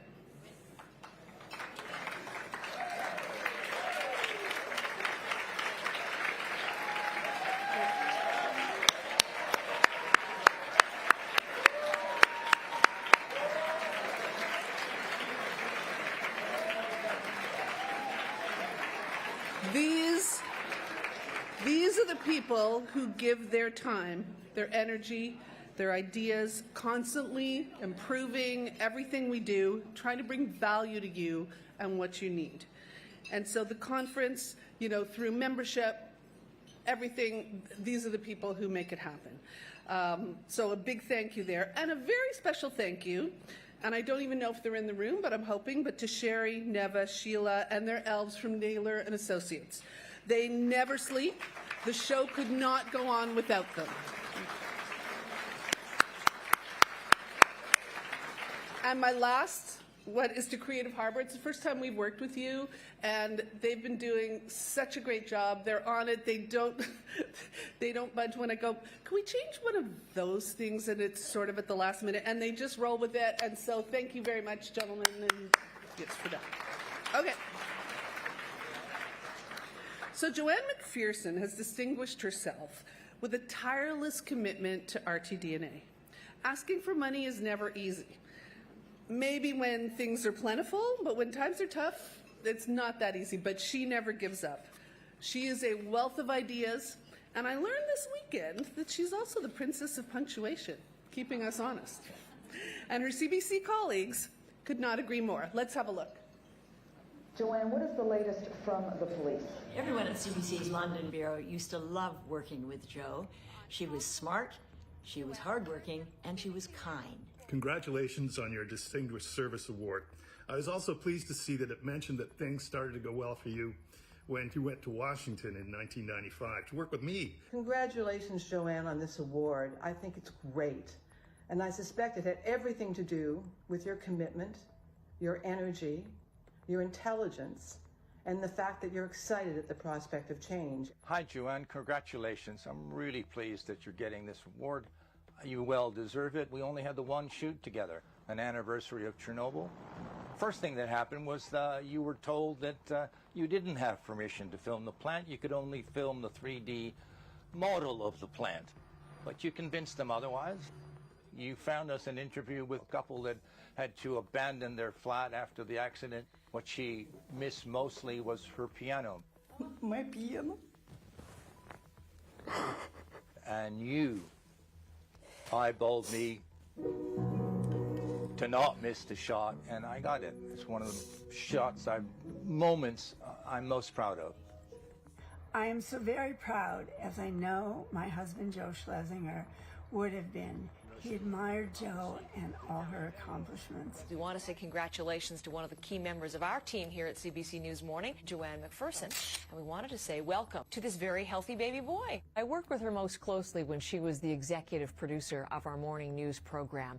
What I remember about Joanne is she was really the first in that capacity to emphasize the viewer experience. This is a big deal. I'm always happy when people like you get recognized for your work ethic and your diligence in just getting things done. I'm so thrilled for you. You always came through right when we needed it, and we so appreciated your hard work. Joanne is, without fail, a connector of people. She brings people together, lifts people up, supports their work, and truly believes that we are stronger in what we do in journalism, not only at CBC News, but across Canada, if we do that together and we support one another. And so that is why it is so deserving that Joanne is receiving this distinguished award from the RTDNA family and wider journalism community. And Joanne, on behalf of CBC News, we congratulate you. Joanne McPherson, look at you, the EA in me who was right there with you delivering newspapers and photocopying scripts is cheering for you now and for everything that you have done and continue to do for the next generation of EAs and journalists. And also for the things that you have done that people don't always see happening. I know it's been an honor and a pleasure, but everything you poured into keeping the memory of Joe Schlesinger alive and an understanding of the importance of his journalism alive has really mattered, and we're all very grateful for that. And I'm grateful for you as being a great traveling partner. In 2000, when the world was looking for hanging chads, Joanne McPherson found them. Congratulations, you. I am thrilled to present Joanne McPherson with the most well-deserved award for distinguished service.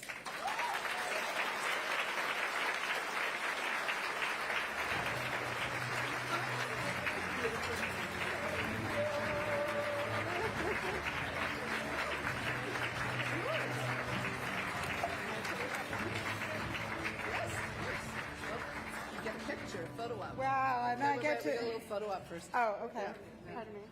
Come on, producer. Come on. It's a money shot, you know? It's that's a money bad shot. angle. Oh.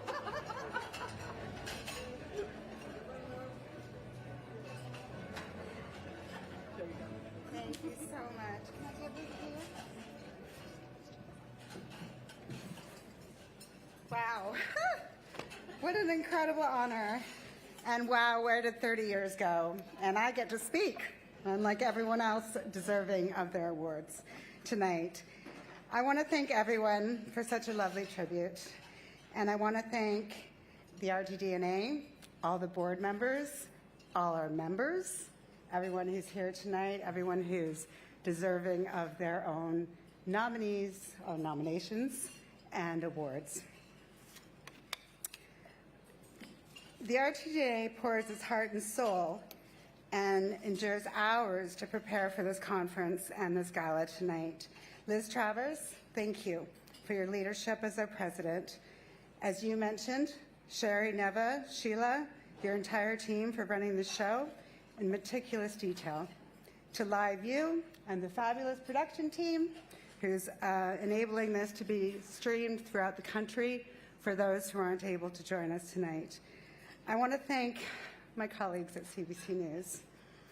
Brody Fenlon, our editor-in-chief, for your leadership, Michael Gruzik for your support, constant energy and vision, Kathy Perry, Tracy, all of my colleagues, all of my friends, you really are my family. And to my own family, my wonderful sons, Nick and Jake, who put up with a mom who is all consumed with news all of the time. And they're very informed, but not necessarily by me. But the biggest tribute I would like to end with is every single journalist in Canada and around the world. As we say at CBC, we are better when we're stronger together. And journalism has never been so important.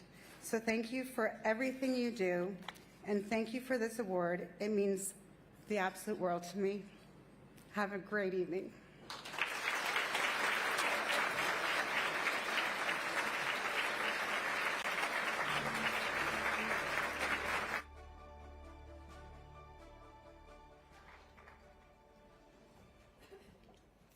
Thank you so much, Joanne. Thank you, Liz. Adrian's told me she's a little hungry, so she wants a bite of the salad. So what we're going to do is we're going to take a quick 5-minute break, and then we'll come back and we'll hand out some more awards, all right? And the bourbon. Yes. You are constantly on the move, and so are we, making sense of the moments that matter together. Looks like things are maybe winding down. Asking what, why, when. To the center of the biggest stories, meeting the people living them. Thank you for letting us be here. What's your situation? Making sense of our world. How are we going to be part of the solution? With you and for you. Connectedness, groundedness. I'm Adrienne Arsenault. This is The National.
All right, welcome back. Can we get everyone to please take their seats so we can get back to the awards, please?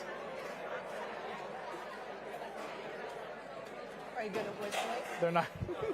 Oh, that might work. They might listen to you, Adrian. No, they're not going to listen to me. No, they're not going to listen to you. No. That I already know. Don't worry. Why don't we just launch in with the hard? Launch in? We're going to launch in. Let's go when that'll quiet everyone down. All right. Breaking new ground is integral to our work as journalists, and our next two multi-platform awards recognize just that. So first up, the multi-platform finalist for Best Canadian Local Excellence and Innovation, sponsored by DeGero. And the finalists are BC Votes 2022, CBC, British Columbia. Battle of the Burbs, the search for Calgary's best suburb, CBC, Calgary. The Things I Wish I Said, CBC, Ottawa. And the winner is CBC British Columbia BC Vote 2022.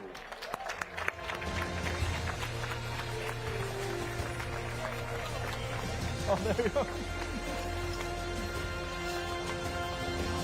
There you go. Thank you.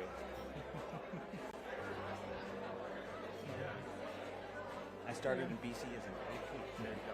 Oh, wow, perfect then. All right, I had my protein in that salad, so I am good to go. All right, so now let's look at the Best National Excellence in Innovation. This also is sponsored by DeGero. The multi-platform finalists are... And the finalists are Inside COVID's Invisible Hospitals, where the sickest fight to go home. Global News. Le Show Parallèle, Élections Québec. Nouveau Info. The Riot Squad, the Demonstrators, and the Cavalry. RDI, La Ressource de l'Information. Oh, excellent programming, but the winner is Global News, Inside COVID's Invisible Hospital.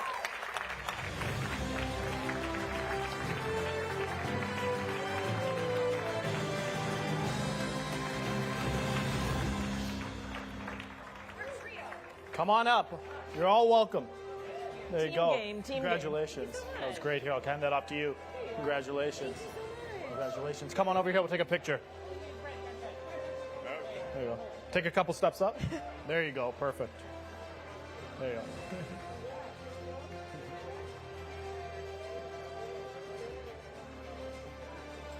Perfect. Good job.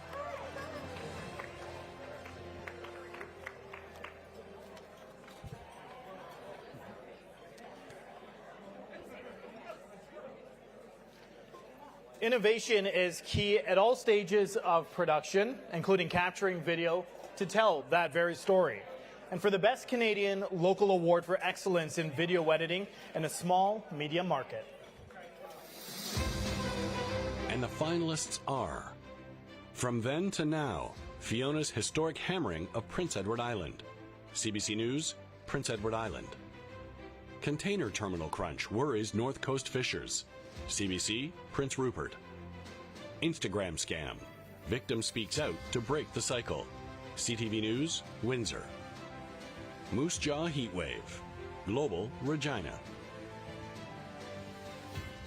And the winner is CBC Prince Edward Island. From Then to Now, Fiona's Historic Hammering of Prince Edward Island.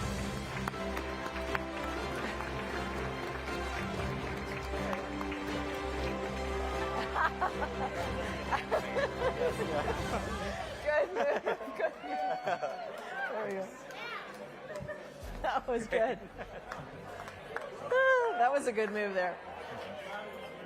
All right, now to the Best Canadian Local Excellence in Video Editing for a large market. The finalists are... And the finalists are Maples Collegiate Honors Grads, CBC Manitoba. Can Little Jamaica Survive Construction? CBC Toronto. San Francisco Chinatown Tour, Global BC. And the winner is CBC Toronto. Can Little Jamaica Survive Construction? you want to give this one? Do you want to give this? No. You want to give this? No. I think we need to call security. I think this. What are you doing? 1 week happy. Oh, okay.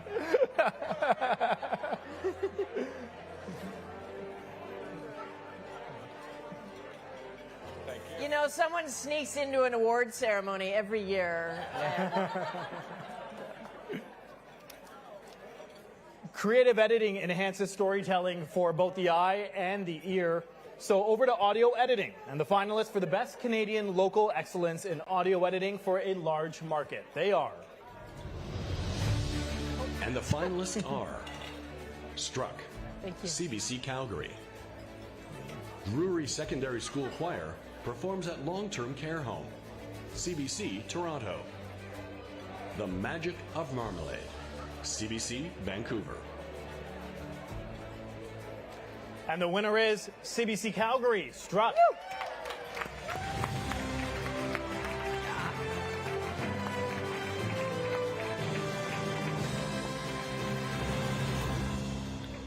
Good for you again. Watch that. There's a big hole there.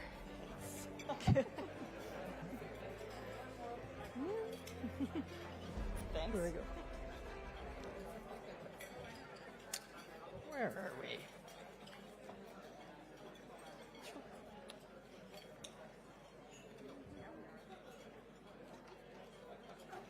You can talk amongst yourselves for a moment. We're just trying to sort something out here.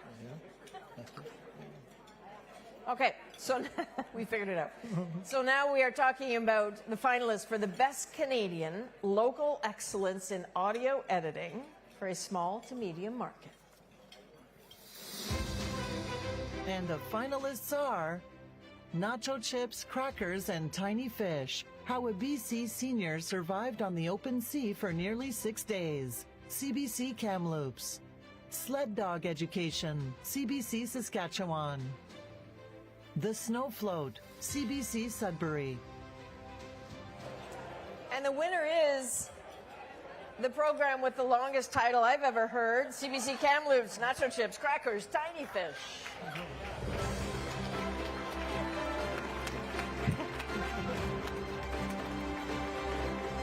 Go. Congratulations.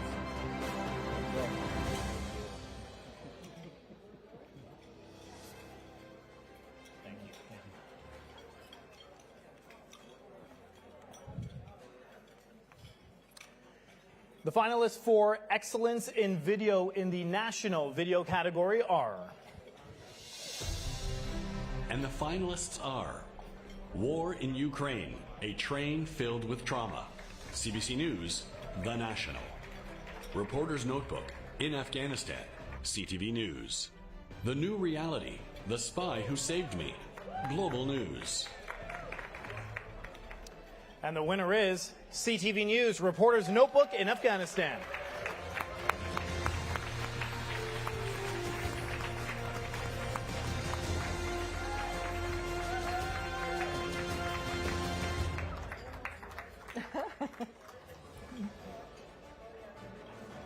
There you go.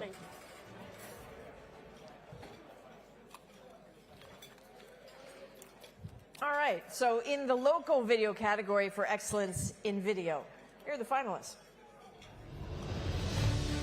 And the finalists are Our Changing Planet, CBC Edmonton. George's Last Flight, CBC New Brunswick. A First Nations Transformational Fight for Clean Water, CBC Thunder Bay.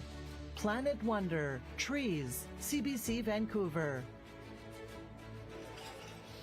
And the winner is CBC New Brunswick, George's Last Flight. Come on up, Mike.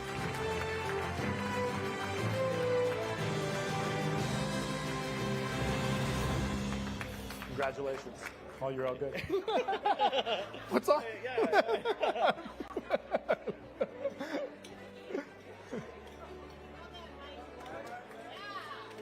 You didn't think you were going to win that one, so you started eating. That's it. Exactly. Yeah, that's it.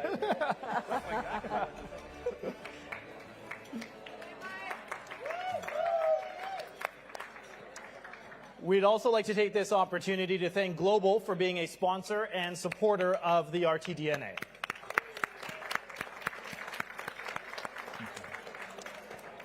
Well, as we all know, podcasts are becoming a very popular way to consume news and access information in today's digital age, which leads us to our next award for Best Podcast in the National Audio category. The finalists are Recordings Reveal Dueling Realities of Trucker Protests, CBC News Front Burner, Cooper Island, CBC Podcasts, The Outlaw Ocean Project, CBC Podcasts and the LA Times, Crime Beat, A Prayer for Arcely, Global News. And the winner is CBC Podcast, Cooper Island.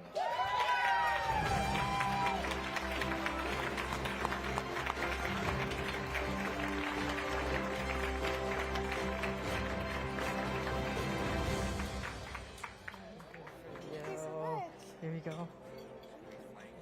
Good for you. No. You guys go ahead. Oh.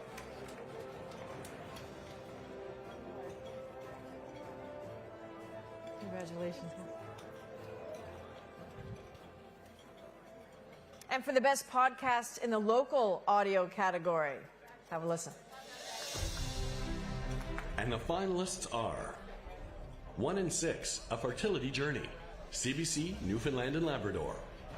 Giant, Murder Underground, CBC North, Yellowknife. What You Believe In Will Carry You Through, CBC Thunder Bay. Land Back, CBC Vancouver. And the winner is CBC Thunder Bay. What You Believe In Will Carry You Through.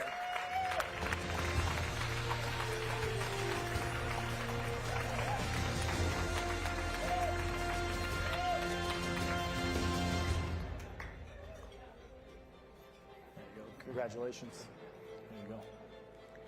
Come on, take a step forward. There we go.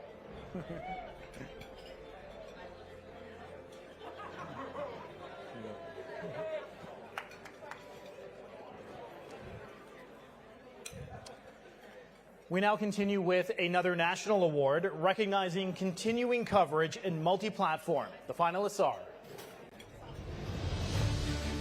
And the finalists are The War in Ukraine, CBC News, CTV News, Plight of the Afghans, CTV News, Road to Reconciliation, Global News, Inside the James Smith Cree Reserve, Global News.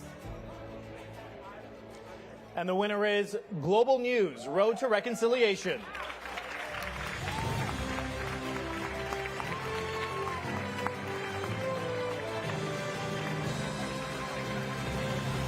There you go. Oh, come on. Don't fall down. Thanks. Good job. Okay, so keeping with multi-platform and continuing coverage, we've got the finalists for the Best Canadian Local Excellence. And the finalists are a community-driven deep dive on transit safety in Calgary, CBC Calgary. ER Crisis, Sexual Assault Victim Turned Away, CBC New Brunswick. Convoy in the Capital, CTV News, Ottawa. Chinatown, A Path Forward, Global, British Columbia. All right, and the winner is CBC Calgary, a community-driven deep dive on transit safety.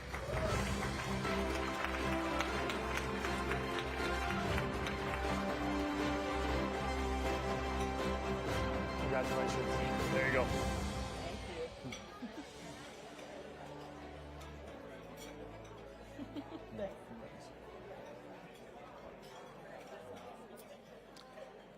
It's now our pleasure to introduce you to this year's recipients of the National Lifetime Achievement Awards.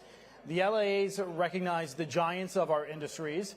They're the ones who have dedicated their careers and also much of their time off hours chasing the story.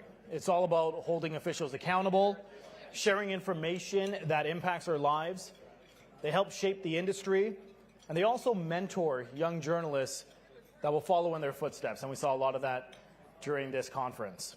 We have 4 honorees tonight, all of whom are well-deserving of one of RTDNA's highest honors. We're going to start with the presentation by introducing our first two recipients. Our first LAA award is for Alan Myers.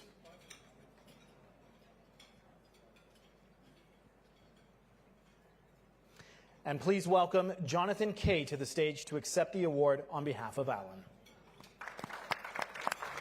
And not Jonathan. Instead, we're going to have Sophia.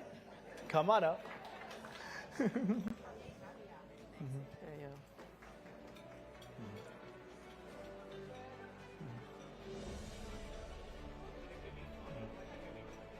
Thank you. I'm sorry? It's great to meet you. Thank you. Tremendous work. Thank you very much.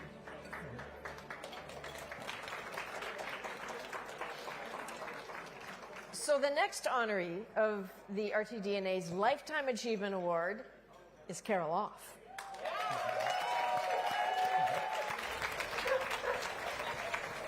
I did a little squishy at the end. Carol Off is a wonder, has earned a living saying things, but earned stripes in life by doing them. Haranguing defense officials and politicians in the middle of the night to try to ensure the safe evacuation of people who are in harm's way. Gathering people of import around to try to protect vulnerable journalists. That's what I call full Carol Off mode. And it's a beautiful thing. I get to see it sometimes in the mornings when I open my front door because we're neighbors, and who should be standing staring at my tiny pathetic tree but Carol Off, hands on hips, saying we need to do something about this tree or it's going to die. Carol's the one that most of us wanted to be, whether she was out as a foreign correspondent, whether she was asking the toughest questions that you could possibly imagine on the radio, but also the questions that had the most heart, that would just kind of stop you in your tracks. Did you feel completely confident that you were in position to catch that child? Absolutely. Wow. Or when she was letting you know that those values and the work that she was doing as a journalist, that importance and the commitment and the responsibility that you had as a storyteller, didn't just stop when the microphone turned off or when the camera turned off, that was how you had to live your life. That's the kind of thing that made so many of us want to be her. When I'm doing interviews, in the back of my head, I hear Carol's voice.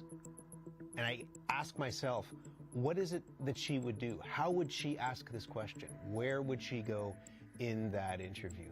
I'm asking you a question. Did you support the mandatory minimum sentences for people for as few as 6 plants going to prison? She's the best that we have, and the one, as I say, that we all want to be. The Carol Off that Canadians got to know over the course of her record-breakingly long stint on As It Happens, the warmth that she brought to every interview, the curiosity that is innate, the intelligence that she brings to bear no matter what, and the humanity, as well as the sense of humor, that is who Carol Off is as a person. And the person she is behind the microphone is the person she is behind the scenes, only more so.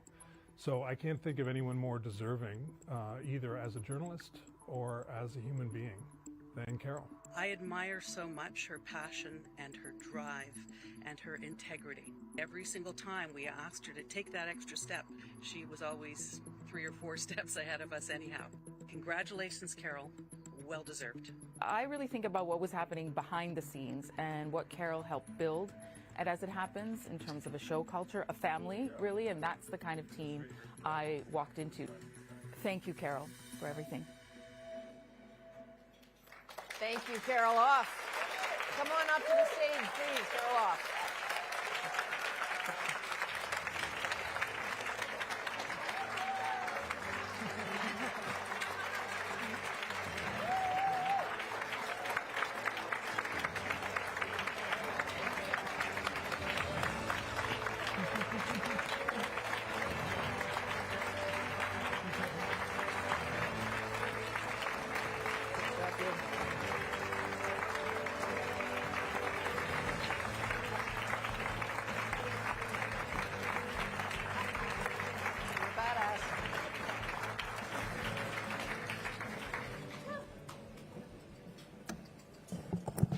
Wow.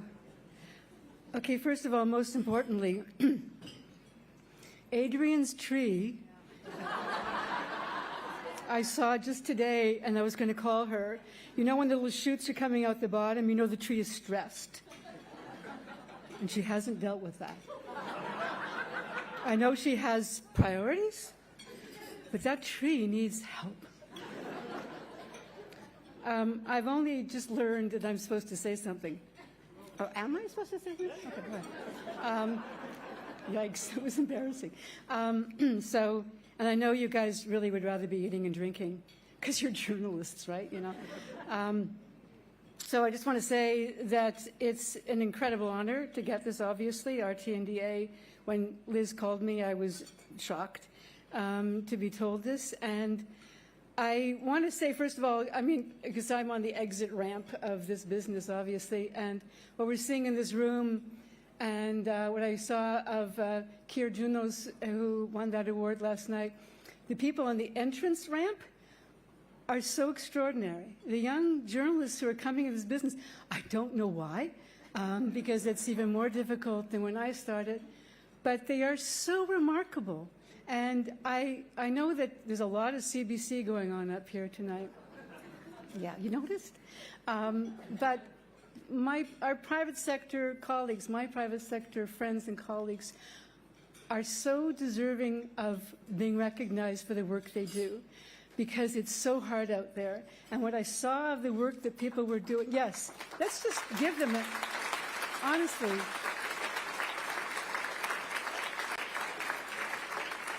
It's so effing hard out there now, and they're doing it with resources they've got, and I admire them tremendously.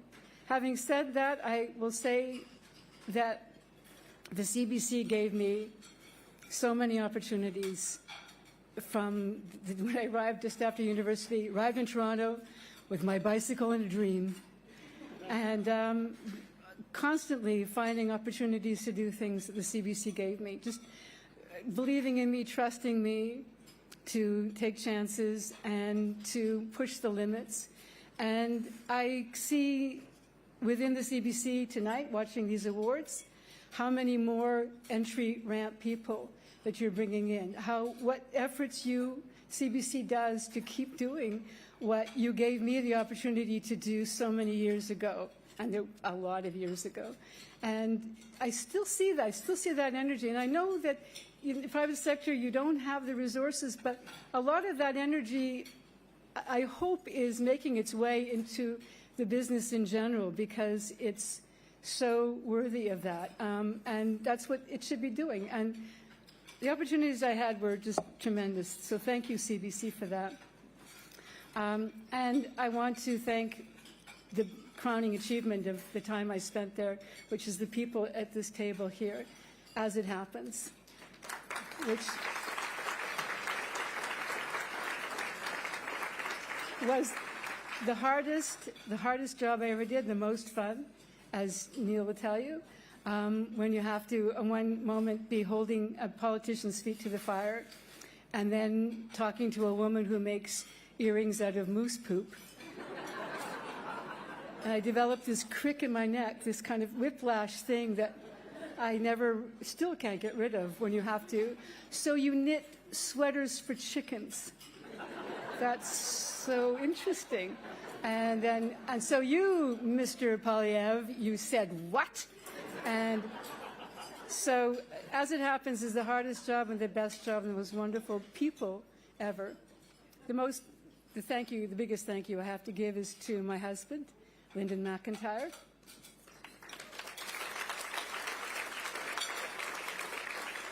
who kept me honest, but he taught me something that is the most important thing from the very beginning. He taught me how to avoid host disease. And host disease is that toxic thing of celebrity culture, where you think that you're more important than the work that you're doing. And the most important thing he taught me was to not ever think that I was more important than the people I was talking to, or that I was more interesting than the stories I was telling. And that is the thing I stayed with me, and the advice I give to every young entry ramp journalist I meet as I'm on my exit ramp. And I thank you all for listening to me. Thank you.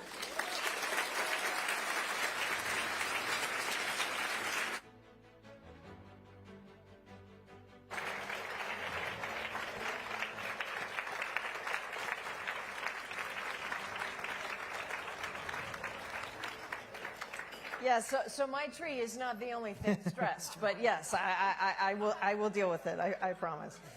All right, it's time for another thank you. Without Canadian Press, look, this night would not be possible. A lot of things wouldn't be possible without Canadian Press. So thank you for your support here.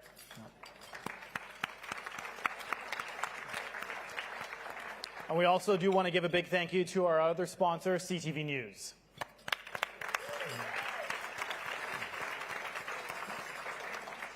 But we're going to take another break. So back in 7 minutes. There you go.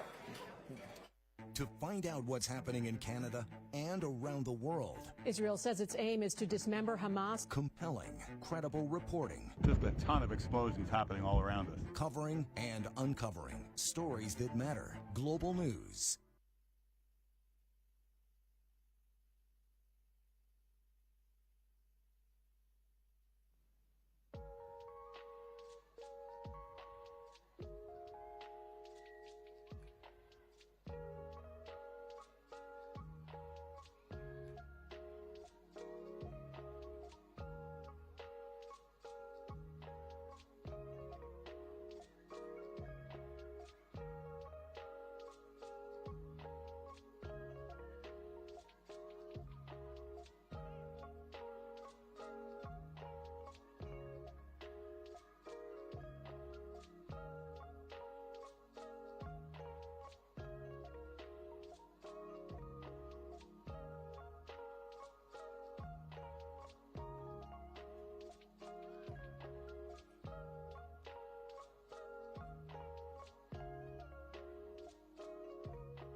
Welcome your hosts back for this evening.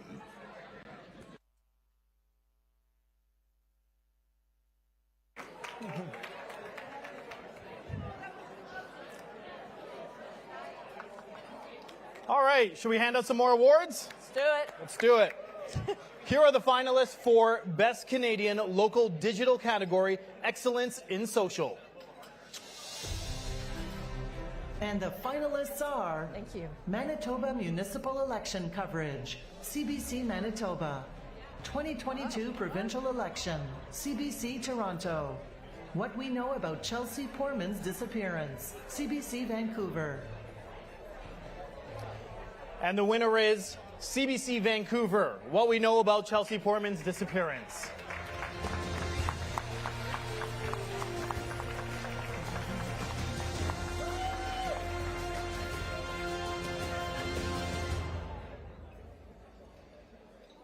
We dance again. There you go. And you.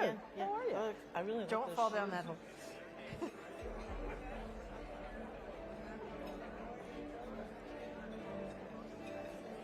Okay, my public service announcement is if you have heels, do not stand here. There is a hole. There you go. That's my offering.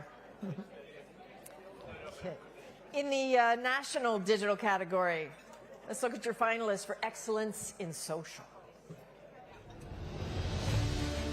And the finalists are Iran protests responding to the audience's authentic conversation on social. CBC News. Ukraine.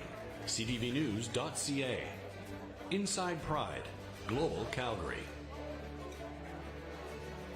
And the winner is, give it up for the national CBC News Iran protest responding to the audience's authentic conversation.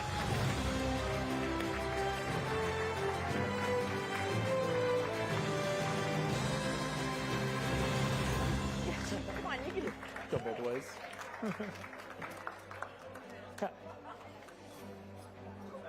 The long haul. Congratulations. That's awesome. Here you go. Good for you. Thank you Good so for much. you. Come on over. Adrian, come in the picture. Oh, sorry. Sorry. Come on this side. Okay. There's no hole here. That's No. cool. You guys really did an amazing job. That was so good, that stuff.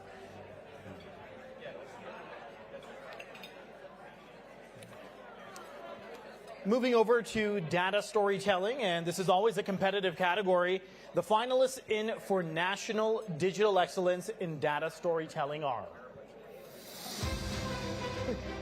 And the finalists are Convoy Cash, CBC Investigative Unit, CBC Parliamentary Bureau. Heat Islands, CBC Radio Canada. And the winner is CBC Radio Canada, my French not bad, Heat Islands. Well done.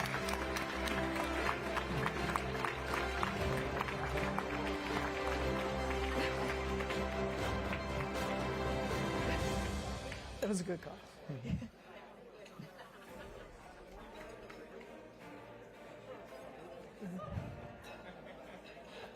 So across the regions, we're also, of course, recognizing excellence in data storytelling. So let's listen to the four finalists. And the finalists are Safe Sleep, CBC Atlantic, Atlantic Investigative Unit. Calgary is a city of haves and have-nots when it comes to trees. CBC Calgary. No ballots required. CBC Ottawa. Why Vancouver City Council is so inefficient. CBC Vancouver. 16.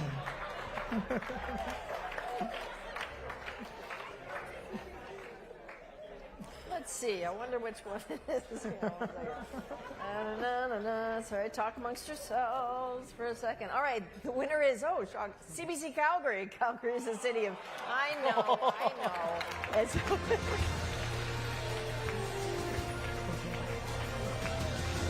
They like the other title, but congratulations. There you go, man. There you go.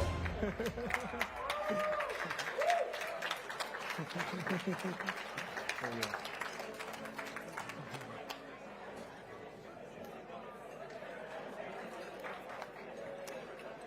Well, as we all know, delivering breaking news is a fundamental part of journalism in our industry, and it serves the public need for timely and accurate information about significant events and issues. These are the stories that impact daily life and obviously keep all of us going and informed in real time. And that's what our next award focuses on. It focuses on delivering breaking news to Canadians.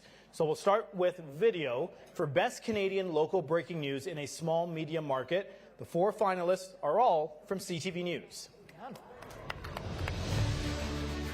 And the finalists are CTV News Atlantic Breaking News, Fiona. CTV News Atlantic. Southwestern Ontario landmark on fire. Century of history at Old Marina Restaurant destroyed. CTV News Kitchener. Stabbing suspect arrested. CTV News Regina. Sonis shootout, June 2022. CTV News Vancouver Island. And the winner is CTV News Vancouver Island, Sonis shootout, June 22.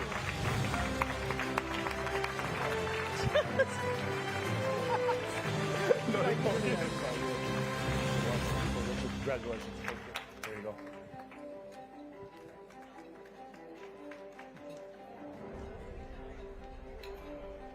There you go. Thanks, Richard. All right, so we go to the large market now for Best Canadian Local Breaking News in Video.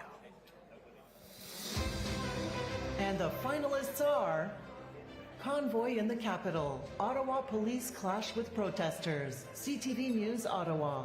Snowstorm hits Metro Vancouver, CTV News Vancouver. Northeast Random Stabbings, Global Edmonton.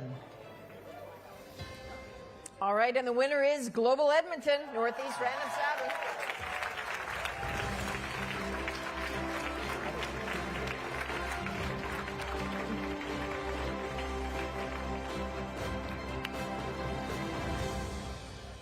Congratulations. Thank you. There you go. And I don't have cake, I hope, on my face. It's so good. No, you're good.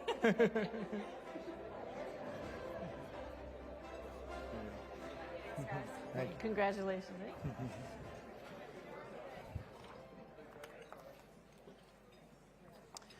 Now to the Best National Breaking News Video. I'll pick it up. And the finalists are CBC News Network, Ottawa Convoy Protest, CBC News Network, CTV News, Freedom Convoy, CTV News, CTV News, Fiona, CTV News. And the winner is CTV News, Fiona.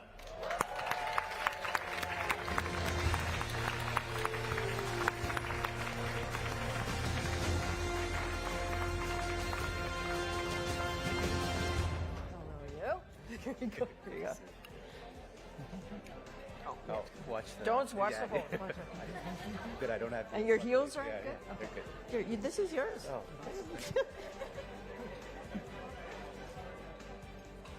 Great, thank you.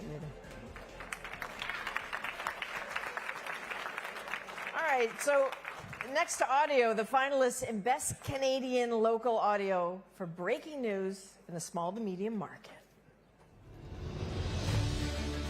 And the finalists are Sanderson Arrest, Afternoon Edition, CBC, Saskatchewan. Sonish Robberies, CBC, Victoria. Hurricane Fiona Makes Landfall, VOCM. And the winner is CBC Saskatchewan, Sanderson Arrest.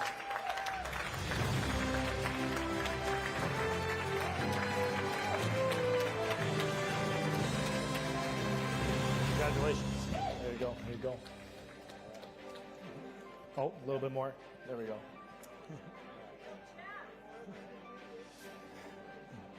Good job, you. We're going to stick in the same category, Best Canadian Local Audio for Breaking News in a Large Market. And the finalists are August 22nd, 7:30 a.m. newscast, CBC, Manitoba. Convoy Hit Live, Standoff Begins, CBC, Ottawa. Langley Shootings, Global, British Columbia. And the winner is CBC Ottawa. Convoy Live hit, standoff begins.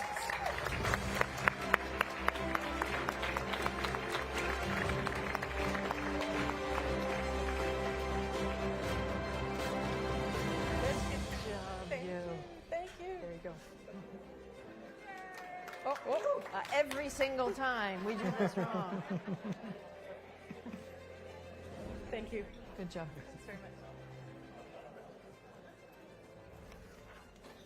All right, let's go now to digital for Canadian local breaking news in a large market. And the finalists are snowed in. Major snowfall causes travel chaos. CBC, British Columbia. 3 First Nations women, 1 unidentified woman were victims of alleged serial killer. CBC, Manitoba. Convoy in the capital. Ottawa police clear convoy protest. CTV News, Ottawa. And the winner is, I'll say it like they say it, CTV News, Ottawa, convoy in the capital.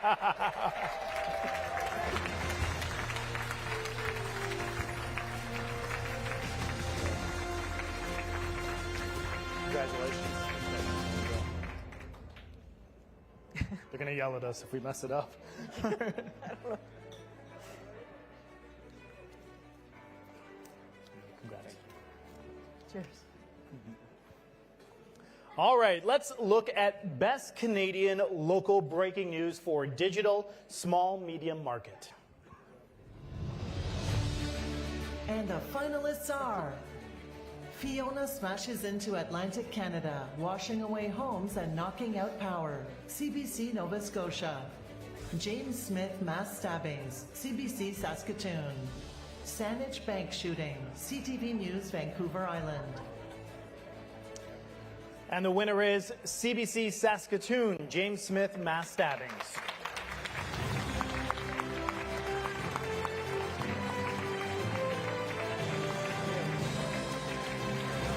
Let's do it right up.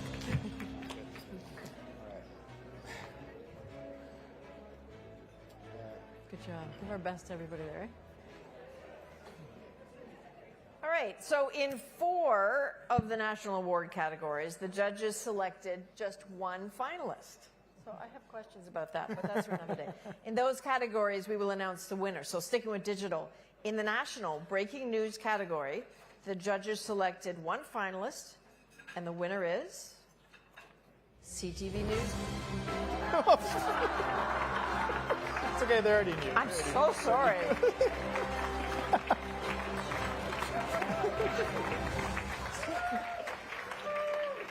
Oh, I forgot to press it. Well done. Sorry. Good job.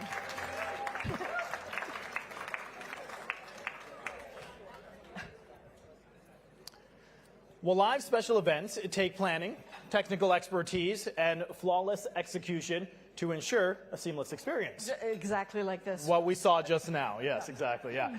This category honors the work of those specialized teams. Let's start with the audio. For best local news live special events in audio. And the finalists are Hurricane Fiona, CBC New Brunswick. Hay River flood coverage, The Trailbreaker, CBC North, Northwest Territories. CBC North, Northwest Territories. Celebrating Minnow Benadzuwin, The Good Life for Indigenous Peoples Day, CBC Vancouver. 6 months later, On the Coast reports live from Abbotsford on the 6-month anniversary of the BC floods, CBC Vancouver. And the winner is CBC Vancouver. 6 months later, On the Coast reports live from Abbotsford.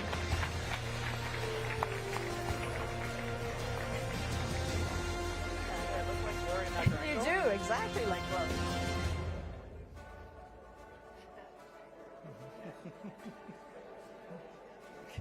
Thank you. All right, still with live special events, but moving to digital now. The best local finalists are. And the finalists are BC Votes 2022, CBC British Columbia. Manitoba Municipal Election, CBC Manitoba. Quebec Election Campaign 2022, CBC Quebec. citynews.halifax.ca, City News Halifax. And the winner is CBC Quebec, Quebec Election Campaign. I'm sorry. Breaking hearts over there.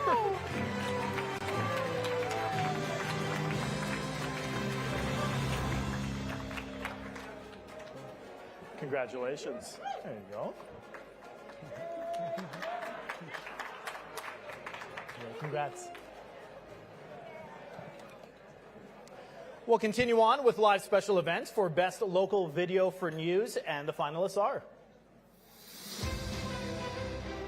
And the finalists are Manitoba Municipal Election Show, CBC Manitoba. Ontario Votes 2022, CBC Toronto.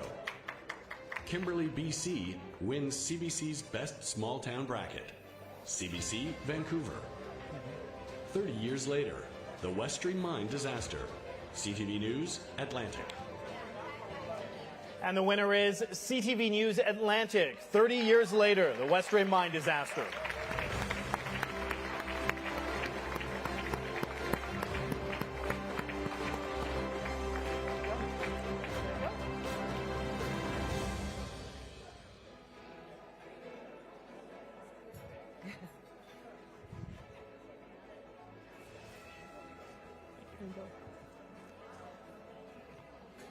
All right, now for the Best National Video for News, live special events.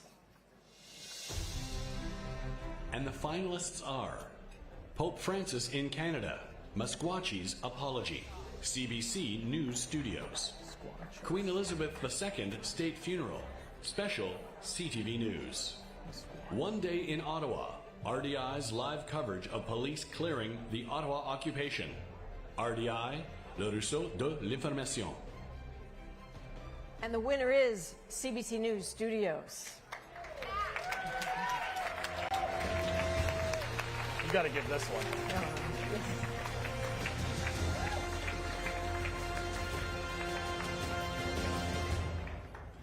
Well done, you. Good job, Anne. Hi, guys. Come on up. Are we on the mark? The band together again. You're in the photographer's way. Yeah.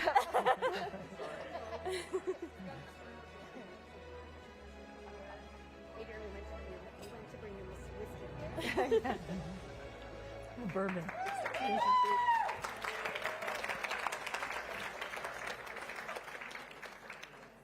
We would like to take this time now to introduce our final two recipients of this year's National Lifetime Achievement Awards. These folks, they're giants in the industries, you know their names, and the LAA recognized their outstanding achievements with these awards tonight. So our next award goes to, please give a big hand, Rose Kingdon.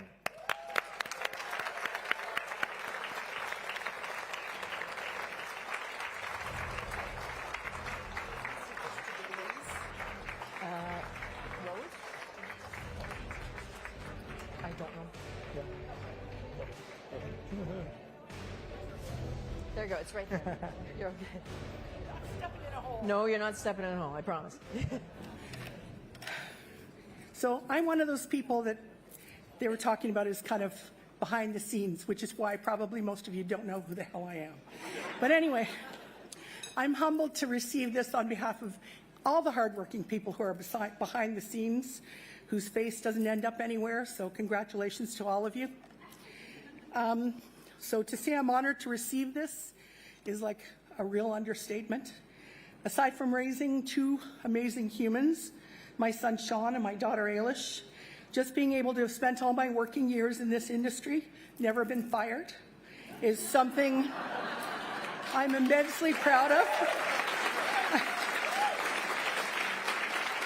So I was like 19 back home in Guelph on summer break, first year of journalism under my belt at Humber College, trying to find work.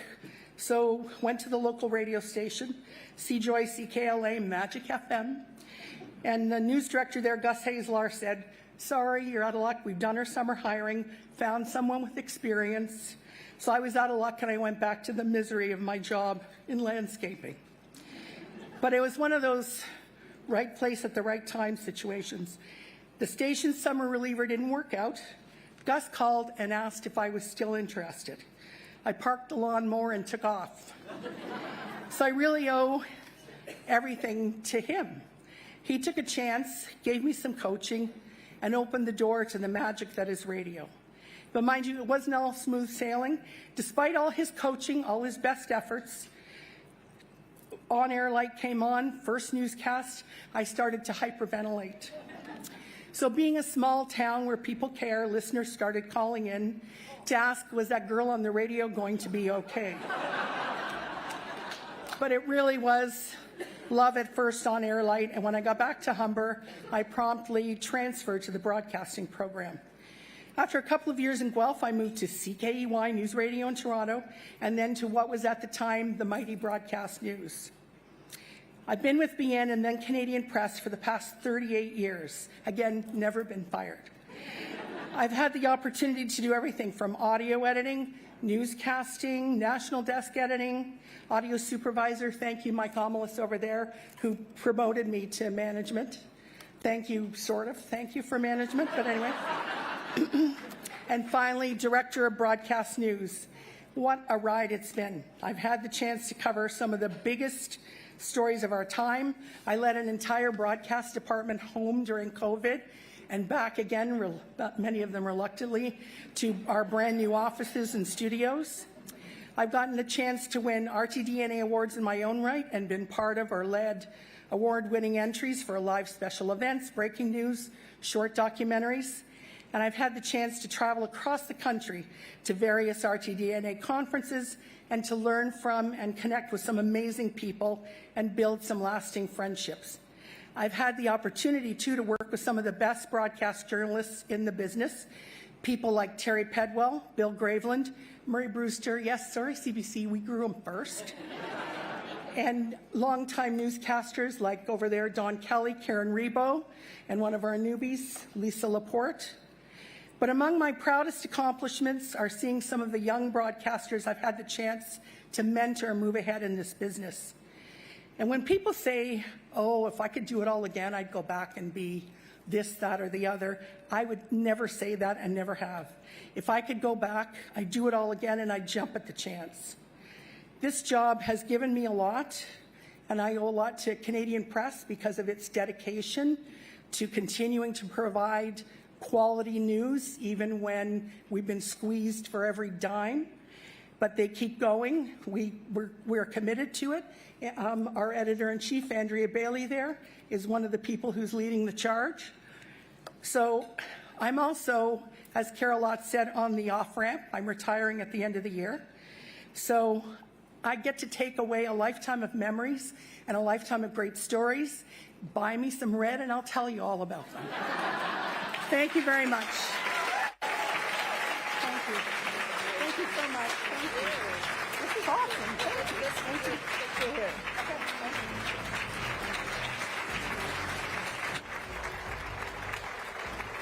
That's fantastic.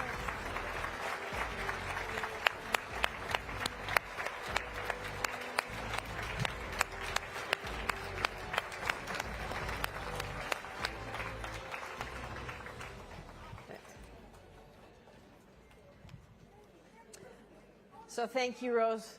Congratulations. Our final Lifetime Achievement Award winner is Dave Budge. Please welcome Dave Budge to the stage. Oh.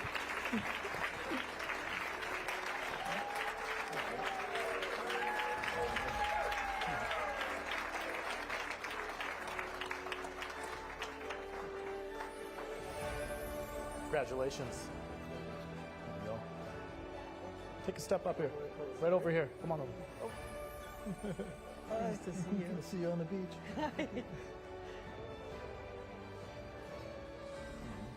Want me to hold that for you? Sure. Yeah, there you go. Well, it's about time. Seriously, Rose, you've never been fired. You haven't lived. I was fired I was fired from my first. I'm Wayne, as part of playing off what you said. I was fired from my first job as a disc jockey for playing too much Santana and not enough Bay City Rollers. So I think history proved me right, and it caused me to switch into news as well. I'm so glad there wasn't a video like CBC prepared for Carol.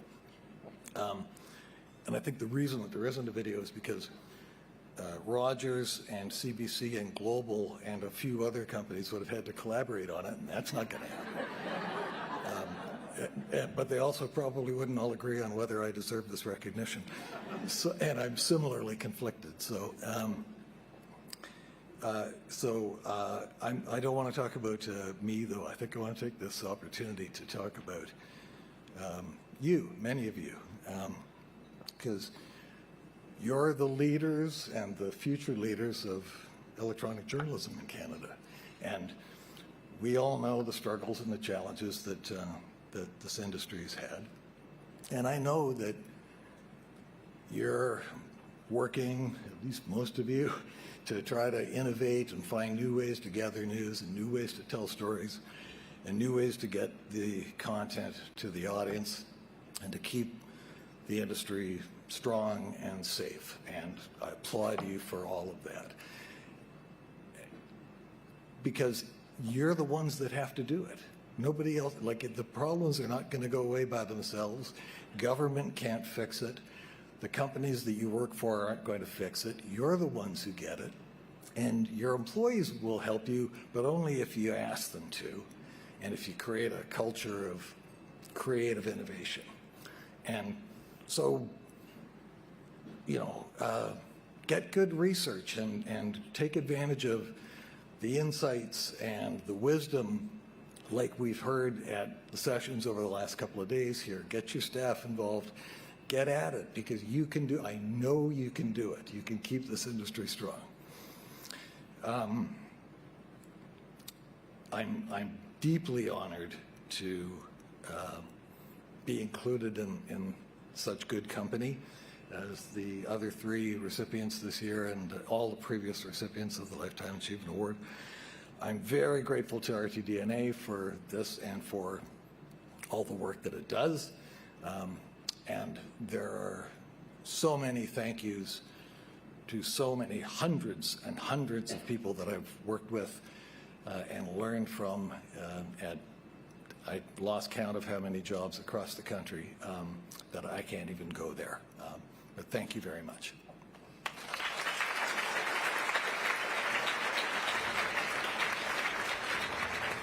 Good, eh?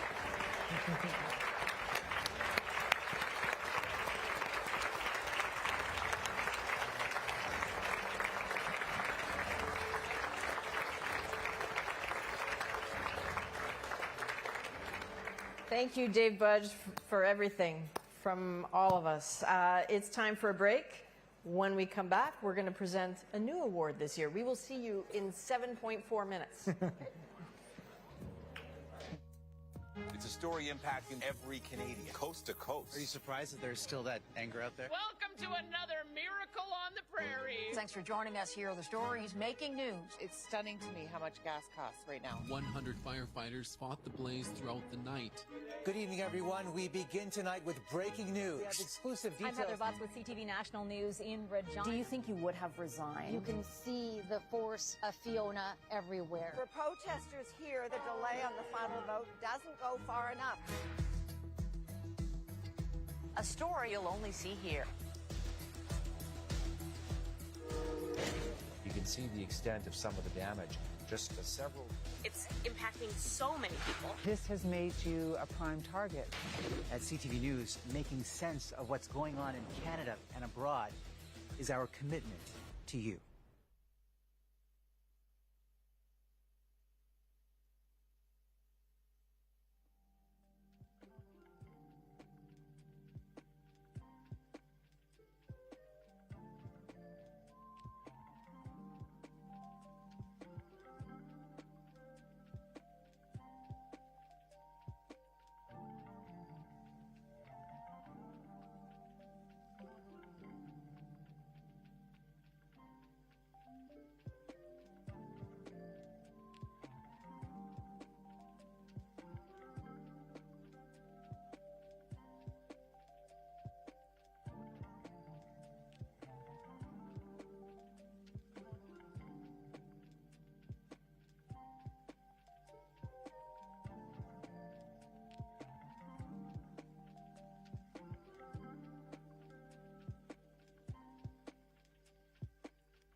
Please welcome back our hosts, Adrian Arsenault and Raheem Ladani.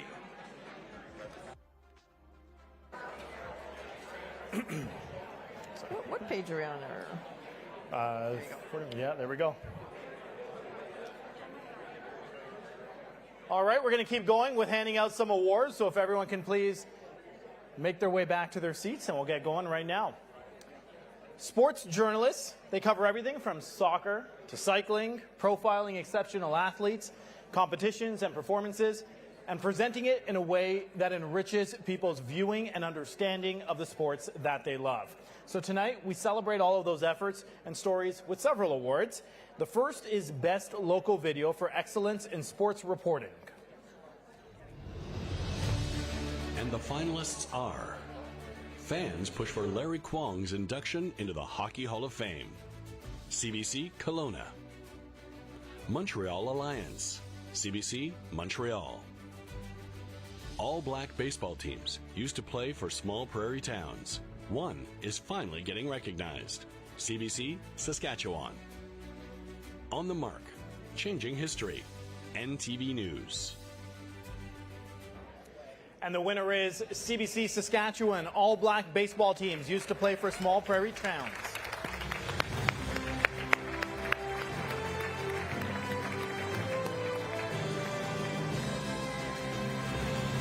Need more room in your luggage. There you go. Just like that? Yeah. All right. Yeah. Thank you. Good job. And in the national category for excellence in sports reporting, let's have a look at the finalists. They are all CTV. And the finalists are CTV News, Canada at the World Cup, CTV News, CTV News, Guy Lafleur, CTV News, Broken, CTV News, W5. And the winner is CTV News W5, Broken.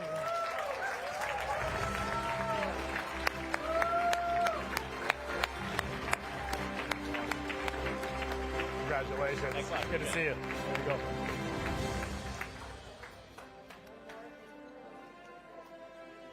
Congrats. Thanks. Appreciate it. Turning now to the Best Canadian Local Excellence in Sports Reporting for Audio. The finalists are. And the finalists are how Alan Chan is passing on his love for hockey to the next generation of Asian Canadians. CBC Manitoba. Meet the Barkmans, the First Nations hockey family fueling the dreams of their youngest son. CBC Thunder Bay. Pro Soccer Debut. CBC Yukon. And the winner is CBC Thunder Bay. Meet the Barkmans.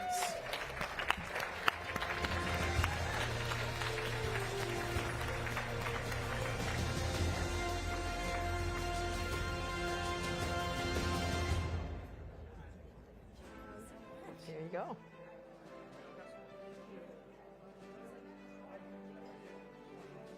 Good job.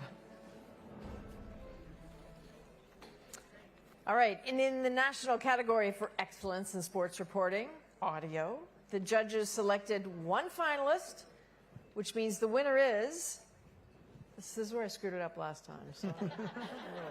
Okay, I'm just going to go. Congratulations to CBC. For CBC Ideas, Lloyd Percival's Canada Sports Prophet.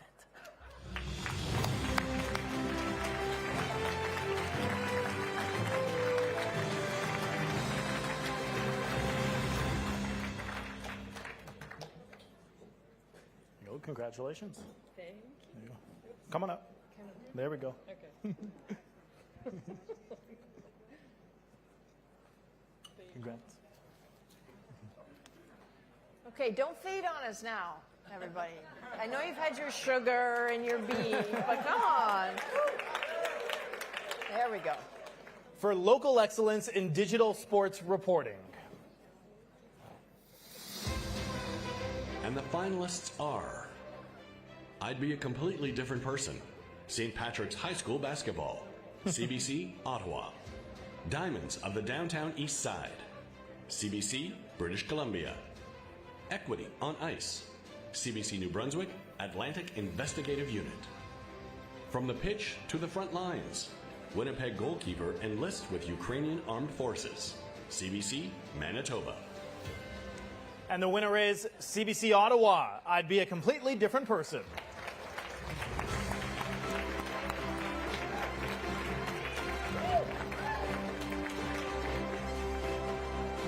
Oh, I think you had everything to do with it.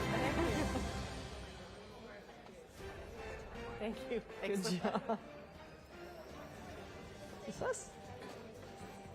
All right, so now for the National Excellence in Digital Sports Reporting.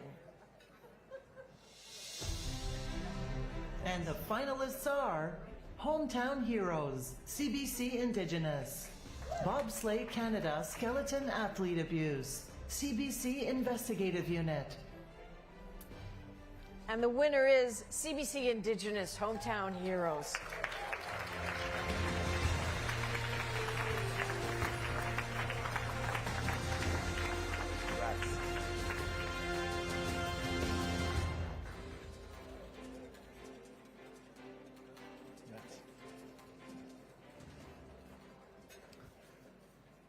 All right.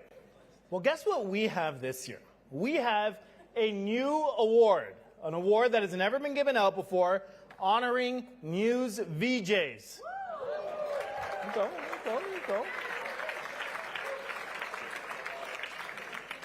VJs, I think, are it's a term that some people are more familiar with. Some we're starting to get into that rotation a little bit more, whether it's practicing video editing or shooting on our camera. And that's exactly what VJs do. VJs do it all. They shoot the interview, they write, they publish the story, and they're multi-skilled and innovative. And we honor them tonight with Video VJ Awards. So let's start with the Best Canadian Local Award for VJ Video. And the finalists are Small Town Schools Sustainability Project has a large impact. CBC Edmonton. It's All in the Eyes. Author inspires with words and determination. CTV News Atlantic. Day in the Life of Orange. CTV News Toronto. Victoria Pickleball Protest. Global British Columbia.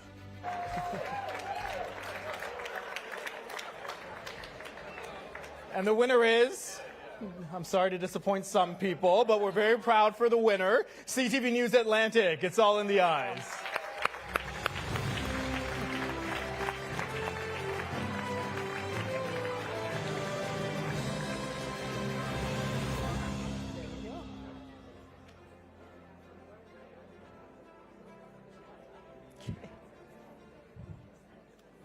All right, so let's look at the finalists in the national category for VJ. VJ Video, they are. And the finalists are Canadians Open Homes to Ukrainians, CBC News The National, Louis-Philippe Bourdeau, Nouveau Info. And the winner is CBC News The National, Canadians Open Homes to Ukrainians.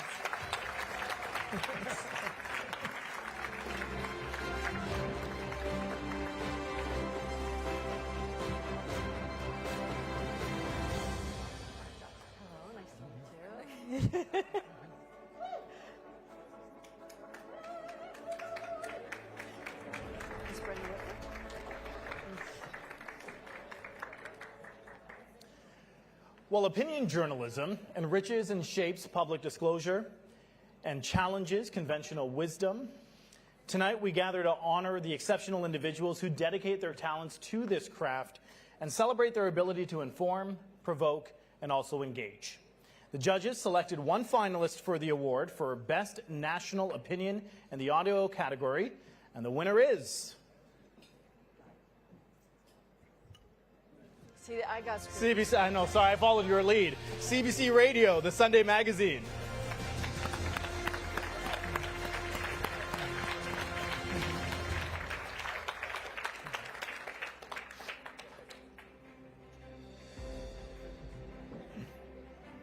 There you go. You do it all.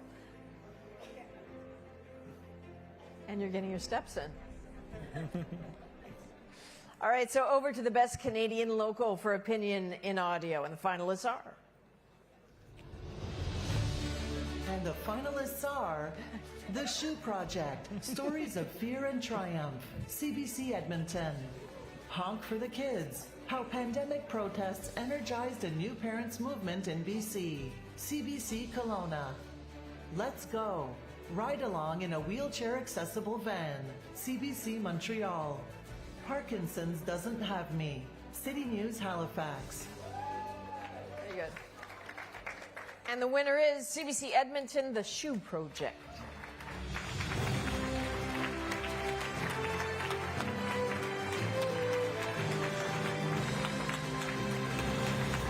Congratulations.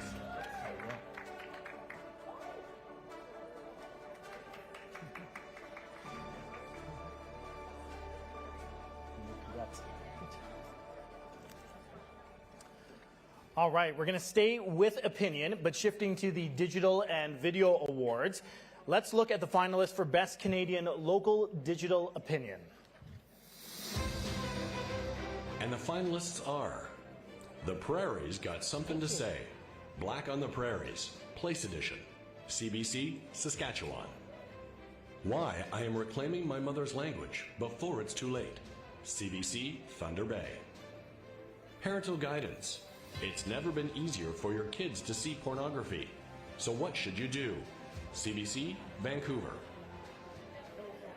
And the winner is CBC Saskatchewan. The Prairie's Got Something to Say.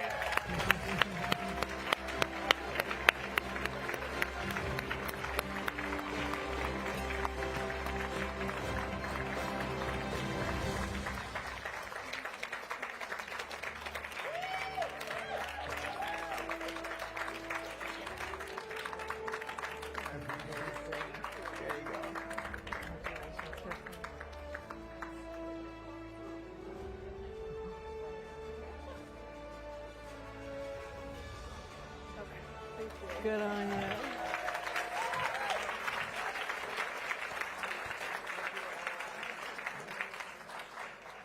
So staying with digital, the judges selected one finalist in the National Digital Opinion category. And you know this is where we screw it up. I'm almost terrified. And the winner is... Keep going, keep going, keep going. Just say it. CBC News Abortion Columns First Person and Opinion. Nothing funny there.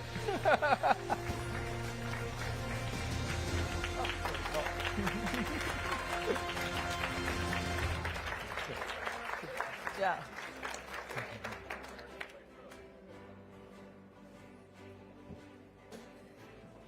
Hello, you.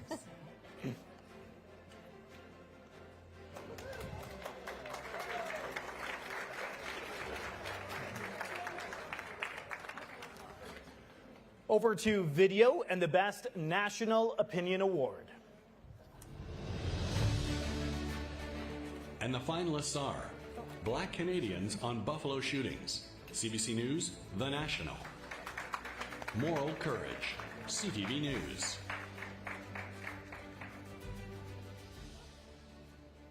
And tonight's winner is CBC News. Oh, excuse me, it is. But it's CBC Manitoba, the Cowboy and the Checker. Where are we? This is, excuse me. Easy. You have all been in this position before, but you turn very quickly on me. All right? Come on. The winner, and well-deserved, CBC News, The National, Black Canadians on Buffalo Shootings. Good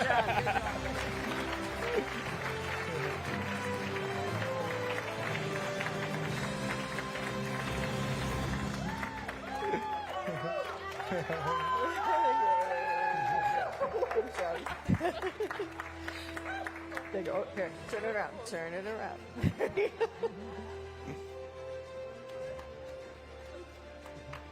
There you go. That was like